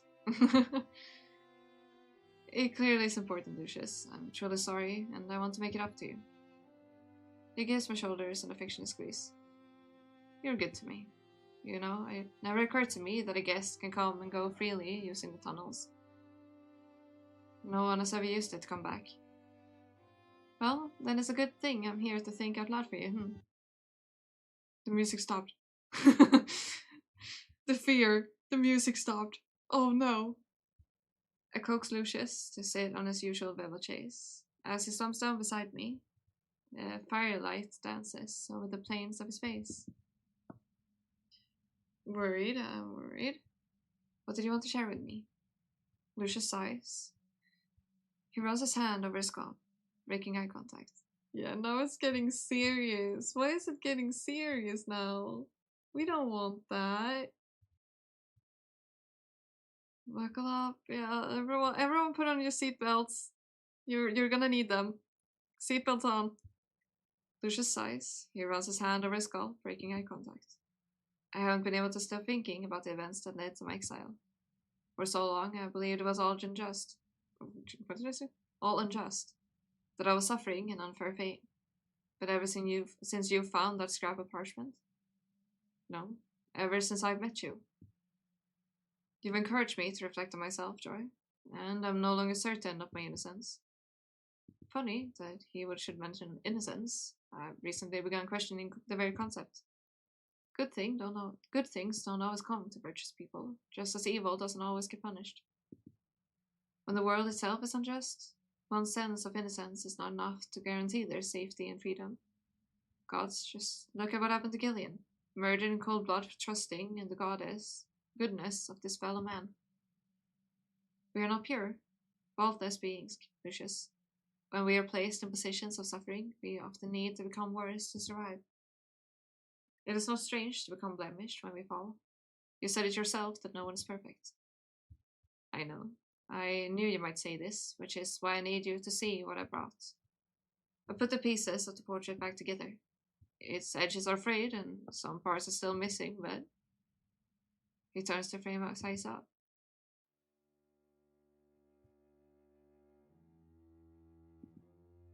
I feel myself turn pale as the eyes of the portrait meet my own. The depicted woman looks as if she's made from ivory and rose leaves. Her resting and imperious beauty, her very essence, is masterfully captured in sweeping lines of charcoal and ink. All too well, I know those regally arched brows and those taut, slender shoulders. How could I ever forget? Ophelia? Why do you have a portrait of Ophelia? This portrait depicts Queen I'm confused. Hildegard Edgehaven, the ruling crown from more than 3 centuries past. She was...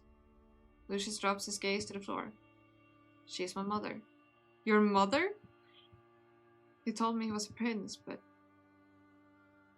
Oh gods, Lucius, you were exiled by your mother? Exiled and cursed at that. Do you need to sit down? I'm already sitting down. We both are. Why does your mother look so much like Ophelia? They can't be related by blood, can they? I studied the features of the portrait more closely. Like sisters, they share an eerie resemblance.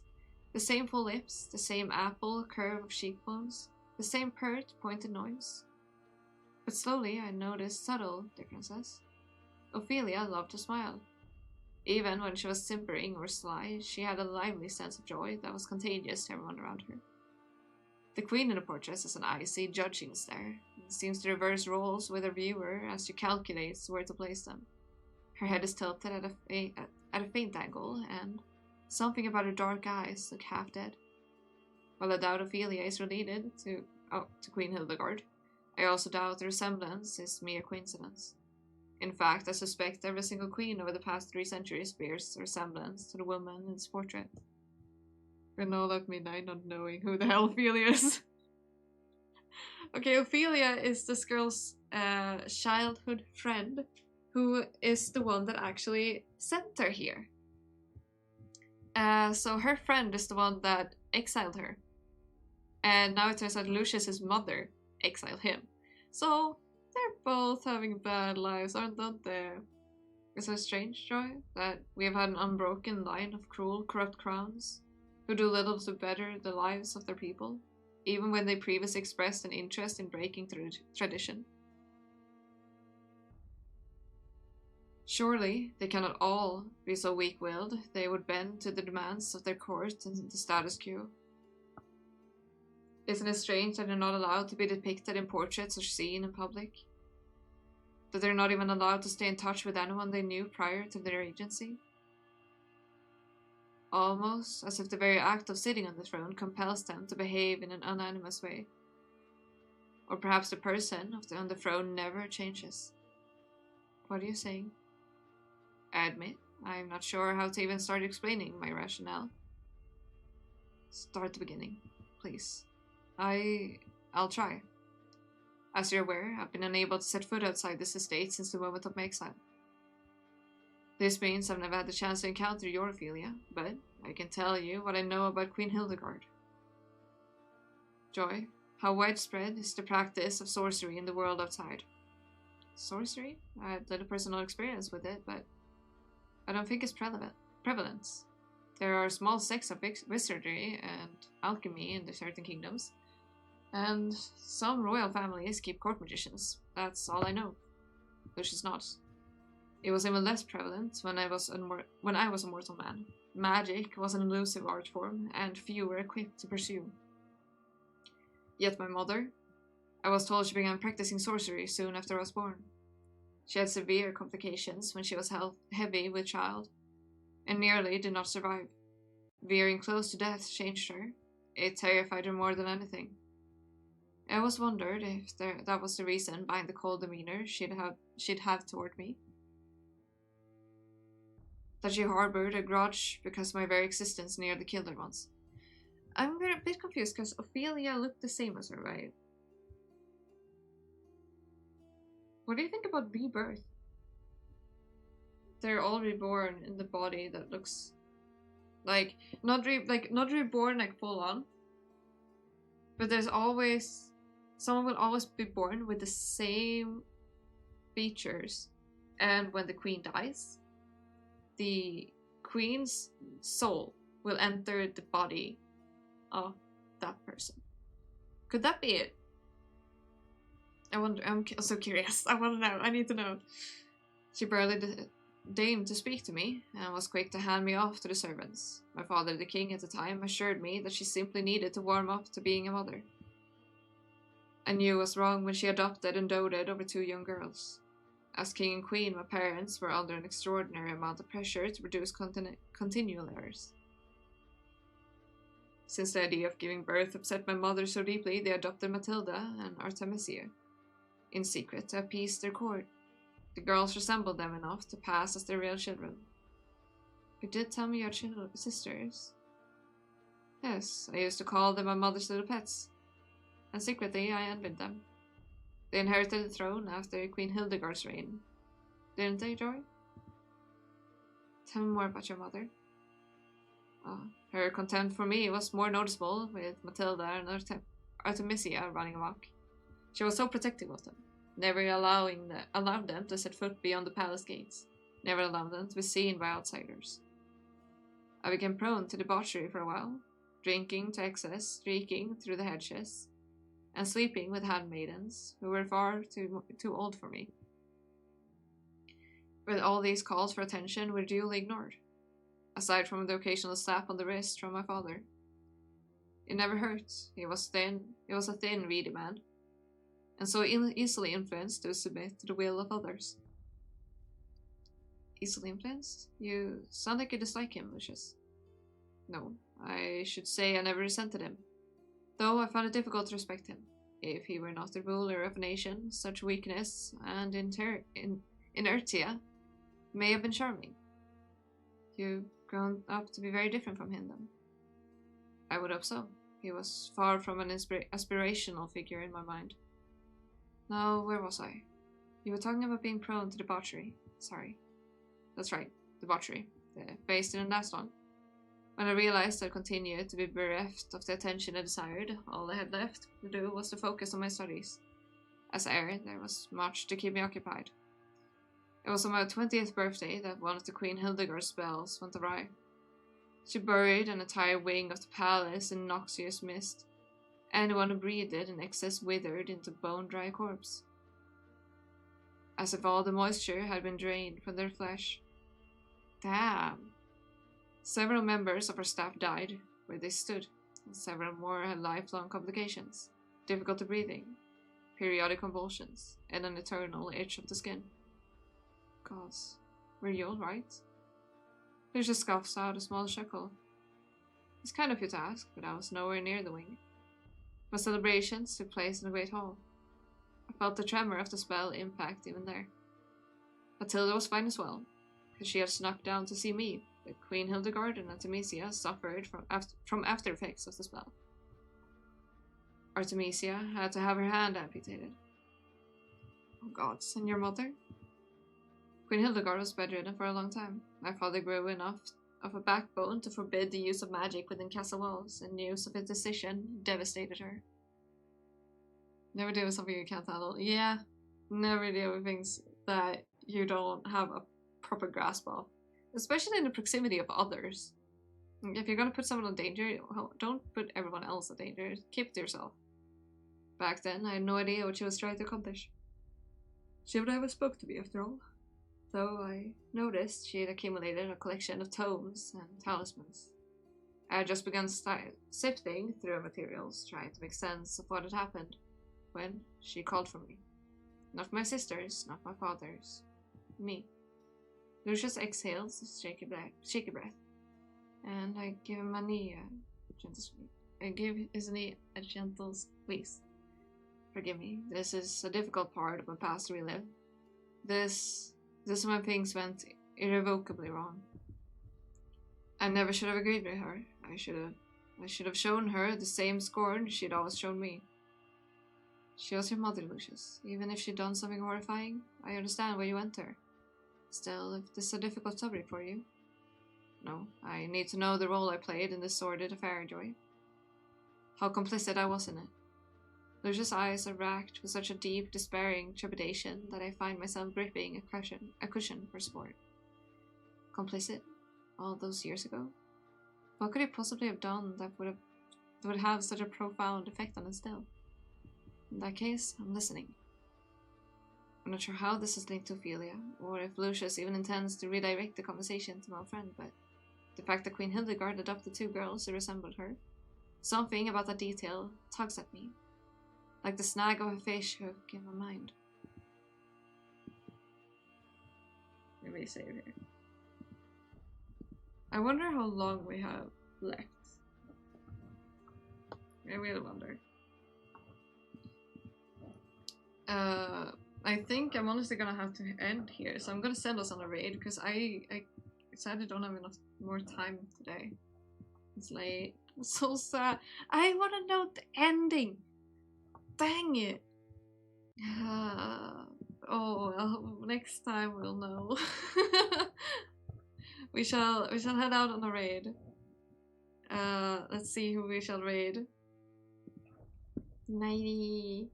Yeah, let's see here. Who are we raiding? Who are we raiding? Who are we raiding? Let's see here. Let's see here. We're gonna raid a friend of mine. There we go. Let's give him some free hugs, shall we? Free hugs. Let's give him free hugs. Yeah, thank you all for hanging out. It was great fun. Let's see what happens next time. Take care. Have a lovely rest of your night, day, afternoon, evening, morning, and all the other ones that I missed. And yeah, take care. じゃあねー。